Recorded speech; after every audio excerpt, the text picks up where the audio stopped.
Chapter 149. Are you stupid? If His Majesty saw this, would you still be standing here talking to Moen? Moen is an idiot. Since something like this happened, it naturally has nothing to do with Moen.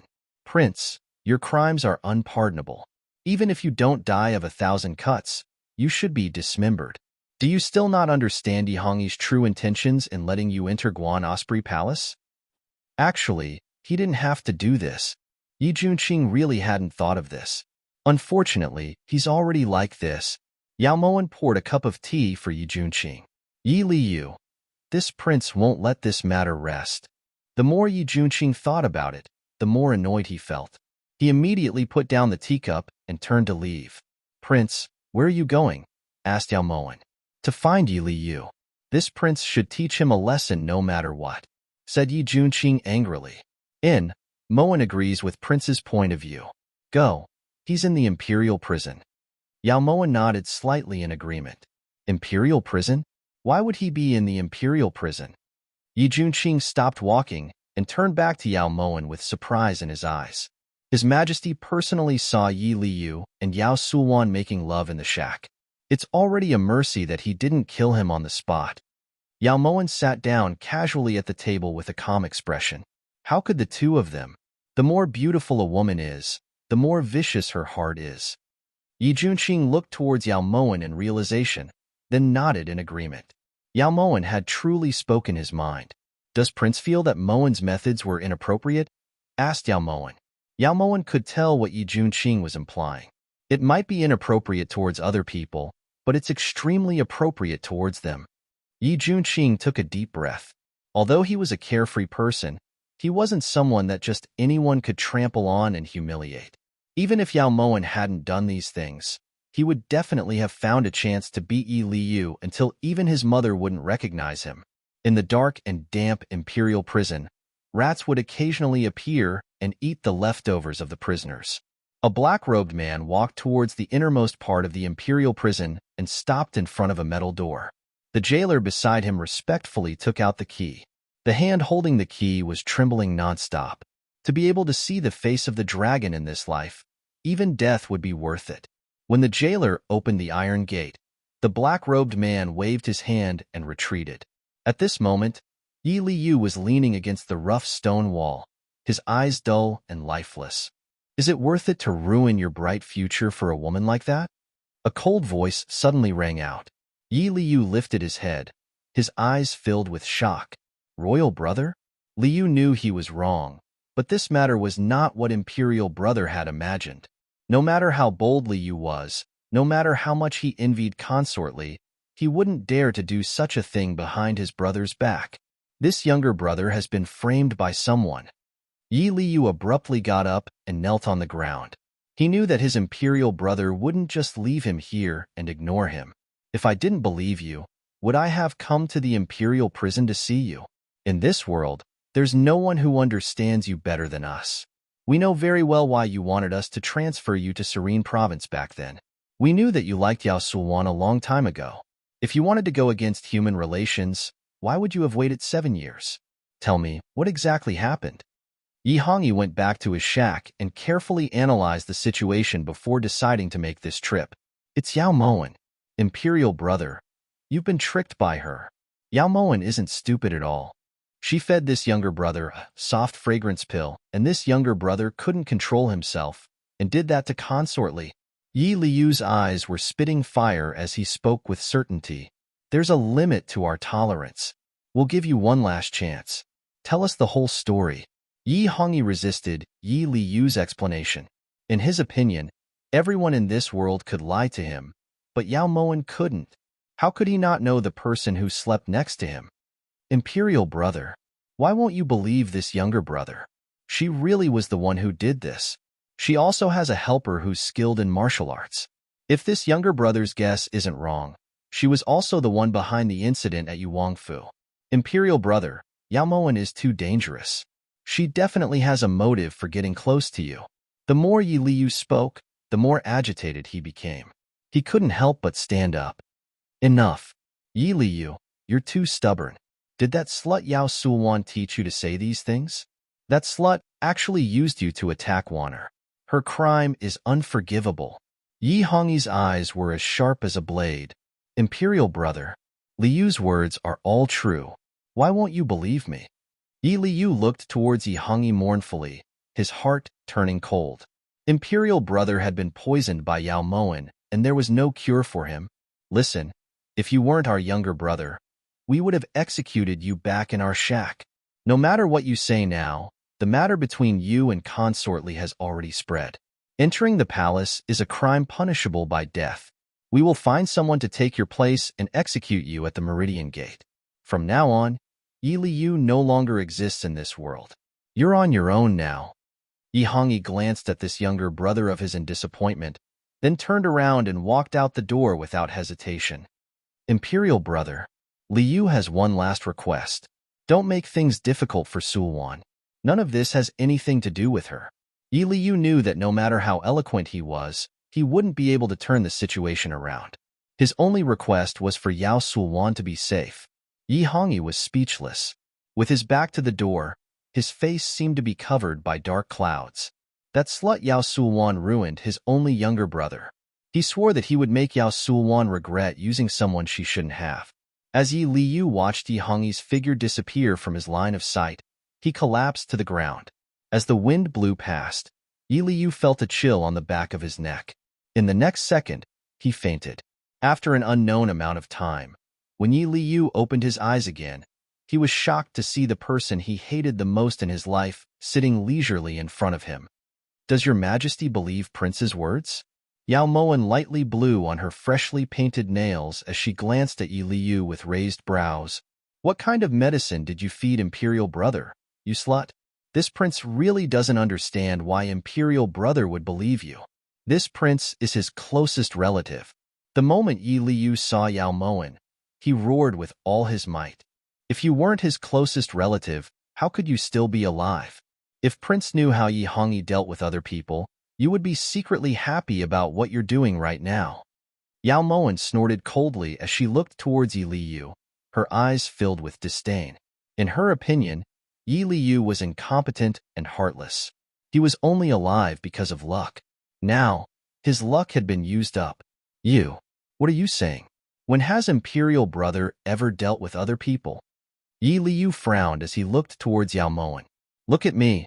What's the point of talking so much to you? Do you want to see Yao Sulwan? Yao Moen was a bit annoyed that she had said too much, so she returned to the topic at hand. Sulwan, how is she? The moment Yao Sulwan was brought up, Yi Liyu suddenly didn't know how he should feel. The woman he had loved for 7 years, but at this moment, he was actually a bit afraid to see her again. Won't you know once you see her? In Shui. Yao Moen glanced at In Shui. In Shui naturally understood and immediately sealed Yi Liyu's acupuncture point. The sun gradually set and the new moon rose from the east. The crescent moon hung above the tree branches like a bow. The moonlight shone through the branches and cast mottled shadows on the trees. When Yao Moen arrived at Pure Flower's palace, Yao Sulwan was in the middle of throwing a huge tantrum. Who told you to call His Majesty over so early? Yao Sulwan threw the teacup in her hand onto the ground. The splinters cut the back of Mingyu's hand, causing blood to seep out. However, Mingyu didn't dare make a sound. Chapter 150. Speak. Yao Sulwan roared fiercely. Her eyes were bloodshot, and she looked like a crazy tigress. Replying, Your Highness. It was you who said to have Mingyu lure His Majesty to the humble room within an hour. Before Mingyu could finish, Yao Sulwan slapped her. That was Bin Gong's fault. Yao Sulwan raised her hand again but was stopped by Yao Moen, who had just entered the room. Of course it's second older sister's fault. How could Mingyu know what was going on inside? Speaking of which, second older sister, you were too careless. How could you be so sure that your plan was foolproof? Yao Moen walked down the steps gracefully with a smile on her beautiful face. Yao Moen, you actually dared to come. The moment Yao Sulwan saw Yao Moen, she felt as if every cell in her body was raging. If she had a knife, she would definitely stab Yao Moen's heart without hesitation. Yao Sulwan pounced at Yao Moen with her bare hands, but was pushed to the ground by Yao Moen. Get out. Yao Moen glanced at Mingyu coldly. Mingyu couldn't wait to hear that, and immediately left Pure Flower's palace. Yao Moen, this is Pure Flower's palace. When did you have the right to give orders? Come back, Yao Sulwan said fiercely, but Yao Moen only laughed lightly in response. My second older sister, do you still think that you're the master of a palace? Moen just received news that His Majesty has ordered Yi Liu to be beheaded tomorrow at noon.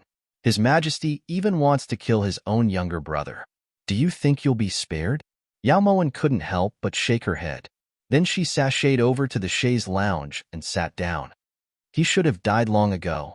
If it wasn't for him, Bin Gong wouldn't have lost so badly this time. Yao Sulwan stood up angrily and glared at Yao Moen. Second older sister's words are a little ungrateful. Who did Yi Liu do this for? Wasn't it because he wanted to get revenge for you? Yao Moen deliberately raised her voice so that the person in the dark could hear her clearly. Pa.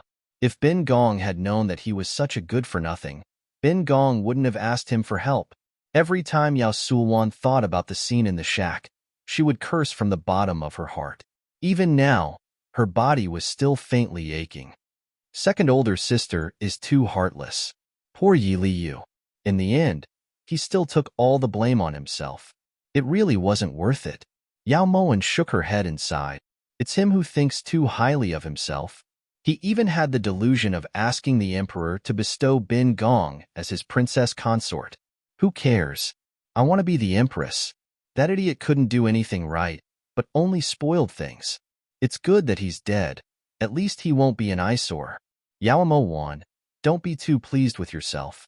Even if you lose this round, Bin Gong will definitely make a comeback.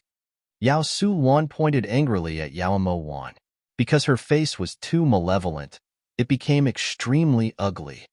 Second sister, let's make sure that we can keep our lives first. After all, from the beginning of the dynasty until now, there has never been a precedent of a concubine who has been tainted. Yao Moen's eyes were like the dark night sky, black like ink.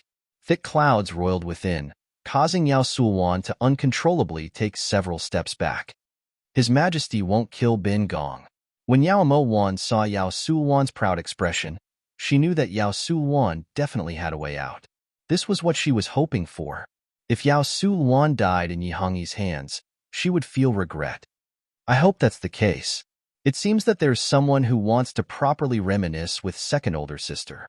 Moen won't disturb you any longer. Yao Moen's gaze moved past Yao Sulwan to look at Yi Liu, who was standing at the palace gates. Misfortune may be a blessing in disguise. She believed that Yi Liu should understand what she had said back then. Yao Sulwan sensed that Yao Moen's gaze wasn't on her, so she followed Yao Moen's gaze. The moment she saw Yi Liu, Yao Sulwan felt all the blood in her body freeze. Yao Moen, you're the one who harmed me. Yao Sulwan gritted her teeth and shouted. Does second older sister think that Moen is a professional scapegoat? You were the one who couldn't help but say those words earlier.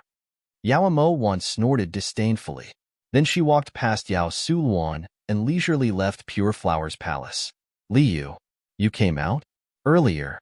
Yao Moen tricked me. I was so angry that I became muddle-headed.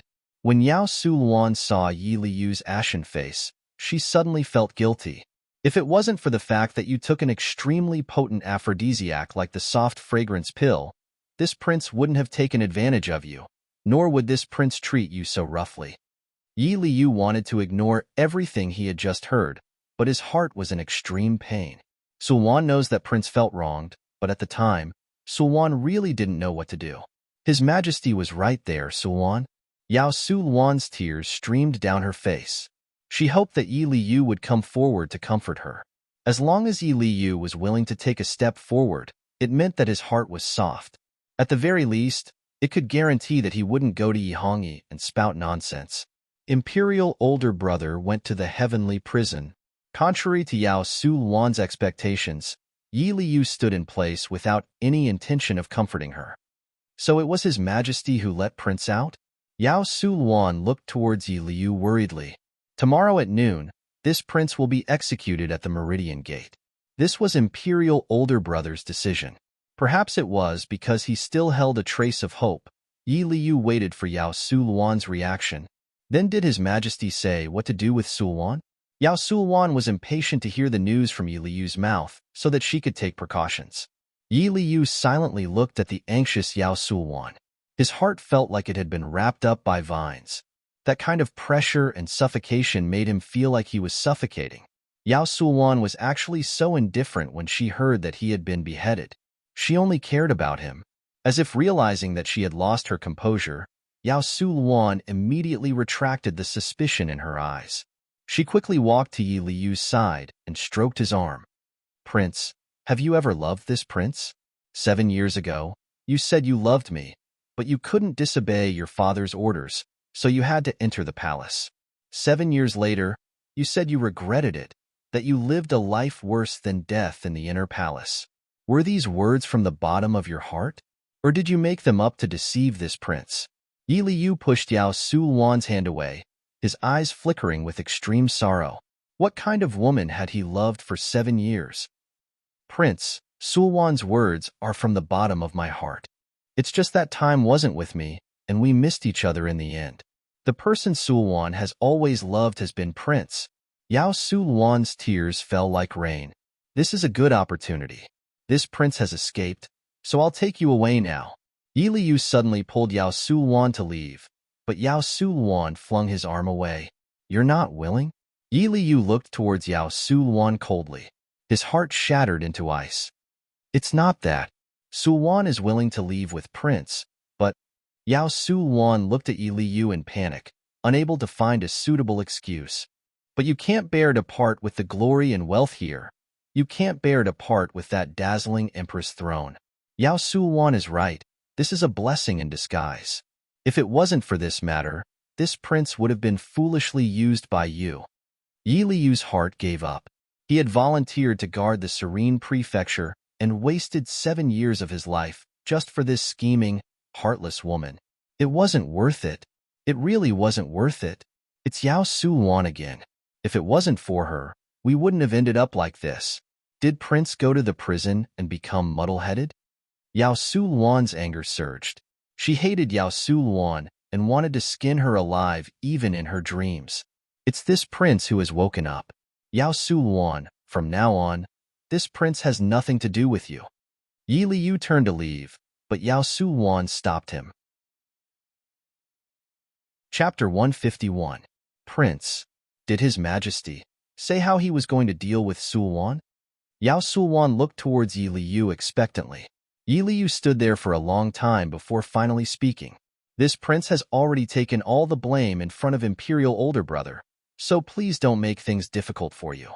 However, you should know better than this prince what kind of person Imperial older brother is. Yao Sulwan, take care of yourself."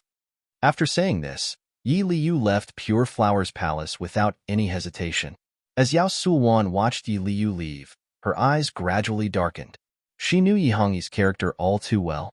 Otherwise, she wouldn't have kept that trump card for herself. "Yao Moen, it won't be that easy if you want to drag this consort down." In Guan Osprey Palace, In Shui repeated the entire conversation between Yi Liyu and Yao Sulwan to Yao Moen. "Master, when this subordinate returned, Yi Liyu had already left the imperial city. Should we send someone to follow him?" asked In Shui. Although Yi Liyu is a bit domineering, his crimes don't warrant death, so it's fine if he leaves. What this consort is worried about is that after this series of events, Yi Hongyi will point his spear at Junqing once more. Tell Lu Sha to protect the esteemed prince. If anything happens, even if it means exposing your identity, you have to protect Yi Junqing. Yao Moen's expression was grave, and her voice was filled with unconcealable worry. If her guess was correct, after this incident, Yi Hongyi was most likely already suspecting Yi Junqing. Right now, all she had to do was wait for Yi Hongyi to make his move so she could deal with it accordingly. At noon the next day, the news of Yi Liyu and Yao Sulwan in the palace had already spread through the entire imperial palace. Even outside the palace, there were all sorts of rumors. Yi Liyu being executed at the Meridian Gate meant that the imperial court had tacitly approved of this scandal. Afternoon, and Bingshan proudly entered Pure Flower's palace with a cup of poison wine, 3 feet of white silk, and a dagger. His Majesty's verbal decree. And Bingshan raised his voice and narrowed his eyes as he looked at Yao Sulwan, who was leaning over him, taking pleasure in her misfortune. This subject's concubine, Yao Sulwan, receives the decree. His Majesty said that consort Li can choose one of these three. And Bingshan placed the tray on the table and hugged his horsetail whisk with both hands. Yao Sulwan slowly stood up and looked at the things on the tray. Her eyes were cold. I forgot to introduce to Consort Li that your highness can choose either poison wine or a dagger to calm your mouth. Of course, if Consort Sulwan feels that not being able to speak is the same as being dead, you can choose white silk to end your life. Zagia kindly advises your highness that a bad life is better than a good death. If it was Zagia, I would choose to drink poison wine. It won't be painful. After all, using a dagger to cut your tongue is too bloody and uncomfortable, explained in Bingshan as he looked at Yao Sulwan darkly. Sulwan. Sul with. Sulwan. Li Sulwan. With Sulwan. With. Sulwan. With Sulwan. Sulwan. With Sul with Emo Sulwan. This consort has something very important to tell His Majesty. It's related to Empress Yao Maxin. If His Majesty ends up in an awkward situation because of you, this consort believes that your end won't be any better than mine, warned Yao Sulwan coldly. The coldness in her eyes made Bingshan hesitate. After staring at each other for a long time, Bingshan decided not to take the risk and sent someone to report Yao Sulwan's words to Yi Hongyi. After about the time it takes for a stick of incense to burn, Yi Hongyi finally appeared in the main hall of Pure Flowers Palace. Yao Sulwan already couldn't remember how long it had been since Yi Hongyi last appeared here. Your Majesty, Consort Li. Bingshan was just about to speak when Yi Hongyi cut him off. Everyone, get out. Bingshan, wait outside. Without our orders, no one is allowed to enter. Yi Hongyi's voice was as deep and deafening as a bell. Bingshan knew that Yao Sulwan's words had definitely angered the emperor, so he immediately retreated out of Pure Flowers Palace with the little eunuchs beside him. When the city gates caught fire, the fish in the moat would also be affected. He didn't want to be implicated for no reason. The moment the palace doors closed, Yi Hongyi charged in front of Yao Sulwan, grabbed her by the lapel with one hand and fiercely slammed her against the wall. Yao Sulwan, you dare threaten us? Yi Hongyi's black eyes turned cold as he glared angrily at Yao Sulwan. This concubine doesn't dare. This concubine only wants to preserve her life. Since she had already laid her cards on the table, Yao Sulwan didn't continue to be a yes man. At this moment, her eyes were as clear as water as she calmly looked towards Yi Hongyi. Who else knows about Yao Maxin? Yi Hongyi was astonished by Yao Sulwan's calmness. He had underestimated this woman. If he had known earlier, after getting rid of Yao Maxin, he would have gotten rid of Yao Sulwan. Right now, only His Majesty and Sulwan know. However, if anything happens to Sulwan, even if she only becomes mute, then the news of His Majesty harming the Empress and his own flesh and blood will spread through all of Great Chu. Everyone will know. The corners of Yao Sulwan's lips curved slightly. In Yi Hongyi's eyes, besides anger, she also saw fear. And this fear was what allowed her to survive. Yao Sulwan, if you dare to speak nonsense, we will confiscate Yao residence and exterminate your 9 generations. Yi Hongyi's grip on Yao Sulwan's lapel tightened even more. An unprecedented feeling of suffocation engulfed Yao Sulwan's chest. All right. At that time, Sulwan doesn't even need to do anything, and we can get rid of that heartless Yao Jinting, as well as that Yao Moen who deserves to be killed 1,000 times. How satisfying.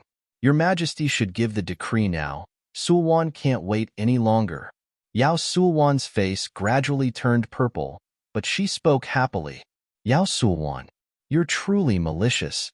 Yi Hongyi clenched his teeth, his fingers gripping Yao Sulwan's neck. At this moment, he really wanted to break Yao Sulwan's snow-white neck. However, at the last moment, Yi Hongyi fiercely threw Yao Sulwan to the ground. He couldn't take the risk. If the matter of Yao Maxin got out, it would definitely be used by those with ulterior motives. At that time, his empire would be in danger. Cough cough. Sulwan is malicious? Your Majesty, don't forget. Back then, who was the one who instructed Sulwan to spread the rumor that Yao Maxin's merits were greater than the emperor's and that a woman had usurped power? Who was the one who gave Sulwan the evidence and had Sulwan accuse He Lianxiong of plotting a rebellion? And also, Lan Xian, who was the one who told Sulwan to find the so-called witness?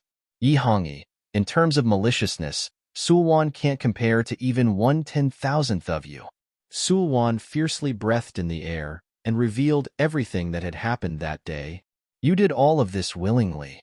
Could it be that you never thought about making Yao Maxin die without a burial place and replacing her yourself? Yi Hongyi was about to go crazy when Yao Sulwan exposed his ugly deeds. If Sulwan didn't have such intentions, why would His Majesty choose to have Sulwan participate in those disgusting things of yours that couldn't see the light of day? Sulwan did everything for you, but what did I get in return? Yao Sulwan wantonly roared as she questioned him angrily. At this time, the last thing she needed was to show weakness in front of Yi Hongyi. Zhan conferred you the title of Imperial Noble Consort. This is extremely benevolent and righteous. Yi Hongyi's gaze was cold as he roared ruthlessly. Imperial Noble Consort? That's right. If His Majesty hadn't reminded her, Sulwan wouldn't have remembered she had this title. Back then, in order to suppress Huan Hong, His Majesty had forced Sulwan to give up the child to frame Huan Kaier. After things went against his wishes, His Majesty actually cleared himself of Sulwan and abandoned Sulwan. How could His Majesty be worthy of Sulwan? How could he be worthy of your own flesh and blood? Whenever she thought of the child she had personally aborted, Yao Sulwan's heart felt like it was being squeezed by someone. Yao Sulwan, don't forget, you were the one who drank the saffron. Zhen's knife wasn't pressed against your neck. For the sake of the position of Empress, you were willing to kill your own child. Your heart isn't that much more virtuous than Zhen's. Yi Hongyi snorted disdainfully as he coldly glanced at Yao Sulwan. Heh, since your Majesty has said this, there's no harm in Sulwan speaking frankly. If your Majesty forces Sulwan into a corner, Sulwan would rather fight to the death than accept death. Sulwan is only a woman. It's one thing for her to be cursed at by tens of thousands of people, but your Majesty is different. It's best for your Majesty to think clearly and not do something you'll regret. Yao Sulwan fiercely stomped on the ground as she stood up, her voice filled with provocation. Chapter 152. If you want to live, then Zhen will help you. But remember, if this matter is exposed, Zhen will let you know what it means to wish you were dead, warned Yi Hongyi before storming out. Yao Sulwan slumped down on the chair as she watched Yi Hongyi slam the door and leave. Her face was pale, and her legs trembled. She had just escaped from the gates of hell. It would be a lie if she said she wasn't scared. Now that she had fallen out with Yi Hongyi, both the imperial favor and the position of Empress had become an extravagant hope.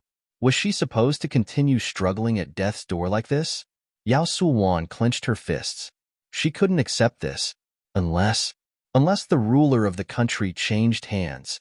When she thought of this, a trace of a smile appeared on Yao Sulwan's tensed face. Under the bright moonlight, Yin Shui repeated the entire conversation between Yi Hongyi and Yao Sulwan to Yao Moen without missing a single word.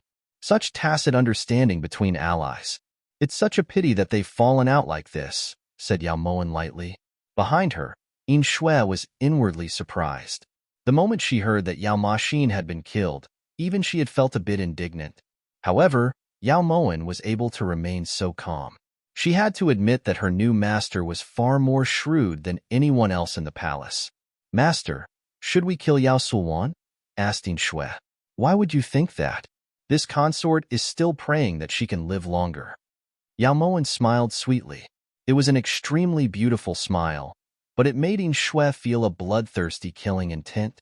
Ever since the matter with Yi Liu, Yao Moen felt more and more that Yi Hongyi's gaze towards Yi Junqing contained a faint killing intent. This made her extremely worried. Fortunately, Yin Shui discovered that Yi Hongyi had secretly hidden the Prince of Qi, Feng Duo. This discovery made Yao Moen sigh of relief.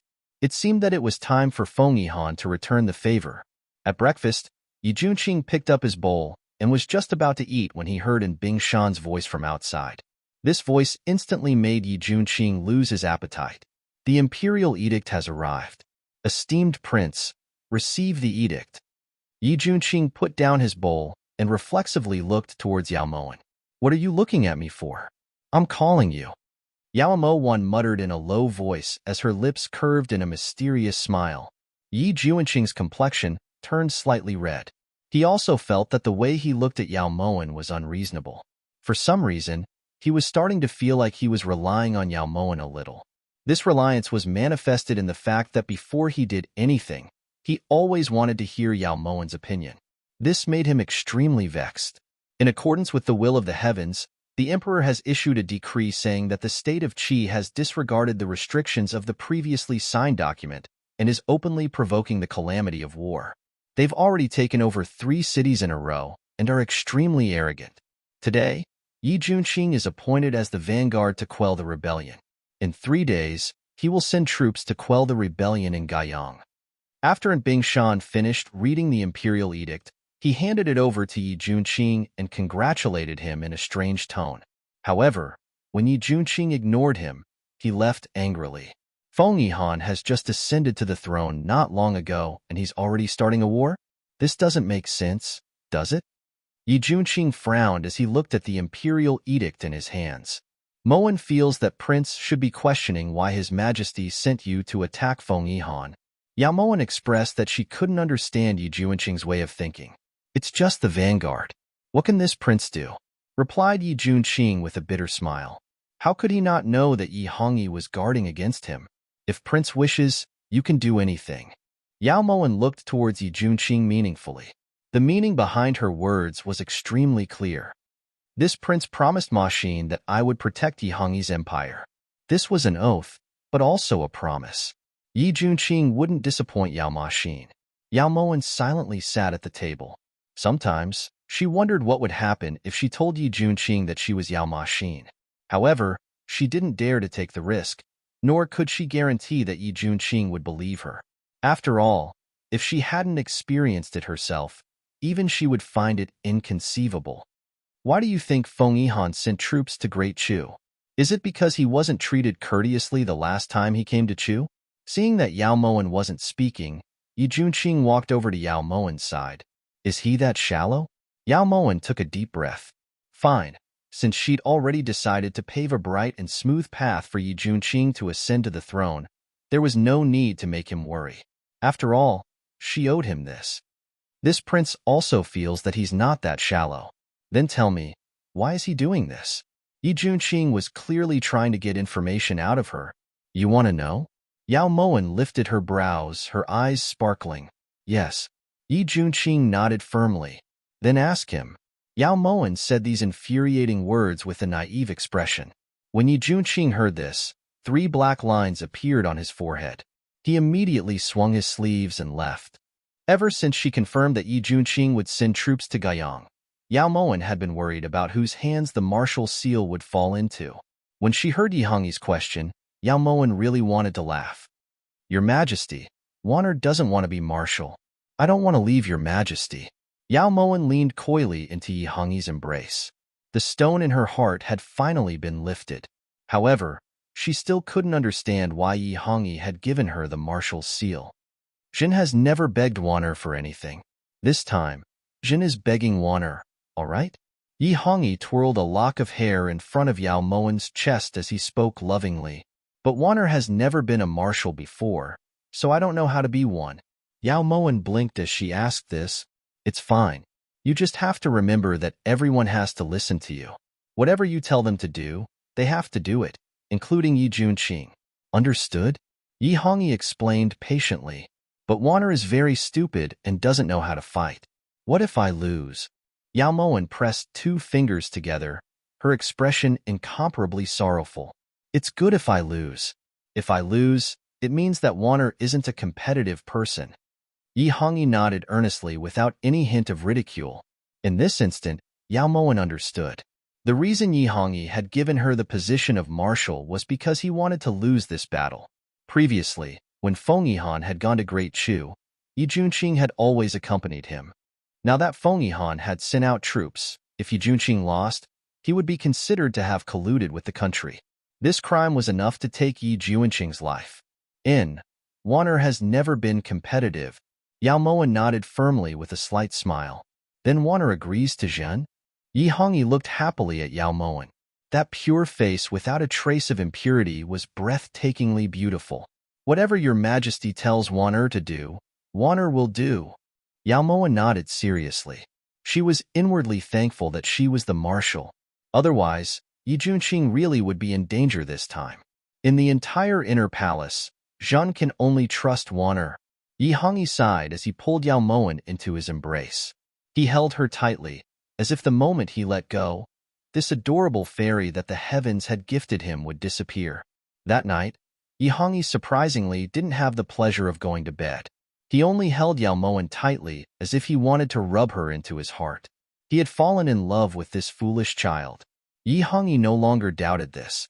The next morning at breakfast, the only sound that could be heard in Guan Osprey Palace was Yi Junqing's furious roars. Chapter 153. Did His Majesty take the wrong medicine? How could he make you a marshal? You're a woman. Yi Junqing looked at the imperial edict in his hands. It felt like the world was ending. Has Prince never heard of the saying that women are not inferior to men? Yao Moen had expected this reaction from Yi Junqing, so her expression remained calm. Don't tell this prince that His Majesty made you a marshal because of the saying that women are not inferior to men. Yi Junqing looked towards Yao Moen hatefully. Even though he knew that Yao Moen was wise and far-sighted, he still couldn't accept the fact that she had become his marshal. Regardless of whether Prince is willing or not, you have to listen to Moen during this trip to Guiyang. Otherwise, Yao Moen hesitated. Otherwise what? Yi Junqing looked indignant. Otherwise Moen will order people to pull off Prince's pants and beat you in public. Prince isn't afraid of pain, but aren't you afraid of embarrassment? As Yao Moen spoke, she suddenly felt that today's breakfast was very delicious. It was just as Yao Moen had said. Regardless of whether Yi Junqing was willing or not, Yao Moen still set off from the imperial city as the marshal. On the day they set off, all of the common people of the imperial city came to watch. Chong and street was completely packed. Most of the young women who were still unmarried came to see Yi Junqing's face. Even though he wasn't wearing the marshal's armor, Yi Junqing was still the most eye-catching sight of the entire group. Under the silver armor, his face was handsome and cold. His eyebrows were like swords, his eyes like stars, and his hair fluttered lightly. Yi Junqing held a silver spear as he sat on the horse. He looked majestic, completely different from his usual cultured and refined self. In the center of the group, Yao Moen was dressed in golden armor as she sat on a war chariot with 8 horses. She looked like a statue of Buddha, extravagant but lacking in dignity. Aside from those innocent young girls who kept following Yi Junqing, most of the people's gazes landed on Yao Moen. She looks proper, but she's actually just an embroidered pillow, commented passerby A. She looks like an embroidered pillow, but she's actually just a pile of fodder, sighed passerby B. Fodder still has some use. There's a problem with your analogy, ah. Passerby 3's implied meaning was that Yao Moen wasn't even comparable to a pile of fodder. The entire imperial city, even the entire Great Chu, knew that the most beloved woman of the emperor, noble consort Yao, was a fool. Letting a fool be the marshal. If it wasn't because the emperor had a screw loose, then it was because the world had gone crazy. Yao Moen sat leisurely on the shining golden chariot. Her clear eyes swept over the disappointed and disdainful gazes of the surrounding commoners as she sighed ruefully. Yi Hongyi had truly made a mistake. He had only been thinking about how to get rid of Yi Junqing, but he hadn't considered that having a fool as the marshal would not only cause him to lose the morale of the army, he would also lose the hearts of the people. Doing this was no different from destroying the Great Wall. This expedition would be an important step for Yi Junqing to ascend to the throne. The army left the imperial city in a grandiose manner, heading straight for Guiyang. Before leaving, Yao Moen had Lu Xing stay in the palace. Whether it was Yao Sulwan or Yao Xiang residence, there had to be people watching over him. Since Yao Sulwan had already gone crazy, Yao Moen had deliberately left Lu Sha behind to protect Lu Xing. Yao Moen had already felt incredibly guilty when Tingyu had gotten injured last time. She had once vowed that as long as someone treated her wholeheartedly, she would treat them wholeheartedly. Not even 2 days after leaving the imperial city, the army encountered a torrential downpour. Yi Junqing ordered the army to temporarily slow down, and set up tents in the forest they passed by. Under the military order, in less than a quarter of an hour, several hundred tents had been set up in the forest. Out of all of the tents, Yao Moen's was the most luxurious. The tent was made of silk and had crystal tassels. Inside, there was a tea set, an incense burner, a soft couch, and a curtain. It was practically like a miniature version of Guan Osprey Palace.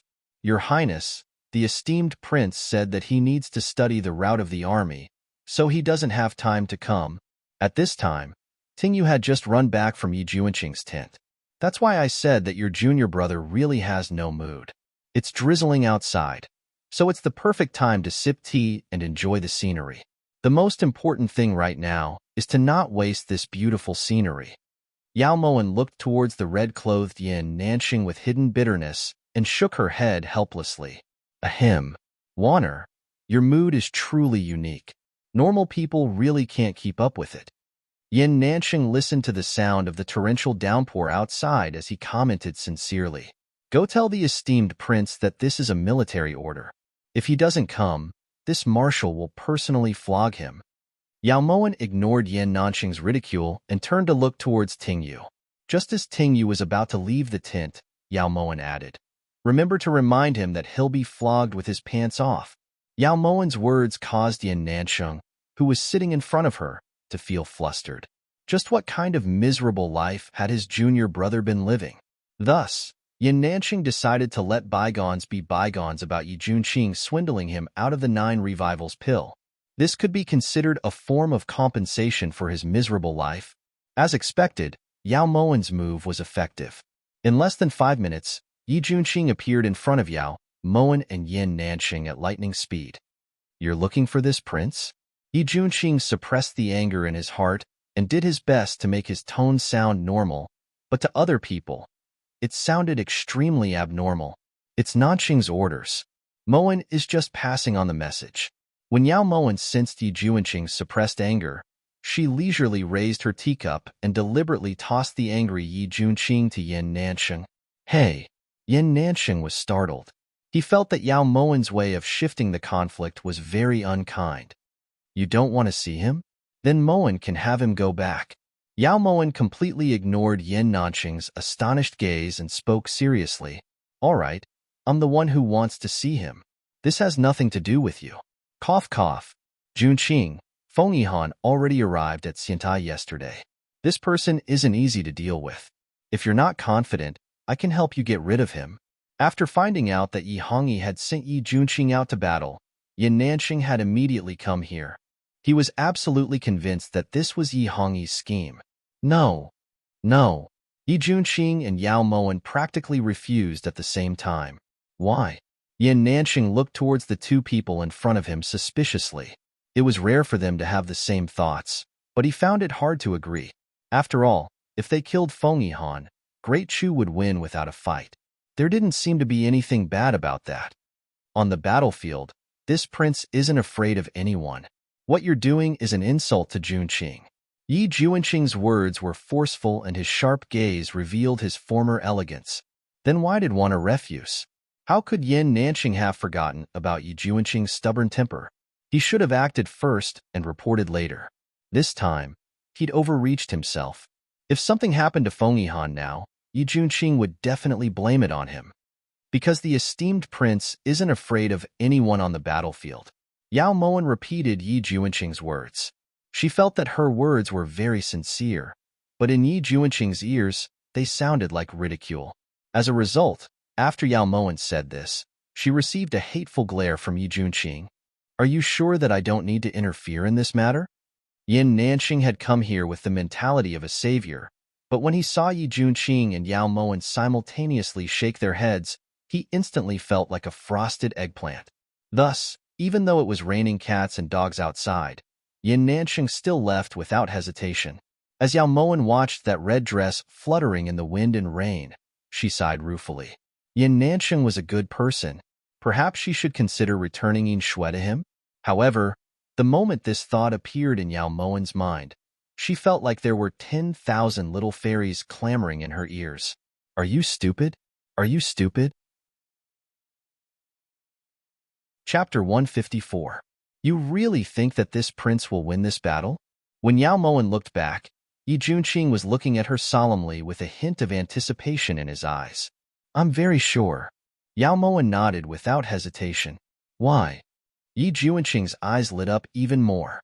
Because Moen is the marshal. Yao Moen's words caused a thunderous roar outside the tent. Yi Junqing felt that he really couldn't talk to Yao Moen anymore, so he flung his sleeves and stormed off. He didn't even hear what Yao Moen said next. Because you're the vanguard, the journey from the imperial city to Gaiyang took about half a month. If the delay caused by the sudden downpour wasn't taken into account, the army had actually only traveled for 10 days. This was 5 days faster than Yao Moen had predicted. Just this alone was enough to prove that Yi Junqing's analysis of the route was accurate. This was what a so-called commander-in-chief should be like. At this time, Yao Moen had already slept in Gaiyang's guest house from sunrise to sunset.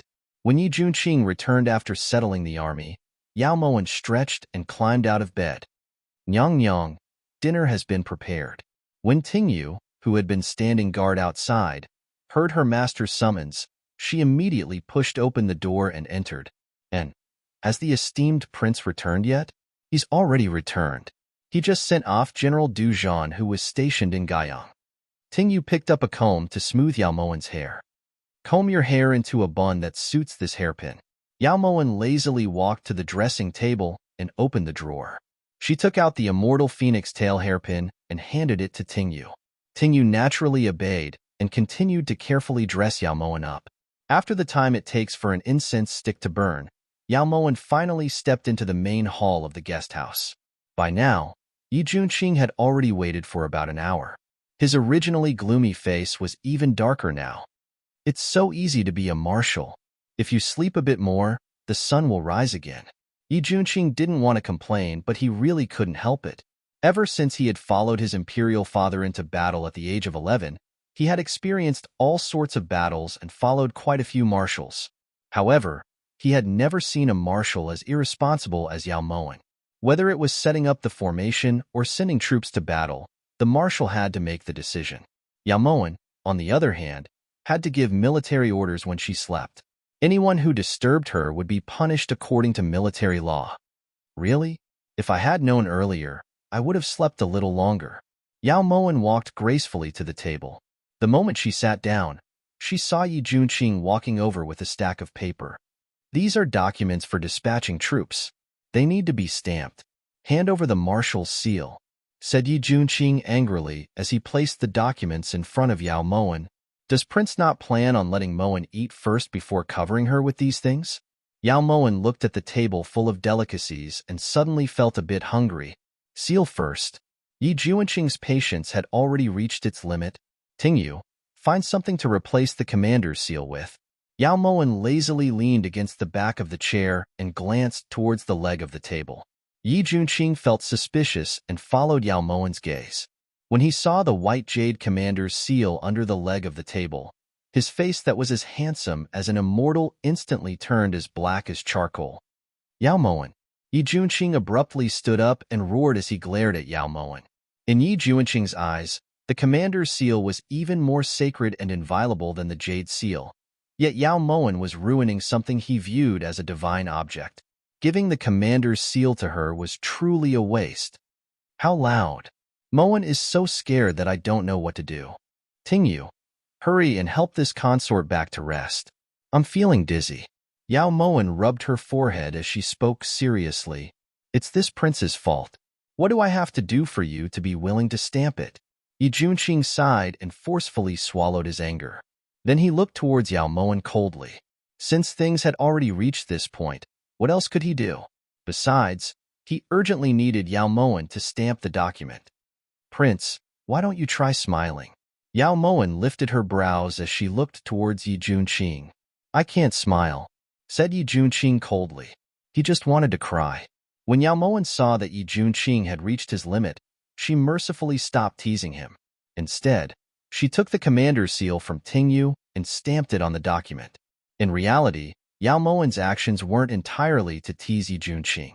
She was more to create a false impression so that Yi Hongyi, who was far away in the imperial city, would be satisfied. Based on her understanding of Yi Hongyi, Guyang would definitely have secret envoys reporting to the imperial city about what was happening here. Of course, with Yin Shui present, those envoys wouldn't be able to get close to the guest house. It's done stamping. Is Prince satisfied now? When Yao Moen handed the commander's seal to Tingyu, Yi Junqing had already taken the document. Just as Yi Junqing was about to leave, he suddenly noticed the immortal phoenix tail hairpin in Yao Moen's hair. Why is this on your head? Yi Junqing clearly remembered that he had already tossed it into the dry well not far from Guan Osprey Palace. Fortunately, the one Moen gave Prince was only an imitation. Otherwise, it would truly be a pity if such a precious thing were to be buried in a dry well. Yao Moen stroked the immortal phoenix tail hairpin as she said this in relief. When Yi Junqing heard this, 3 black lines appeared on his forehead, and he looked towards Yao Moen with clenched teeth. The one you gave this prince was fake? Yi Junqing was shocked and cursed Yao Moen 10,000 times. There was no lower limit to black-bellied shamelessness. Of course it's fake. Prince couldn't tell? Yi Junqing was already immune to Yao Moen's innocent appearance. At this time, Yi Junqing was fiercely suppressing the anger in his heart. He really wished that Yao Moen was a man. That way, he could vent his anger without restraint. In reality, if Prince wanted to attack, Moen wouldn't retaliate. However, is Prince certain that you can defeat Yin Shui?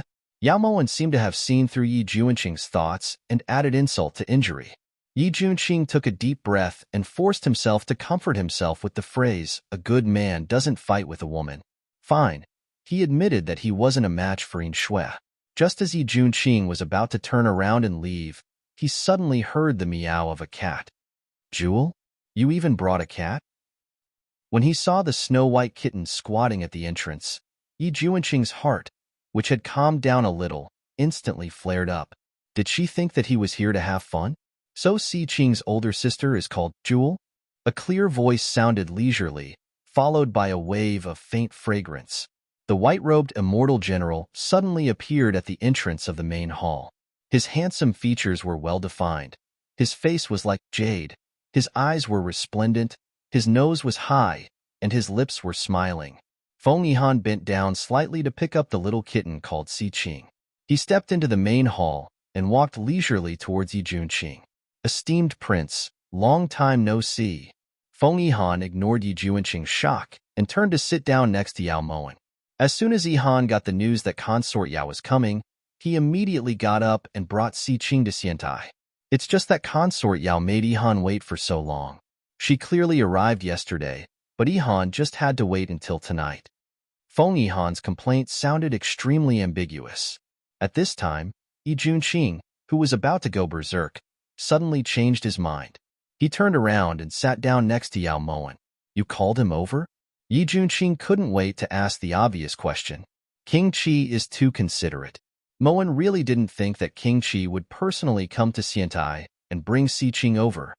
Yao Moen ignored Yi Junqing's question and immediately pulled Si Qing over from Feng Yihan's arms. She gave her a fierce kiss. Yihan wouldn't miss any chance to see Moen, said Feng Yihan gently. Yao Moen glanced at Feng Yihan's eyes. They were resplendent and no longer had the sorrow and forbearance from before. Chapter 155. Apparently, the coup in Qi had been very intense. Feng Duo had resisted until the very end, resulting in countless casualties. The old king of Qi had also been placed under house arrest by Feng Yihan. The current Feng Yihan was like a phoenix that had been reborn from the ashes. He was radiant and had an imposing appearance. The aura of a king that emanated from his bones was unbearable to look at.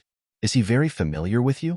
When Yi Junqing heard Feng Yihan call Yao Moen so intimately, a trace of bitterness appeared in his heart. Even if King Qi hadn't come, Moen still wanted to personally come to Qi to thank him. Moen knows the value of the immortal phoenix tail hairpin very well. Yao Moen stroked Si Qing gently as her eyes sparkled. Do you guys think that this prince is dead? Feng Yihan, if you know what's good for you, then immediately retreat. Otherwise, this prince definitely won't care about our friendship on the battlefield. Yi Junqing was furious. The feeling of being ignored, especially by Yao Moen, was truly uncomfortable. You didn't leave? Before Feng Yihan could speak, Yao Moen suddenly turned to look at him in surprise. Yao Moen's question almost caused Yi Junqing to fall to the ground. He was a living person. Could she not see? Was she blind? Was she? Esteemed prince, you don't have to worry about this. Even if Ihan cares about our friendship, it wouldn't be Prince's friendship. Furthermore, Ihan is the ruler of a country, so he wouldn't appear on the battlefield, said Feng Ihan lightly, his gaze never leaving Yao Moen for even a second. This prince won't just take back 3 prefectures. Yi Junqing looked towards Feng Ihan proudly. No matter who it was, they had to pay the price for invading Great Chu. Ihan will wait and see. Feng Ihan looked towards Yi Junqing indifferently, as if he didn't care about Yi Junqing's threat. This is Guiyang Guesthouse after all. King Qi shouldn't stay for long. Marshal Amo, given the current situation, Junqing has reason to believe that you're selling out the country. Yi Junqing stood up angrily, his gaze cold. Any normal person would think that. Yao Moen nodded slightly in agreement. Yao Moen's reaction completely infuriated Yi Junqing. He suspected that if he stayed any longer, he wouldn't be able to stop himself from attacking, so he got up and left. Feng Ihan couldn't help but feel disappointed as he watched Yi Junqing's figure fade out of sight. Yi Junqing doesn't know how lucky he is. Ihan is really envious. Ihan really is envious. Feng Ihan's clear eyes returned to Yao Moen, and a hint of ambiguity flashed through them. Based on his feelings for eldest sister, it's worth Moen risking her life for him. In front of Feng Ihan, Yao Moen didn't hold back from admitting that she treated Yi Junqing differently. Ihan has repaid this favor, but from Yi Junqing's words, it seems that it's not just about taking back 3 cities. Feng Ihan looked towards Yao Moen meaningfully. 500,000 gold taels for Qi's Linqi prefecture. How about it? Yao Moen went straight to the point and got right to the point. King Ihan, to Jin to Qi Yuan.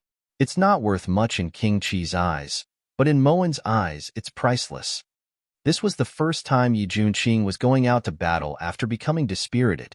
Not only did Yao Moen want Yi Junqing to obtain a complete victory, she also wanted Yi Junqing's name to shine again. She wanted all of Great Chu's soldiers to know that Yi Junqing was an irreplaceable existence in Great Chu. What do you get in the end for doing all this for Yi Junqing?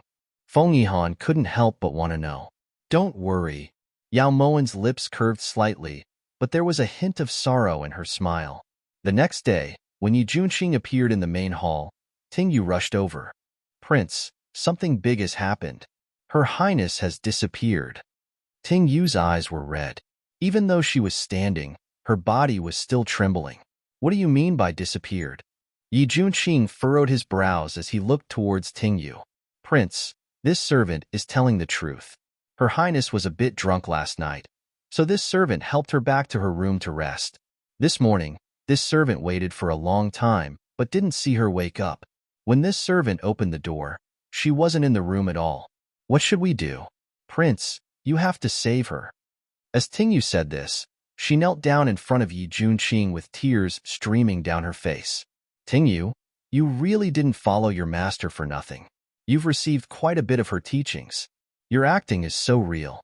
If it wasn't for the fact that this prince is incomparably wise and far-sighted, this prince would definitely be fooled by you.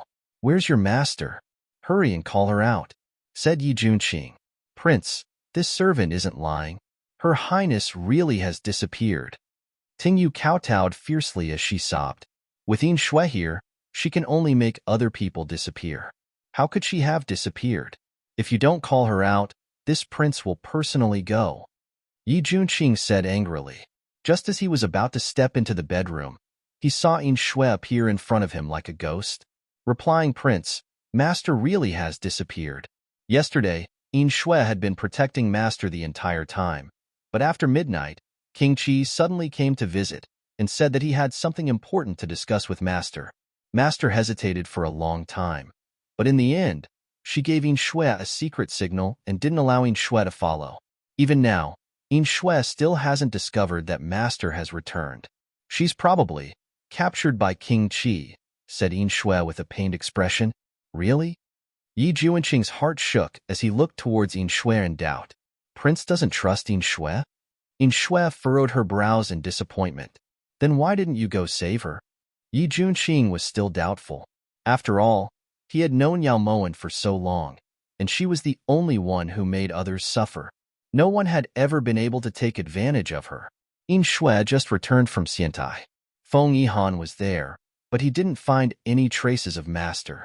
Yin Shui didn't dare to beat the grass and startle the snake, so she came back to report to Prince, said Yin Shui calmly. Feng Yihan, he's actually biting the hand that fed him, roared Yi Junqing. Then he strode out of the main hall. Only when Yi Junqing was far away did Ting Yu walk over to Yin Shui's side. Thank goodness you were here. Ting Yu rubbed her chest. Her heart was still thumping wildly. After all, it really wasn't easy to lie under Yi Junqing's sharp gaze. This is the first time Yin Shui's ever lied in her life. Yin Shui felt a bit sad. But it definitely won't be the last. It'll be fine once you get used to it. We all need to temper ourselves. Ting Yu's consolation caused Yin Shui to feel even sadder. Before Yi Junqing could think of a countermeasure, the news of Yao Moen being captured had already been exposed. The officers in the army were more delighted than sympathetic. To them, this wasn't a bad thing.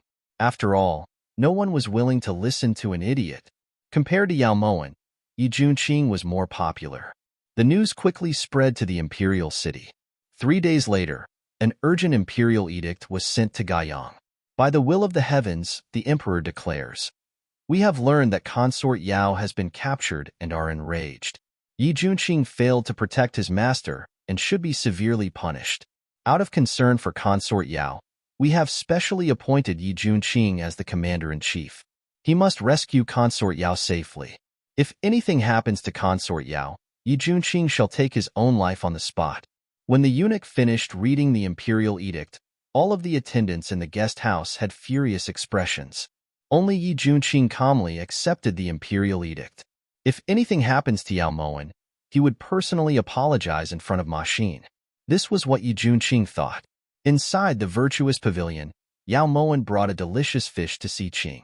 Si Qing picked up the fish with his mouth and walked over to Feng Yihan's feet to eat in peace.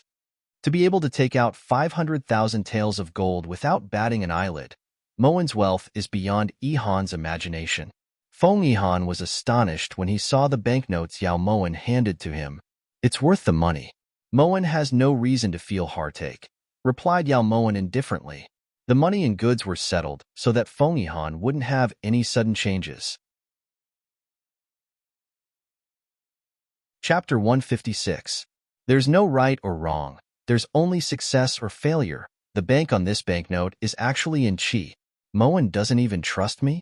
After realizing this, Feng Yihan felt inexplicably disappointed. King Qi's words are too serious. If I didn't trust King Qi, why would Moen hand over the banknote in advance? It's just that Moen has always been cautious and doesn't target anyone, said Yao Moen truthfully. Right at this time, a gust of wind blew past and Yin Shui suddenly appeared in front of Yao Moen.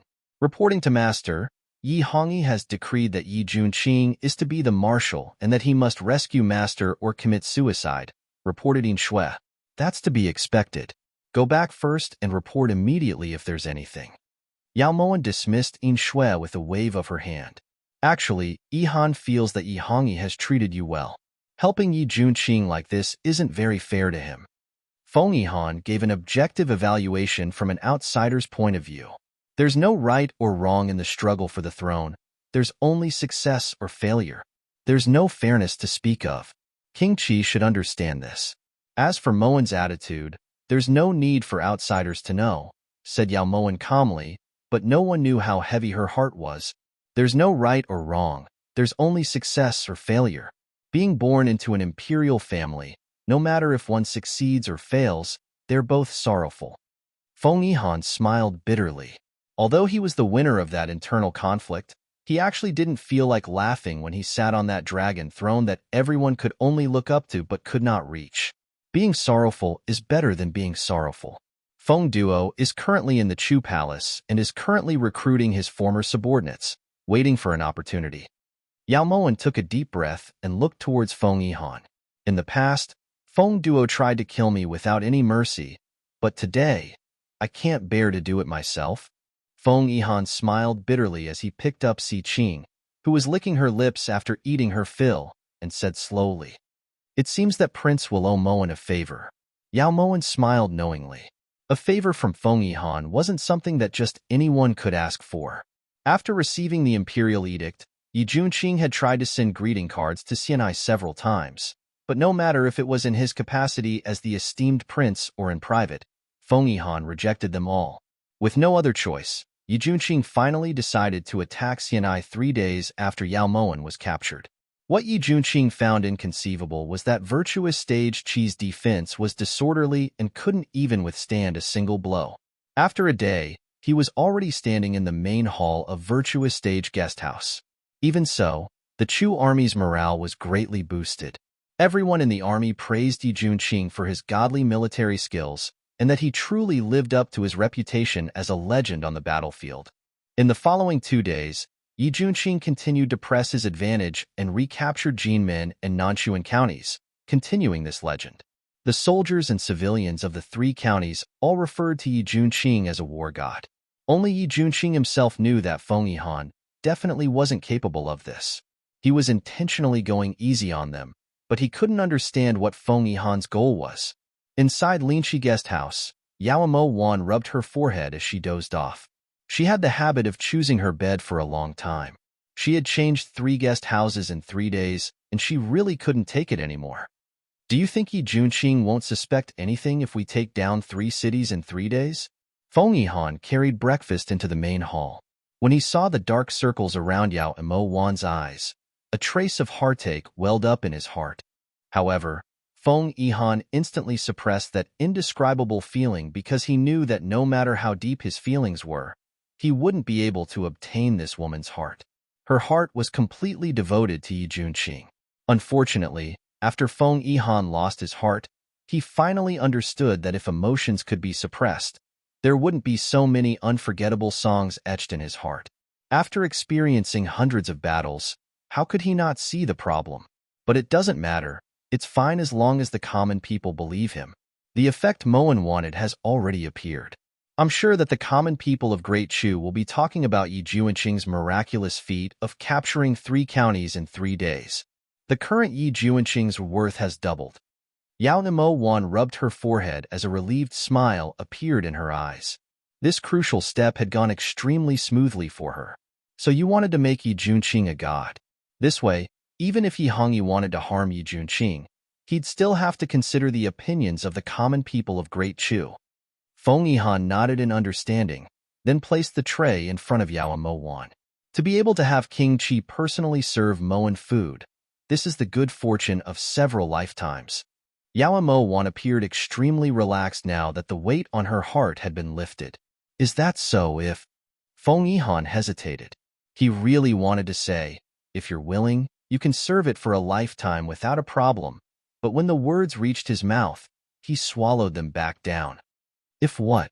Yao Mo Wan lifted the ginseng porridge and asked reflexively, if Yi Junqing is able to take down Linshi in 1 day, I'm sure that this legend will definitely be spread to the point of being miraculous. Feng Yihan changed the subject. When Yao Mo Wan heard this, she slowly put down the ginseng porridge and looked straight at Feng Yihan. Am I wrong? Asked Feng Yihan when he saw the light in Yao Mo Wan's eyes.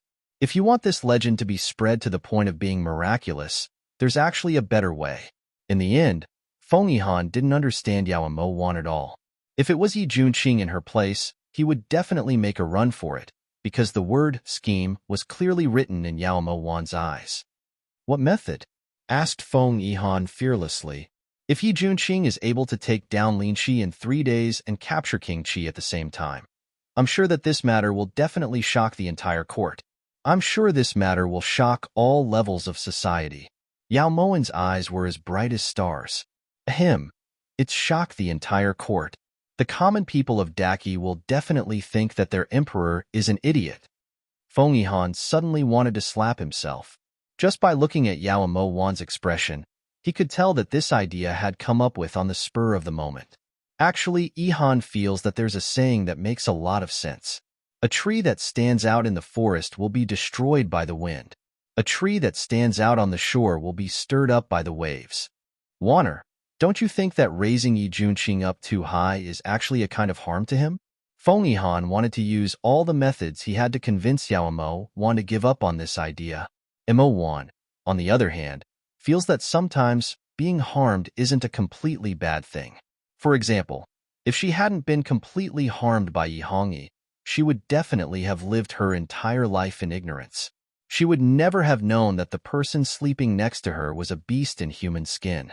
Being harmed had allowed her to see other people clearly and also see herself clearly. Actually, if King Qi doesn't agree, Moen won't force him. After all, you're the monarch of a country. Doing this would make Moen seem a bit selfish. Yao Moen loosened the reins only to grasp them better. Her eyes were filled with unconcealable disappointment. Forget it, this prince will agree. This counts as returning the favor I owed Wanner before. Feng Yihan really couldn't bear to see Yao Mo Wan's sad and disappointed expression, so he just agreed. Moen is endlessly grateful that King Qi agreed. However, the root of this matter is still King Qi returning the favor to Yi Junqing. It doesn't seem to have anything to do with the favor you owe Moen. So strictly speaking, King Qi still owes Moen a favor. Yao Mo Wan's sad expression disappeared as she explained this solemnly. When Feng Yihan heard this, he suddenly felt a gust of wind blow past him. The bleakness and loneliness made him feel incredibly disoriented. He asked himself 10,000 times in his heart, what was going on? What was going on? Had he been pushed into a trap by Yao Mo Wan? Even though he felt like he had been tricked, Feng Yihan still fulfilled his promise. Thus, after ordering Lin Shi to guard the city for 3 days, the moment Yi Junqing led his troops to break into the city, Feng Yihan was unwillingly captured by Yi Junqing. At this time, Feng Yihan was leisurely sitting in the main hall of Lin Shi guest house, sipping tea. His expression was happy and content, without the slightest hint of sorrow or resentment from being captured. Chapter 157. All of you leave. The second Yi Junqing walked into the main hall, he dismissed all of the guards and personally closed the door tightly. Where's Yao Moen? Yi Junqing's brows were sharp and his voice was filled with anxiety and unease. She's waiting at Anqing's guest house for Yihan to return. Feng Yihan took a sip of tea, his voice sounding slightly helpless. Why are you going easy on this, prince? This doesn't make sense. With Feng Yihan in hand, Yi Junqing's heart finally calmed down. At the very least, he could guarantee that Yao Moen's life wouldn't be in danger. In front of Yao Moen, her words are reason. Feng Yihan had to admit that Yao Moen really did have that ability. She was able to turn everything that went against her way of thinking into sophistry. This prince doesn't understand. Yi Junqing slowly sat down in front of Feng Yihan. Even though he felt that this entire situation was strange, he couldn't figure out the ins and outs. That day in the Chu Palace, Moen and Prince saved Yihan from danger. Yihan promised Moen that he would definitely repay it in the future. At the time, Moen asked for a favor on Prince's behalf. Today, Yihan is returning this favor. Feng Yihan originally didn't want to tell Yi Junqing, but he really couldn't ignore the fact that Yao Moen had done everything for Yi Junqing while Yi Junqing only had Yao Maxin in his heart. Even if Yao Moen didn't admit it, Feng Yihan could tell that Yi Junqing was the one Yao Moen had set her sights on. King Qi feigned defeat and retreated to return Junqing's favor. Yi Junqing knew very well that his army wasn't that invincible and that Qi's army wasn't that weak. It wasn't feigning defeat and retreating, it was sending troops to Great Chu. Feng Yihan put down his teacup and corrected him. What King Qi means is that you're sending troops to Great Chu to return a favor to Junqing, asked Yi Junqing in disbelief. Although Yihan doesn't know what Prince encountered in the Chu Palace, it was indeed Moen who asked Yihan to send troops as soon as possible, which is why this battle took place. Prince attacking Lin Shi and capturing Yihan were all Yao Moen's ideas, said Feng Yihan. Why is she doing this? Is Prince Qi so willing to listen to her orders? As for the reason, Yi Junqing would figure it out himself. Right now, he wanted to know why Feng Yihan was so obedient towards Yao Moen. If it was just to return a favor, he wouldn't have gone this far. For the woman I love, it's an honor to listen to her. Feng Yihan had a good impression of Yao Moen, but it wasn't to the point where it was deeply engraved in his heart. The reason he was saying this was to provoke Yi Junqing and make him understand that there were some people who, once missed, could never be found again. At that time, when Feng Yihan saw Yao Moen crying in sadness, he was filled with regret for his actions. You like Yao Mo? Yi Juanqing's eyes widened as he looked towards Feng Yihan in disbelief. A sour feeling welled up in his heart. Otherwise, why would Yihan give Moen an immortal phoenix tail hairpin? Why did she call that cat Xiqing? Why did it listen to her so obediently? It's because Yihan has set his sights on this woman. Each of Feng Yihan's words stabbed into Yi Juanqing's heart like thorns. The faint feeling of hurt and jealousy made it hard for Yi Juanqing to determine his own attitude. Jealousy? But he had no reason to be jealous. The one he loved was Ma Xin.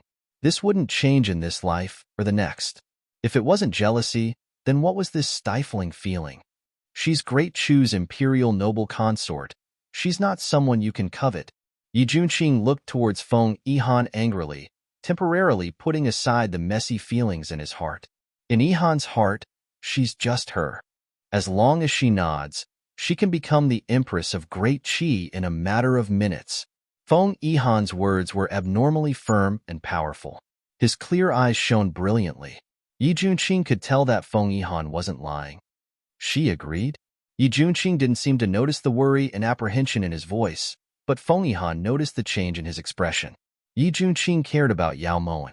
This was good. As long as Yao Moen's efforts were reciprocated, it was good. If she agreed, would I still be sitting here? Feng Yihan said bitterly, but Yi Juanqing was all smiles. Right now, Yi Juanqing's expression was one of delight at Feng Yihan's misfortune. Thus, after 2 days of stalemate, Yi Juanqing finally used Feng Yihan to exchange Yao Moen for Anqing's garrison general. In front of the two armies, Feng Yihan and Yao Moen looked at each other as they walked. As they brushed past each other, Feng Yihan spoke with some anticipation. When will we be able to see Moen again?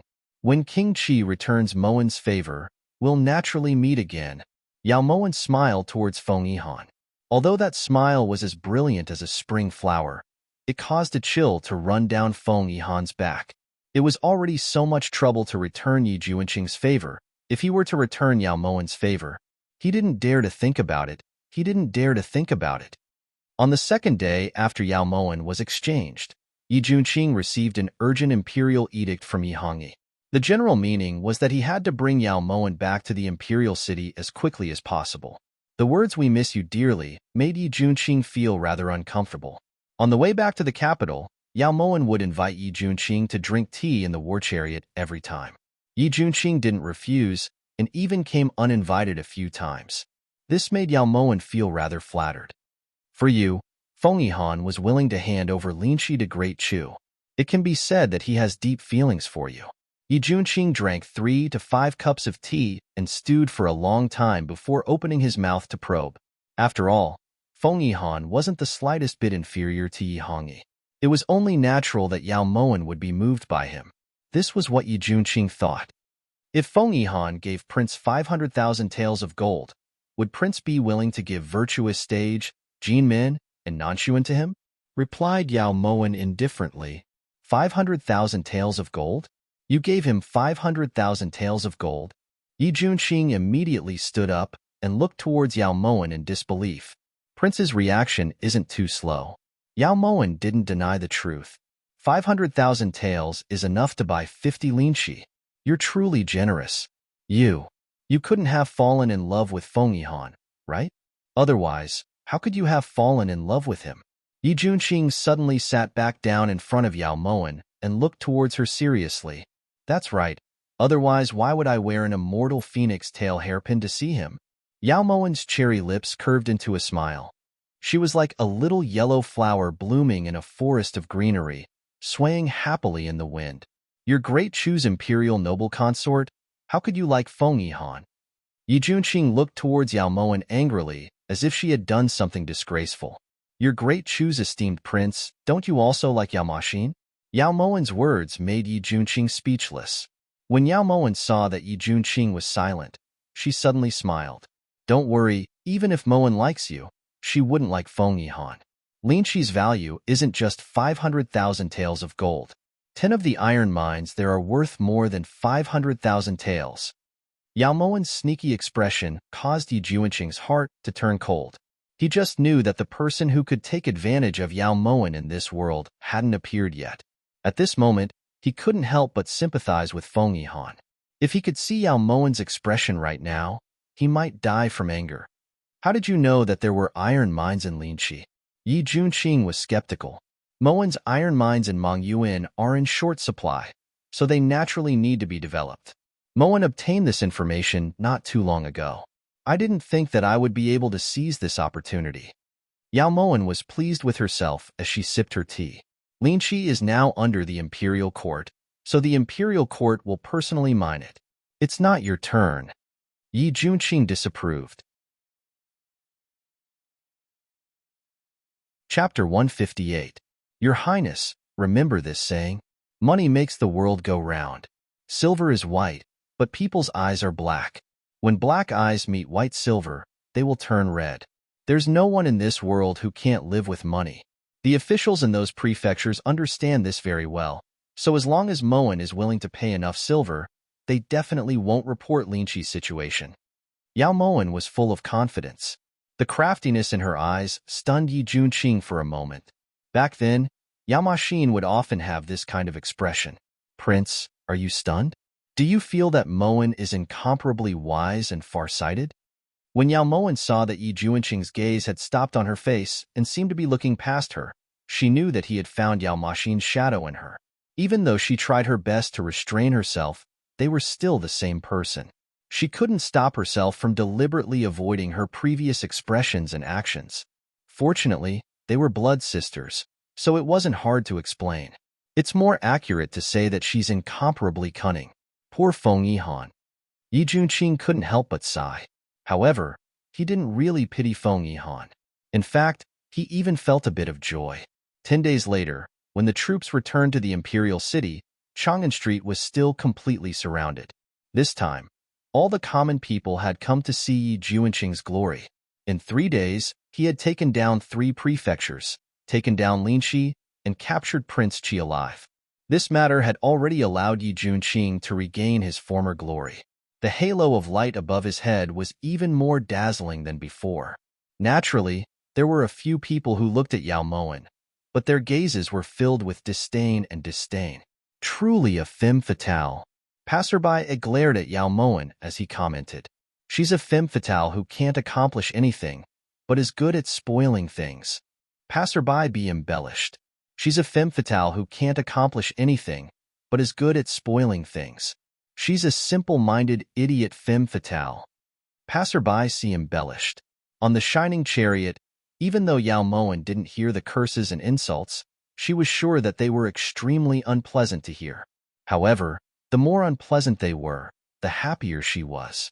She had truly profited greatly for Yi Juanqing on this trip. Yao Mowen couldn't help but sigh as she looked at the tall walls and green tiles. She was finally back. Yi Hongyi, Yao Sulwan, have you been well? As soon as they entered the palace, Yi Hongyi helped Yao Mowen out of the palanquin with both hands and pulled her into his embrace. My Wanner, you must be terrified. It's my fault for letting you go to war. If something happens to you, what should I do? Her hoarse voice was filled with unconcealable guilt and regret. Yao Mo Wan lifted her delicate little face to look towards Yi Hongyi. We won this battle, but Wan is not a competitive person. Yao Mowen's voice carried a heavy sobbing tone, but there was a trace of disdain in her heart. When she saw that Yi Hongyi's eyes were dark and his complexion was waxy yellow, she knew that he was extremely worried. How ridiculous! Yi Hongyi, you truly don't know what's good for you. Back then, I wholeheartedly did everything I could for you. Yet you were so ungrateful that you killed your wife and son. Now, I wholeheartedly did everything I could to harm you.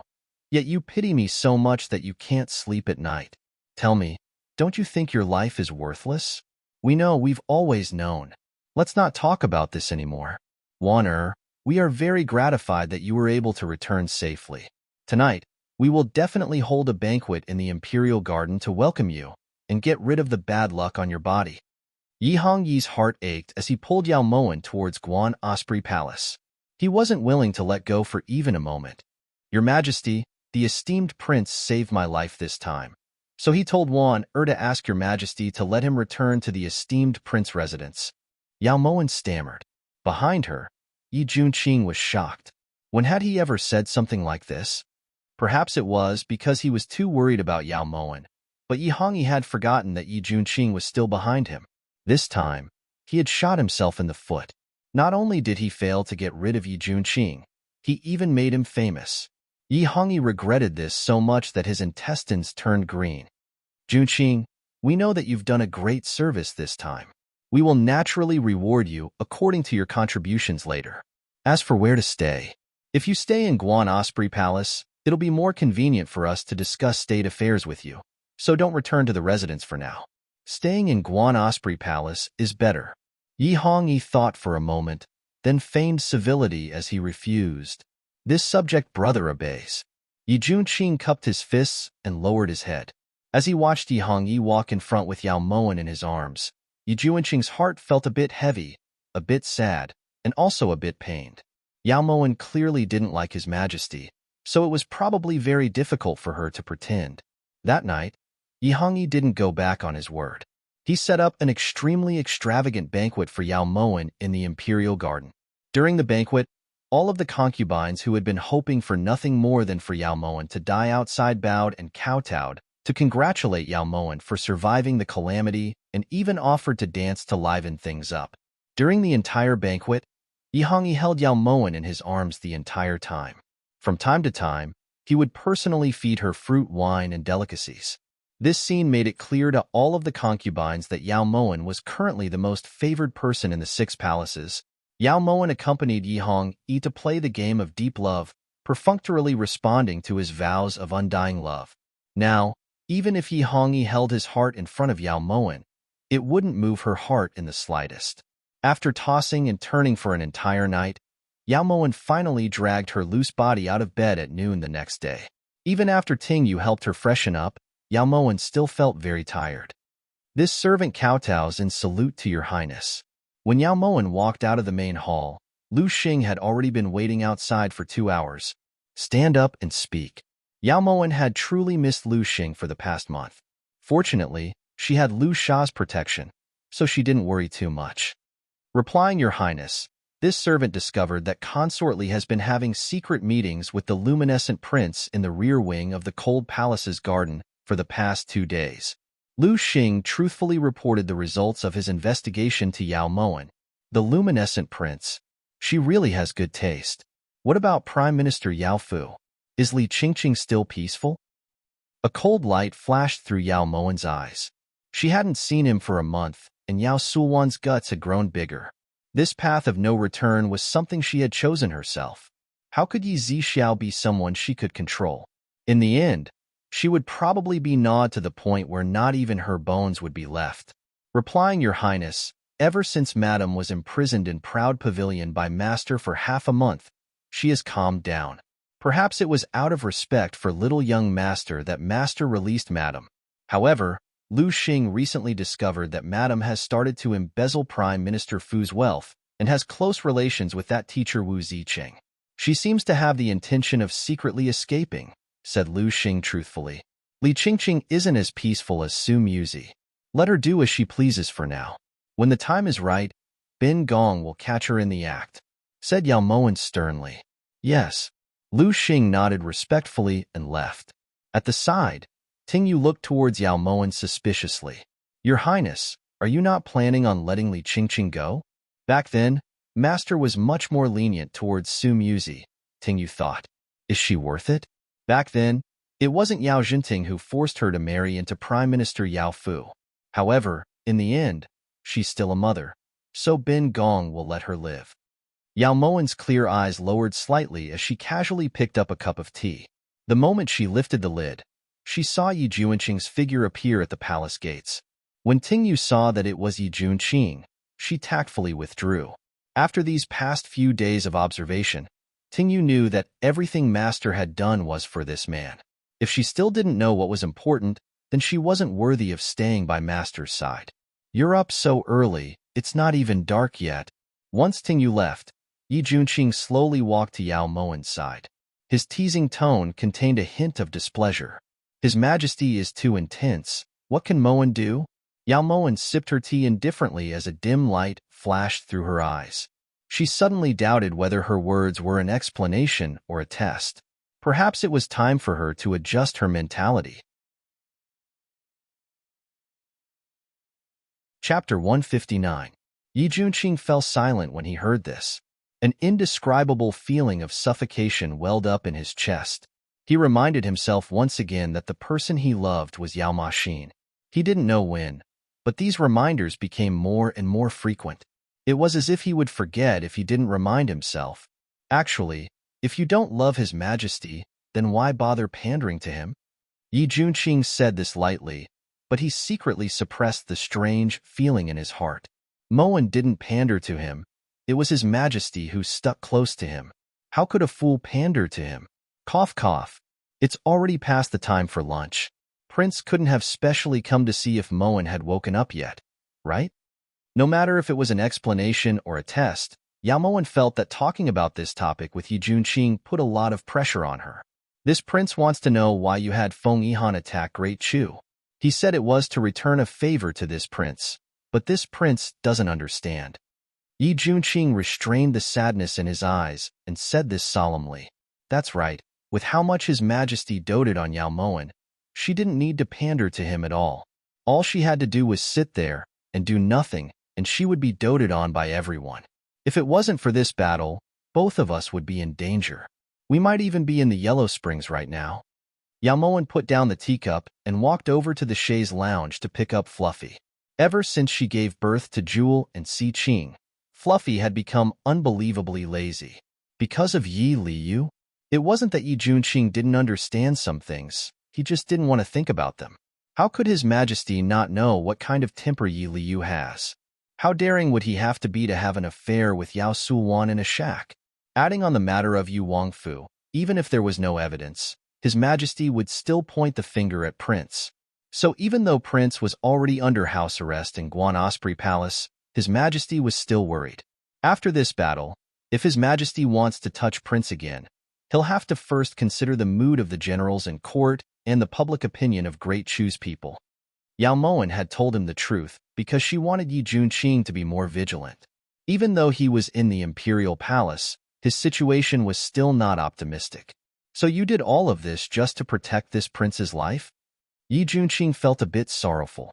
Not so long ago, he had actually been protected by a woman.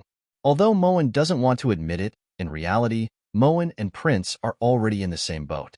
If something happens to Prince, Moen won't be able to escape unscathed. This is especially true since Yi Liu has exposed Moen's deep schemes to His Majesty on more than one occasion. Even if His Majesty thinks that this is just Yao Sulwan's instigation, as time goes on, His Majesty will grow suspicious sooner or later. Moen must make preparations. What do you mean by preparing in advance? Yi Junqing looked towards Yao Moen suspiciously. Even though they'd known each other for so many days, he still couldn't guess what was going on in Yao Moen's head. Of course it's Prince. If His Majesty decides to chop off Moen's head one day, surely Prince won't just sit and watch? Yao Moen wanted to make herself Yi Junqing's responsibility. Only a person with a responsibility would give up so easily. You're not joking, right? This prince doesn't even know how much longer I can live, so how could I save you? Yi Junqing found it strange that Yao Moen would have such an absurd idea. So for Moen's sake, it's best if Prince can live a bit longer. At the very least, you can't die before Moen. Based on what? Yi Junqing objected. Based on the fact that Moen is the younger sister of the woman you love the most. Yao Moen knew that this was the only reason Yi Junqing could accept without becoming suspicious. Actually, if you didn't do so many things, you wouldn't have to worry about His Majesty chopping off your head. After all, His Majesty dotes on you so much. Yi Junqing didn't refute this. For Maxin's sake, he really couldn't disregard Yao Moen. A beauty is past her prime. Moen will grow old one day. Perhaps His Majesty will find a new concubine before Moen's beauty grows old. Moen should make plans for herself. In this world, if one doesn't do things for themselves, the heavens will destroy them. Moen has never been someone who meekly accepts adversity. Yao Moen stroked Fluffy, her eyes as sharp as an eagle's. You're already His Majesty's concubine. What else can you make plans for yourself? Yi Junqing guessed that he might never be able to understand this woman. Her thoughts were always outside of his expectations.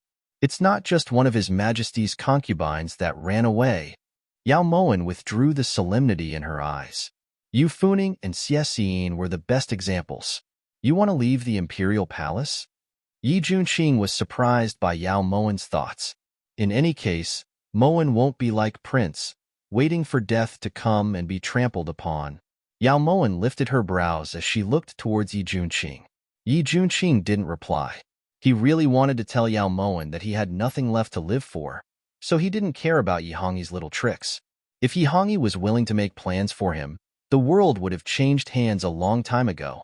As Yao Moen watched Yi Junqing silently leave, she felt sad. Just one page of her testimony had caused Yi Junqing to bear so much suffering. One day, she would make that Yi Junqing, who had once stood at the top of the world, return to everyone. But what Yao Moen didn't know was that what Yi Junqing cared about was returning to her side. Once Yi Junqing left, Inshui appeared. Reporting to Master, this subordinate has searched the entire imperial palace but didn't see a trace of Feng Duo. This subordinate has failed in her duty, said Inshui in shame. Didn't find him? Yi Hongyi really put in a lot of effort this time. He definitely wants to support Feng Duo to attack Qi and then form an alliance with Qi to resolve the worries of the Southwest. Unfortunately, Feng Duo is trash that can't be supported. If it weren't for the fact that the old king of Qi and consort Hua had planned so much for him, they would still have failed miserably. How could he possibly compare to Feng Yihan then? Yao Moen sighed as she shook her head. Should this subordinate go search outside the palace again? Suggested Inshui. There's no need. Yi Hongyi's greatest characteristic is that he wants everything to be under his control, especially when it comes to matters related to the stability of the throne. Just based on this, he definitely wouldn't let Feng Duo leave his sight. That's why this consort is certain that Feng Duo is in the imperial palace. Have you found any suspicious places in the imperial palace? They had been husband and wife for 7 years, so how could she not know Yi Hongyi's temperament? At the time, it was precisely because her own wisdom had exceeded the limits of his control that she had been killed. After Master's reminder, this subordinate feels that there is one place that is suspicious. It's Yi Hongyi's Central Dragon Palace. This subordinate discovered that there is a secret room in Central Dragon Palace with several tins of porcelain furnaces filled with all sorts of rare medicinal ingredients.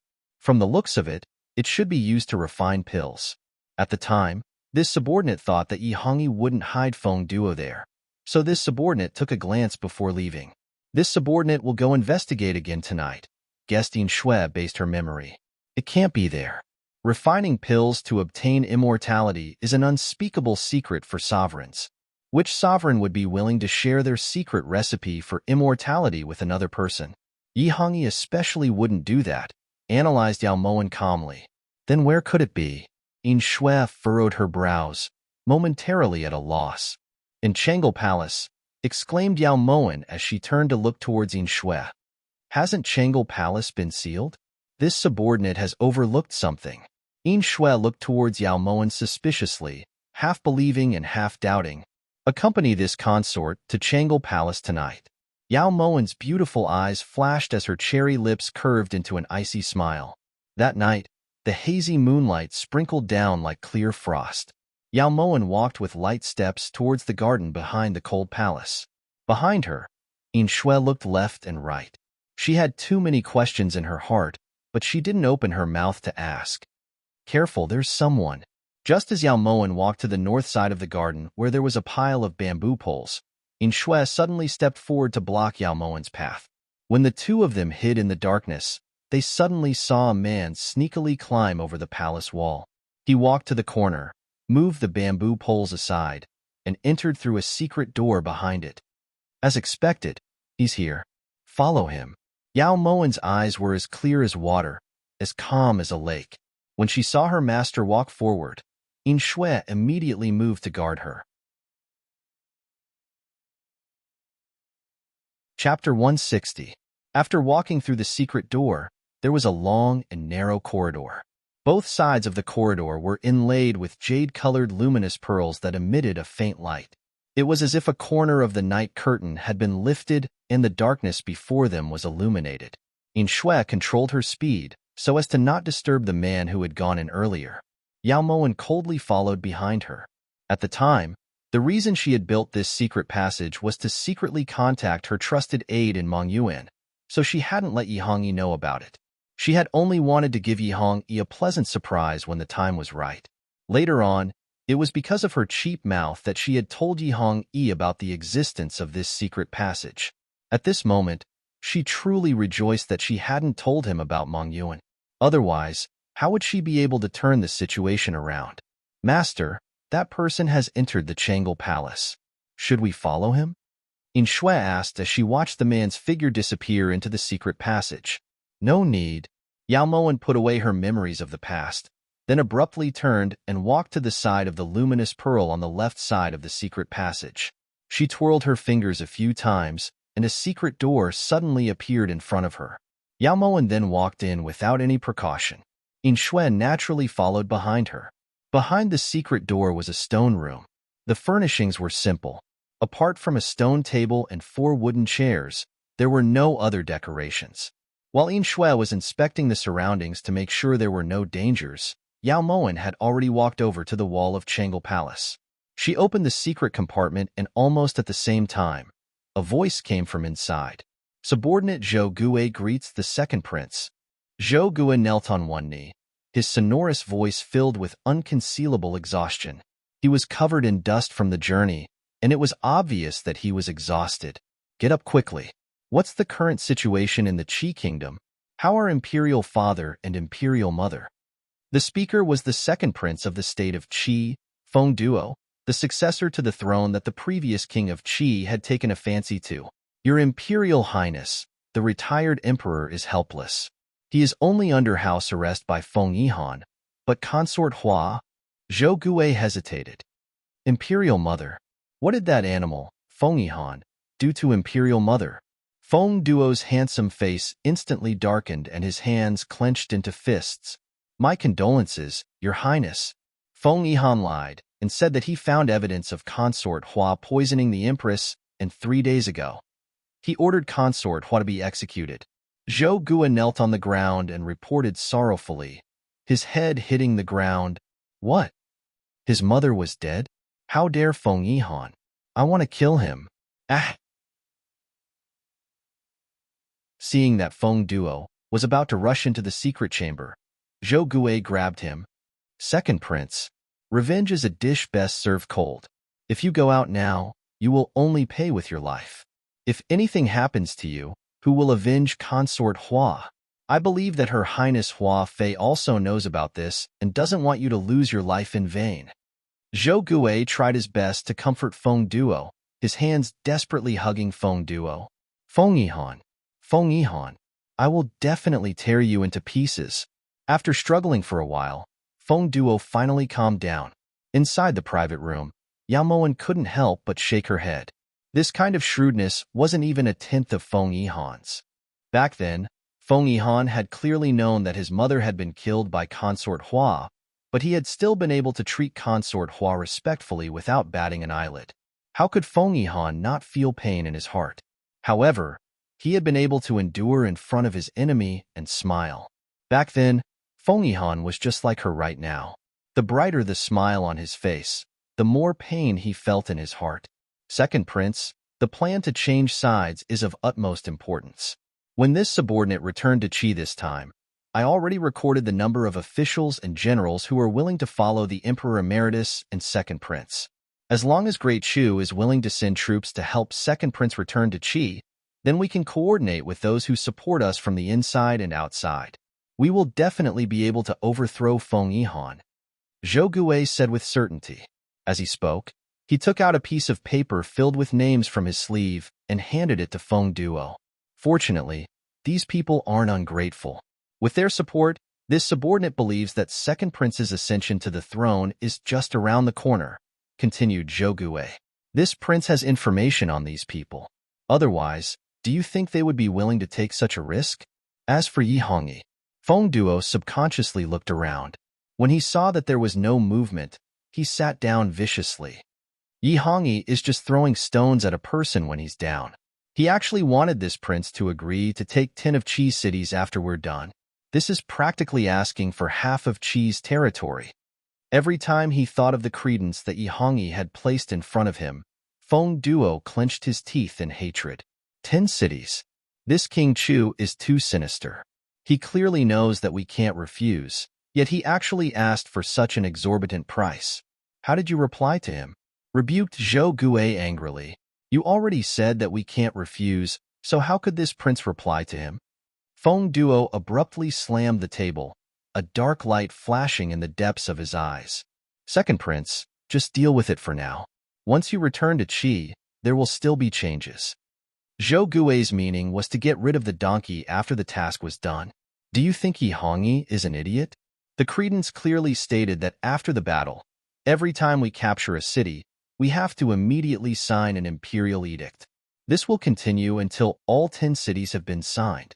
Roared Feng Duo hatefully. King Chu is too black-hearted. Then you still agreed? Zhou Guo looked towards Feng Duo suspiciously. This prince would rather become Yi Hongyi's puppet than let Feng Yihan have an easy time. The credence has already been signed, and we've also obtained the list of names. Everything is ready except for the final push. Immediately send a message to the people on the list. In 10 days, this prince will definitely return to the state of Qi and personally execute Feng Yihan in the throne room. Feng Duo spoke ruthlessly. The light in his eyes was like the ice on a 1,000-year-old mountain that would never melt. This subordinate obeys. Zhou Guo immediately turned and retreated into the secret passageway after receiving the decree. Zhou Guo had never expected that his departure would be his final farewell with Feng Duo. When Feng Duo's battered corpse was discovered hanging in front of Chang'e Palace, the relationship between Qi and Chu fell into an unprecedentedly tense state.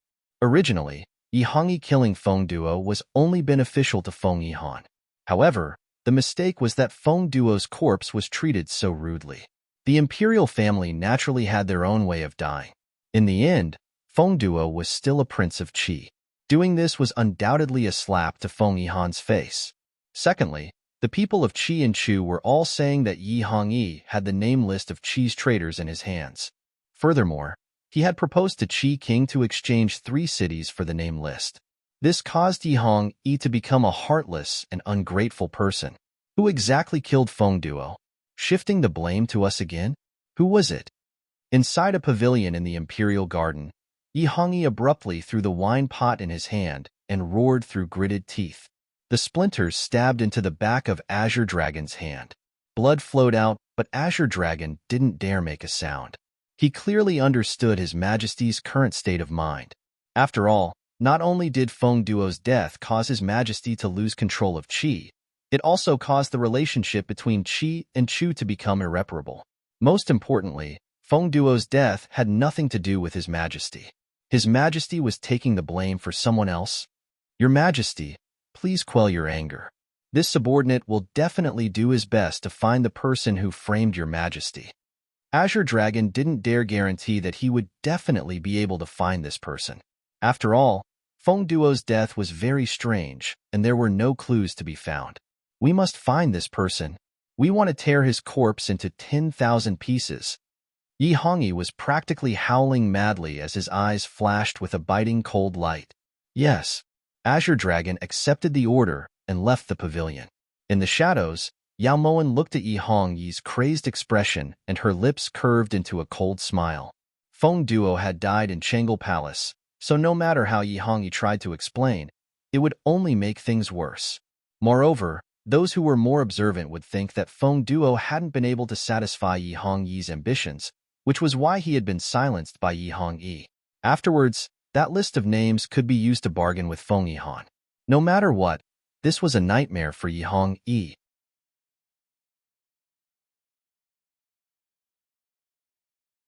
Chapter 161.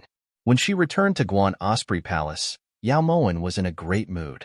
She especially told Tingyu to prepare a sumptuous dinner to reward herself. At this time, Yin Shui had already handed Feng Yihan's reply to Yao Moen. Zhou Gui has already been granted permission to return to his hometown.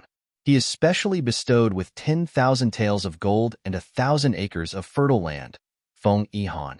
Yao Mowen's eyes lit up as she looked at the letter in her hands. She then handed the letter to Yin Shui. Destroy it. Do you know why Feng Yihan did this? Yao Mowen walked leisurely to the side of the table. Her body was as graceful as a swallow, and her face was filled with joy. This subordinate doesn't know. Yin Shui truly didn't understand the meaning behind Feng Yihan's letter. Zhou Gui was a remnant of Feng Duo's faction, so it was reasonable for him to be dismissed from court. Why would he be rewarded? Although Yi Hongyi hasn't said anything about Feng Duo dying in Chang'e Palace, the first person he suspects is Yi Junqing. Now that Zhou Gui is being treated courteously by Feng Yihan, even though it looks like he has been demoted, it's actually a reward. I'm sure that this matter will quickly reach Yi Hongyi's ears. Compared to Yi Junqing, Zhou Gui's motive is more obvious. Also, this consort has sprinkled some chicken blood on the secret passage in Chang'e Palace, so Yi Junqing doesn't know about it. Yao Mowen sat leisurely at the table as she expressed her gratitude towards Feng Yihan's intentional arrangements. Feng Yihan is doing this to return a favor to Master. Yin Shui suddenly understood and tightened her grip on the letter. When she unfolded it again, the letter had already turned into fine powder. This consort's favor is that easy to return? Yao Mowen lifted her brows. The smile on her lips made Yin Shui suddenly feel pity for Feng Yihan. Based on her understanding of Master, if someone owed her a favor, they probably wouldn't be able to repay it without giving half of their family's wealth. Yin Nanxing was the best example. At dinner, Yi Junqing walked into Guan Osprey Palace as usual. He slowly sat down at the table and looked at the table full of food. He couldn't help but sigh. This prince has thought about it for a long time and finally understood one thing. Yi Junqing's expression was grave, and his eyes were clear like water. His voice was so heavy that it made one feel like they were visiting a grave. What is it? In response to Yi Junqing's solemn expression, Yao Mowen very cooperatively set down the porcelain bowl and looked towards Yi Junqing seriously. This prince has always believed that everything you've done, even if not everything, was mostly for this prince's good. Yi Junqing looked towards Yao Mowen, his eyes calm and tranquil. That's the truth. Yao Mowen nodded firmly. That's definitely not the case. The reason why you want to protect this king is actually to use this king as a cover to cover up all of your evil deeds.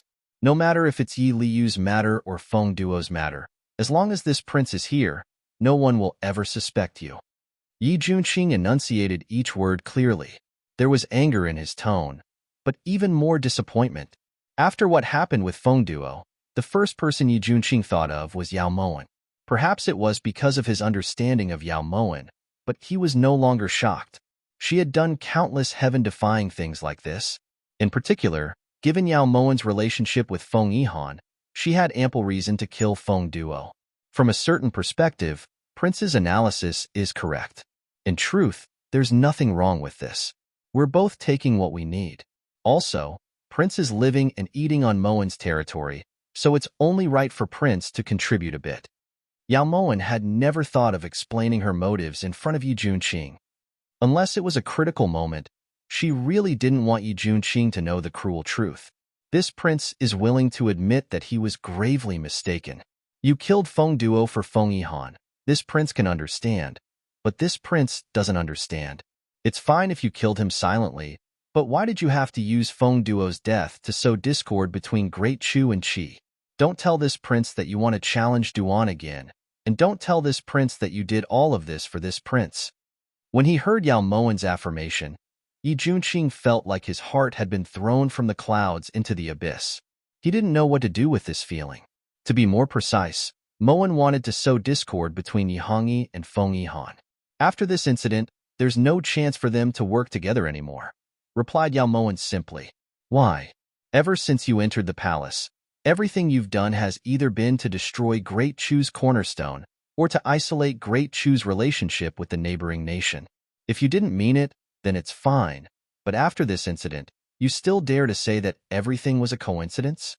In the past, Yi Junqing could turn a blind eye or pretend that he didn't know anything and didn't do anything, but this time, Yi Junqing really didn't want to just watch from the sidelines. He really couldn't bear to watch anymore. Everything was just a coincidence. Feng Yihan's feelings for Moen are as deep as the ocean. In the future, she might be Moen's final home. So, Moen would definitely not allow Feng Yihan and Yihangi to have any kind of friendly cooperation or contact. Only this way could Moen's path of retreat be safe and sound. Yao Moen made up a reason that even she thought was wild and imaginative. Since you're not stupid, then you should know how much Ma Xin has sacrificed for Great Chu. Now, for the sake of your own path of retreat, you're actually willing to place Great Chu in a precarious situation. How could you be this selfish? Yi Junqing never expected that Yao Moen would be so self-confident when she said this. She didn't feel any guilt or regret at all. Does Prince think that eldest sister is very selfless? From start to finish, eldest sister has never done it for Great Chu, but for Yihangi. If Yihangi wasn't the man she loved the most, would she be in the mood to care about Great Chu being in a precarious situation? What Moen is doing right now is no different from eldest sisters. If eldest sister wasn't selfish, the person sitting on the dragon throne right now would be you. Yao Moen's voice trembled slightly, and a trace of pain flashed through her eyes. If it was possible, she really wanted to carve out the name Yao Ma Xin from Yi Junqing's heart. Even if it meant making him suffer a moment of heart-wrenching pain, it would still be better for Yi Junqing to constantly think about a woman who had never thought about him. This prince is willing. Even if what Yao Moen said was the truth, Yi Junqing still couldn't tolerate someone saying bad things about Yao Ma Xin in front of him. Willing, these three words confirm that Prince is the same as Moen, both selfish people. If it was for the good of Great Chu, then you shouldn't have given up the throne for Yao Ma Xin back then. You know better than anyone that Yihangi is narrow-minded, gutless, and lacking in charisma. His ascension to the throne will only cause Great Chu to decline. When Prince was helping Yao Ma Xin, did you ever think that it would cause Great Chu to be in a precarious situation? If you didn't, then what right does Prince have to sit here and make Moen give up her most likely path of retreat for Great Chu? Yao Moen's words were like a morning bell ringing in Yi Junqing's heart. That's right, even now, he didn't really want to protect Great Chu. He just didn't want to disappoint Ma Xin. Guan Osprey Palace grew even quieter. Yi Junqing sat silently next to Yao Moen for a long time before he finally spoke. But Ma Xin has truly sacrificed too much for Great Chu. It's sacrificed too much for Yihangi. Yao Moen's eyes were icy cold as she corrected him. All right, let's eat. In this exchange, Yi Junqing once again tasted the taste of complete defeat. It seemed that he had never won in a battle of words with Yao Moen. Prince doesn't plan on going berserk? Yao Moen suppressed the anger in her eyes and looked towards Yi Junqing suspiciously. This didn't seem to be his style. Going berserk also requires strength. As Yi Junqing spoke, he picked up a porcelain bowl. Since he couldn't win in an argument, he should at least try to make a comeback somewhere. When he thought of this, Yi Junqing suddenly sped up and swept up all of Yao Moen's favorite dishes into his mouth like a whirlwind. When Yao Moen saw Yi Junqing's expression that looked like he couldn't even leave a plate for her, her lips curved into a faint smile.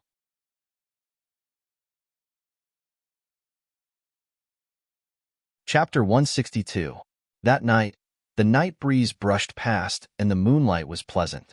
Under the soft couch in the inner room of Pure Flowers Palace, gorgeous clothes were scattered all over the floor. The pure white embroidered canopy fluttered, outlining the figures inside clearly. On the couch, Yao Sulwan's fair and smooth body swayed like a mermaid. Her beautiful hair transformed into waves as she moved intensely. Her slender waist rose and fell. Yao Sulwan's forehead was drenched with fragrant sweat. The man on top of her had made her willingly become his captive. That feeling of climbing to the clouds caused Yao Sulwan's body to spasm uncontrollably. Yao Sulwan already couldn't remember how many times they had tangled together tonight, but the man still hadn't reached his peak. At this moment, the man suddenly flipped Yao Sulwan's body over and began to move madly. Only when every hair on Yao Sulwan's body was trembling did the man let out a low roar and end this pleasure on the bed. Compared to Yihangi, does this prince's martial arts satisfy consortly? Yi Zixiao's long and narrow eyes narrowed slightly, his thin lips hooking into a deep smile. That handsome face that wasn't inferior to Yi Hongyi's had an additional mysterious and strange expression, making it hard for others to grasp it. To be able to have fun with Prince, Sulwan's life is already complete. Yao Sulwan dragged her exhausted body and leaned into Yi Zixiao's embrace. Her slender fingers circled Yi Zixiao's chest as she praised him coquettishly. From what she remembered, Yi Hongyi had never satisfied her like this before. Let this prince think, how should I repay consortly for such a high evaluation? As Yi Zixiao spoke, his fingers brushed past Yao Sulwan's fair and slender jade legs, his thin lips moving down. He only moved his fingers away when he felt Yao Sulwan's body spasm again. Prince. Even though Yi Zixiao had stopped moving, Yao Sulwan's body still didn't stop spasming. Consort Li's voice is truly beautiful. This prince can't get enough of it. Yi Zixiao's thin lips curved slightly as a brilliant light flashed through his eyes. Prince. Sulwan really can't take it anymore. Sensing the heat in Yi Zixiao's eyes, Yao Sulwan immediately begged for mercy. This is the first time this prince is lying on Consort Li's soft couch in Pure Flower's palace. I naturally have to satisfy Consort Li. As Yi Zixiao spoke, his body pressed even closer to Yao Sulwan. Prince, please spare Sulwan. Sulwan really can't take it anymore. Yao Sulwan's face was completely red as she shyly pushed Yi Zixiao away. Actually, this prince wants to know, why does Consort Li dare to invite this prince to Pure Flower's palace? Isn't she afraid that His Majesty will suddenly barge in? Seeing that Yao Sulwan was begging for mercy, Yi Zixiao finally returned to the main topic. His Majesty has long since forgotten about Sulwan's existence in the inner palace. Now, even if Sulwan died alone in Pure Flower's palace, His Majesty wouldn't even bother to take a look. At the mention of Yi Hongyi, Yao Sulwan's joyful gaze instantly turned piercingly cold. She had done so much for Yi Hongyi, but in the end, all she got in return was a cup of poisoned wine. Yi Hongyi, it was you who was heartless first, so don't blame Sulwan for being unjust. Consort Li is urging this prince to rebel because of this? Yi Zixiao hooked a strand of hair in front of Yao Sulwan's chest with interest. His thin lips were slightly pursed as a cold light flashed through his eyes. Of course not. Sulwan feels that compared to Yi Hongyi, Prince is more suitable for that dragon throne. Yao Sulwan turned to look at Yi Zixiao. This man in front of her was her new hope. Ever since she had laid her cards on the table with Yi Hongyi that day, Yao Sulwan knew that as long as Yi Hongyi still sat on that dragon throne, she would never be able to make a comeback. In the imperial family, aside from Yi Junqing, only Yi Zixiao had this kind of strength.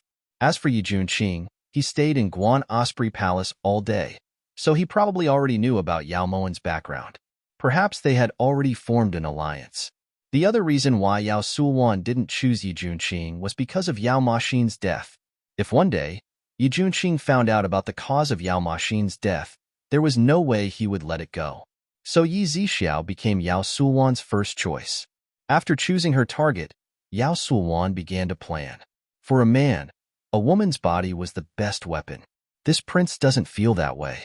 Yi Hongyi is indeed not suitable for that dragon throne, but Yi Junqing is fully deserving of it. Furthermore, this prince is only a branch of the imperial family and can't be considered orthodox, so there's no reason for me to covet the throne. Yi Zixiao looked at the woman in his arms leisurely as he retorted indifferently. Orthodox? Whoever had the ability to become the emperor would be the legitimate heir. Back then, if his father had not used some tricks, the current legitimate heir would have been the descendants of King Jing's imperial residence. This matter had already become a secret that everyone in the royal family knew but could not speak of. Could it be that Prince is really willing to submit to someone else? Yao Sulwan sensed Yi Zixiao's probing and decided to get straight to the point. What if this prince is willing to submit to someone else? Yi Zixiao's hand that was tangled in Yao Sulwan's hair gradually tightened. Yao Sulwan could even feel the pain of his pull. Then Sulwan has eyes but can't see and has misjudged him. Yao Sulwan's voice was cold as she prepared to get up, but Yi Zixiao abruptly pulled her back down. This prince will use reality to prove just how accurate Consort Li's foresight is. Yi Zixiao, who had been hit on the nail on the head, suddenly seemed to transform into a beast. His dark eyes shone with a savage and cold light. Sulwan has long seen that Prince isn't a person of mediocrity. As long as Prince needs it, Sulwan will definitely do my best to help Prince. Once Prince ascends to the throne, don't forget Sulwan's kindness. Yao Sulwan was overjoyed. If she could climb up a high branch like Yizixiao, her future would be bright. The day this prince ascends to the throne will be the day this beauty is named Empress, vowed Yizixiao. Sulwan doesn't dare to covet the throne of Empress. Everyone knows that Prince and Consort Jing have always loved each other. Sulwan only hopes that Prince can leave a place for Sulwan in the inner palace. That would already be extremely grateful, murmured Yao Sulwan as she shyly burrowed into Yizixiao's embrace. Zairu is the beloved daughter of old Imperial Prince Duan's wife. This prince treats her well because of old Imperial Prince Duan's prestige. In the future, when this prince ascends to the throne, who else would I need to fear? The meaning behind Yizixiao's words was very clear. Then Sulwan won't refuse Prince's kind intentions. Yao Sulwan's face immediately lit up when she received Yizixiao's promise. This prince naturally has this intention, but whether or not this will succeed will still depend on this beauty's help. Right now, there's nothing major happening in court, so we can't find a suitable opportunity to act, right? Asked Yizixiao seriously with a frown. If there's no opportunity, then we need to create one. Yi Juanqing's achievements in the Battle of Guiyang have been outstanding, and his name has spread far and wide. Yi Hongyi definitely won't let him get away with this. In reality, Yi Hongyi has wanted Yi Juanqing dead for quite some time now. Anyone with a discerning eye can see this. Yao Sulwan leaned into Yizixiao's embrace as a light flashed through her eyes. Yi Juanqing's death will definitely cause the dissatisfaction of the generals in court. As long as this prince can grasp this opportunity and lead the generals to oppose Yi Hongyi, I'll definitely be able to win over the hearts of the people. At that time, Yi Juanqing will be dead and Yi Hongyi will lose the hearts of the people, so this prince will naturally inherit the throne. However, this prince doesn't have the ability to take Yi Juanqing's life, said Yizixiao in a low voice.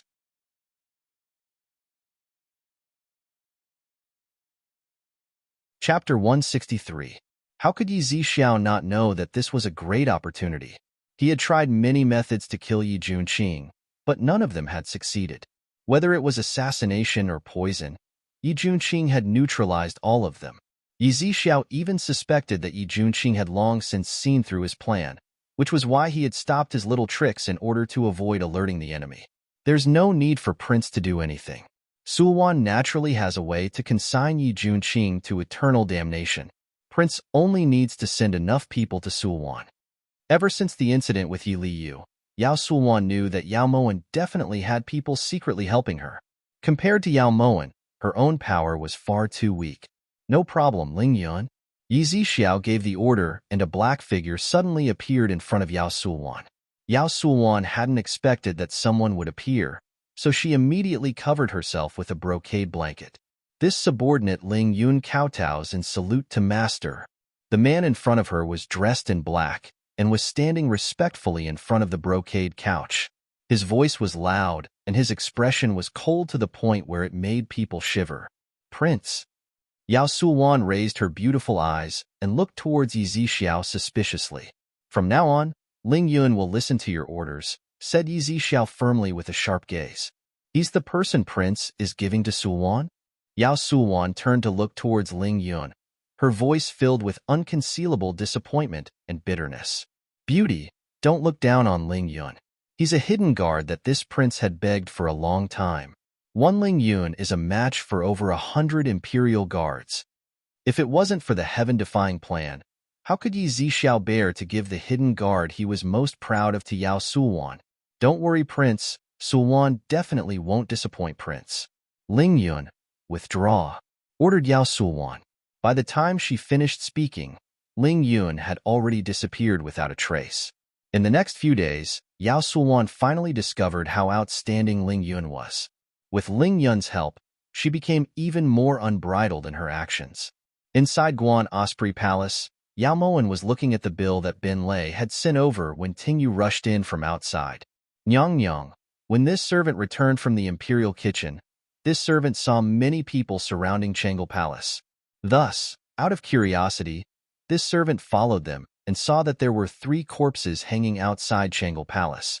Although the corpses were so rotten that it was impossible to identify who they were, there were letters pasted on each of the corpses. It said Nurse Sun, Eunuch Zhang, and Yuner. Tingyu reported what she had seen. Who?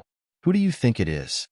Her heart felt like it was being fiercely clenched by someone, yet it also felt like it was being tightly wrapped by wildly growing vines.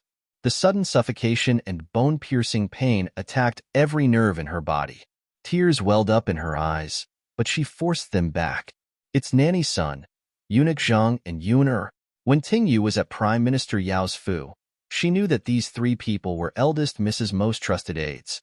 Originally, she thought that they were really like what was recorded in the diary and returned to their respective homes. She did not expect that this would be the result. Speechless, Yao Moen's hands trembled as she held the account book. She could no longer hold back the tears in her eyes. Nyang Nyang, are you all right? Tingyu saw that Yao Moen's expression was abnormal and immediately went up to support her. However, Yao Moen pushed her away in the next second. Put away the account book properly. Yao Moen threw the account book to Tingyu, then strode out of Guan Osprey Palace.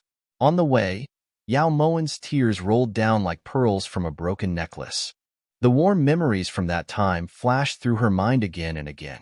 Changle Palace was right in front of her eyes, but Yao Moen fell to the ground without any warning. She was so impatient that she lost her footing and tripped over a tree branch. Her palms and arms rubbed against the ground, causing fine beads of blood to seep out. Nanny Sun, Eunuch Zhang, Yuner, I'm sorry, it's Bin Gong that implicated you too. Yao Moen choked with sobs as her tears flowed freely. She ignored the pain in her palms and fiercely pounded the ground, venting the extreme hatred she had been suppressing in her heart. Her body was trembling from anger, and her expression was malevolent from ruthlessness.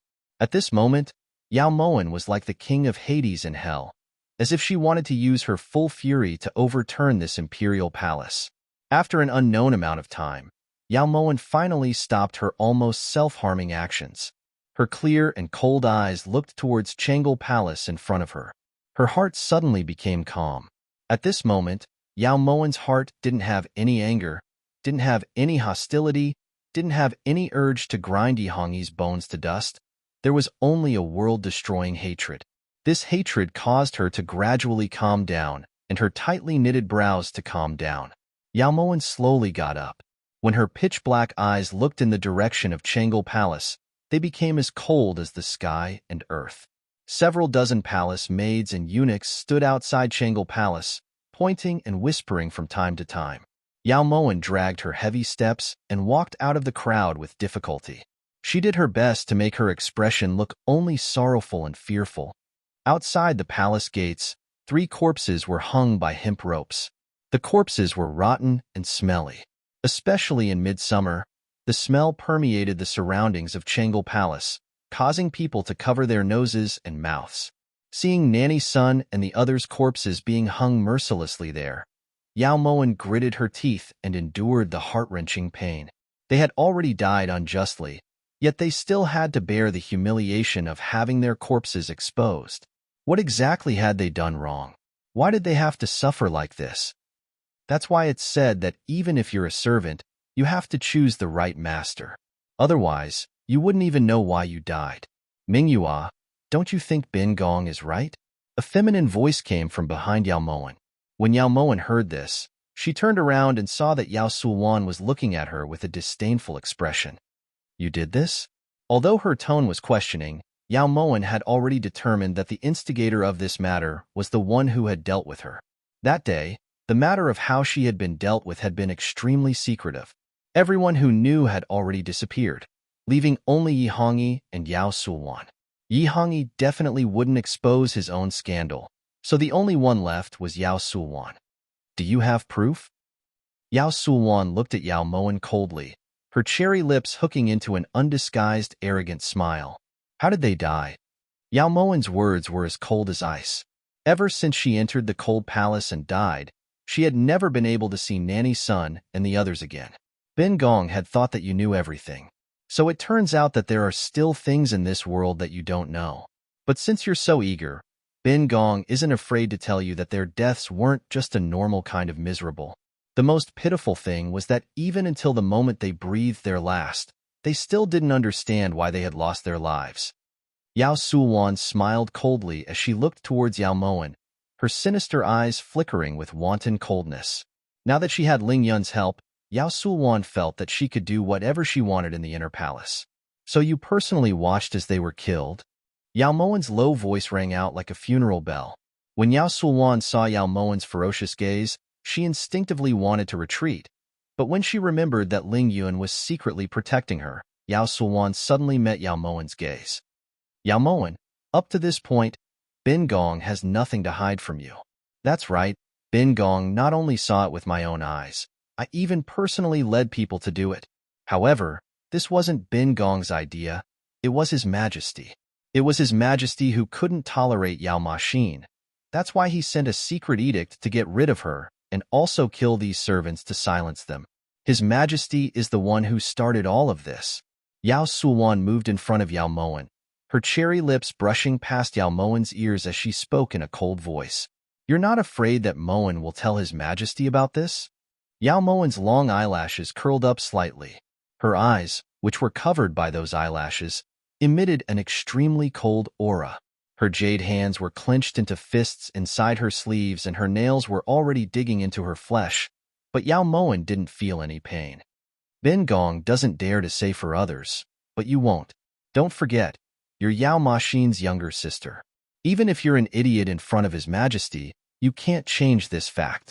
If you question Yao Maxin's death, His Majesty will question your intelligence. Perhaps it was because she'd been too shocked back then that Yao Sulwan hadn't thought of this. If second older sister wants to continue playing, then Moen has no reason not to accompany you. However, Moen wants to remind second older sister that if this matter hadn't happened, perhaps your death would have been a bit easier. Now, Moen has changed her mind. For you, death is a form of release. Moen won't let you release yourself so quickly. Yao Moen's lips suddenly curved into a smile. That smile was as bright and beautiful as the spring sun, but it made one smell the scent of death.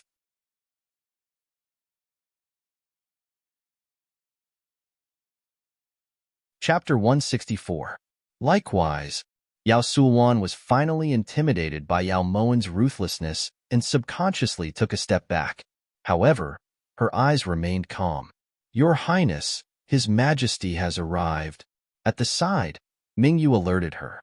When Yao Sulwan heard this, she immediately turned to leave, but Yao Moen grabbed her wrist.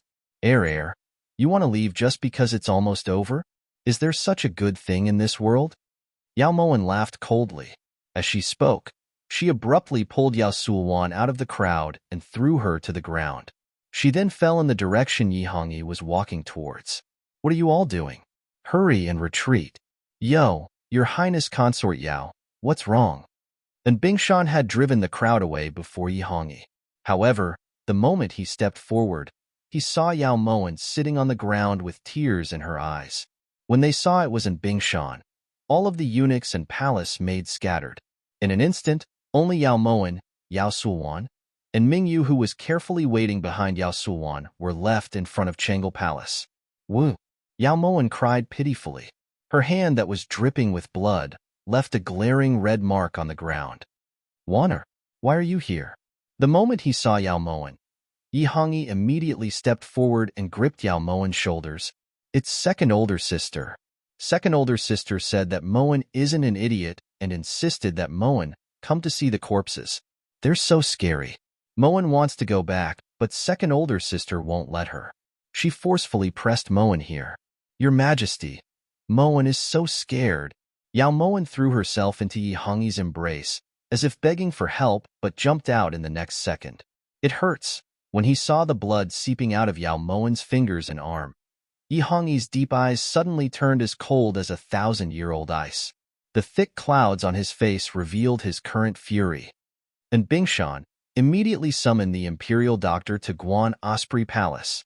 Azure Dragon, get rid of those 3 corpses for Zhen. Yi Hongyi pulled the weeping Yao Moen into his arms and walked towards Yao Sulwan with vicious steps. Your Majesty, I didn't. In her shock, Yao Sulwan forced herself to remain calm as she faced Yi Hongyi's bone-chilling gaze. The current her no longer needed to kneel in front of Yi Hongyi and beg. The relationship between them had long been broken to the point where there was no room for reconciliation. No? Who else but you would do such a thing? Yi Hongyi spoke ruthlessly, his voice as cold as ice. Yao Sulwan could hear the meaning behind his words. He was referring to the corpses of Nurse Sun and the other two. She expected that after this incident, Yi Hongyi would hate her even more. However, as long as she could successfully provoke a conflict between Yi Hongyi and Yi Junqing, would he still have the energy to deal with her? Furthermore, Yi Hongyi wouldn't take this risk unless he had no other choice. Your Majesty is wise. This concubine is truly innocent. She didn't care that Yao Moen had framed her. Even if this hadn't happened, the conflict between her and Yi Hongyi would have long been irreconcilable. Zhen will naturally be wise, said Yi Hongyi coldly. Then he turned to leave with Yao Moen in his arms. The instant he turned, Yi Hongyi subconsciously glanced at Changle Palace. His heart suddenly felt like it was bound by something. That strange feeling caused Yi Hongyi's heart to tremble. Regret? No. Yao Maxin's death allowed him to enjoy a relief he had never felt before. Even though Yao Moen's arm was only a superficial wound, Yi Hongyi still made a big fuss over a minor issue and summoned all the imperial doctors to Guan Osprey Palace. He even threatened that if Yao Moen's wound left a scar, he would slaughter every single one of them. This kind of honor was unprecedented, and it would be impossible for there to be someone like him in the future. That night, Yi Hongyi sent Tingyu and the others away. He held Yao Moen in his arms as they lay on the bed. He only let go after confirming that Yao Moen had fallen asleep. Afterwards, he tossed and turned restlessly, only falling asleep at midnight. We don't regret it, and we won't regret it. Only when you're dead will we feel that we're alive. Once you're dead, we won't be a puppet anymore. When she heard Yi Hongyi's muttering, Yao Moen slowly opened her eyes. Her deep and serene eyes were like two boundless night skies, yet also like two black holes, making it impossible for people to look away after just one glance. This time, Yi Hongyi didn't leave at midnight. Instead, he stayed with Yao Moen until very late. However, Yi Hongyi still didn't leave breakfast at Guan Osprey Palace. When the exhausted Yao Moen lazily walked to the table, Yi Junqing had already been sitting there waiting for a long time. How do you explain what happened to Nurse Sun? Yi Junqing's expression was as calm as water. His clear eyes were like an ancient well without any ripples. Even so, Yao Moen could still feel the anger coming from him. It's very hard to explain. At the time, she had ordered Lu Xing to find a random corpse and bury it near the Cold Palace's garden. She had lied that Nurse Sun had been silenced by Bingshan because she had never imagined that there would be a day when Nurse Sun's corpse would be hung in front of Peaceful Music Palace. Now that the truth was right in front of her, she didn't seem to have anything to explain. So you were lying to this prince before. When Yi Junqing saw the corpses of Nurse Sun and the other two, he had already come to this conclusion. Yao Moen shrugged in agreement. She couldn't refute that.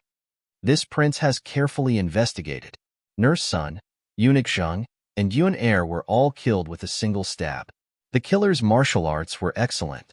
In the entire imperial palace, besides Yi Hongyi's 4 great bodyguards, no one else has such nimble methods. This prince doesn't understand. Could it be that Yi Hongyi killed Nurse Sun and the others? Why? Yi Junqing spent the entire night pondering this, but he couldn't find an answer that could convince him. If it wasn't for them not taking good care of you, would eldest sister have died? Yao Moen lowered her eyes as she picked up the porcelain bowl. Ever since her rebirth, Yao Moen had said countless things that went against her heart, but this was the only thing that made her heart feel like it was being stabbed. That's what you think? Yi Junqing didn't want to dwell on Yao Moen's previous deception. He only wanted to know how Nurse Sun and the other two had fallen to such a miserable state. What else could it be? Has Prince thought of a reason why His Majesty killed the 3 of them? Yao Moen lifted her brows as she looked towards Yi Junqing. Her eyes were as clear as spring water, without a trace of impurity. Maxin's difficult labor wasn't their fault, so why did His Majesty have to accommodate them? If Maxin knew this in the underworld, she would definitely be heartbroken. Yi Junqing roared in grief and indignation. His tightly clenched fists displayed his current fury. Just how much did His Majesty love eldest sister? Yao Moen smiled coldly as she scooped up the ginseng porridge in the porcelain bowl. That's not right. If it was as simple as you say, then why would someone hang their corpses outside Changle Palace? The perpetrator clearly wanted to make a big deal out of it. But what exactly was that big deal? Yi Junqing's brows were tightly furrowed as he pondered over this. Right now, Yi Junqing seemed to have sunk into a quagmire. He was tangled up in his own problems. What big deal could there be? Prince is thinking too much, said Yao Moen indifferently. Yao Moen finally understood why Yao Sulwan had done all of this. She wanted to incite a fight between Yi Junqing and Yi Hongyi so that Yi Zixiao could reap the benefits later. What a good Yi Zixiao. To actually be able to make Yao Sulwan cut off all means of retreat for him in such a short amount of time. If this person wasn't eliminated, she would definitely become an obstacle on Yi Junqing's path to becoming the emperor. Forget it. In any case, Yao Sulwan's actions had already crossed her bottom line. This time, she was going to teach Yao Sulwan a lesson that would be carved into her bones. This prince knew that you would say this. Even if you knew, you wouldn't have told this prince. Even if you told this prince, it would still be a lie. Yi Junqing looked towards Yao Moen angrily. His heart was filled with suspicion. Prince's words are unfair. Moen will occasionally pour out her heart and lungs to Prince. Yao Moen's expression was very sad and hurt. Really? This prince doesn't remember. Yi Junqing objected. I did. Let Moen think about it carefully. Yao Moen pretended to think about it. When Yi Junqing saw Yao Moen's infuriating expression, he immediately stood up with a furious expression.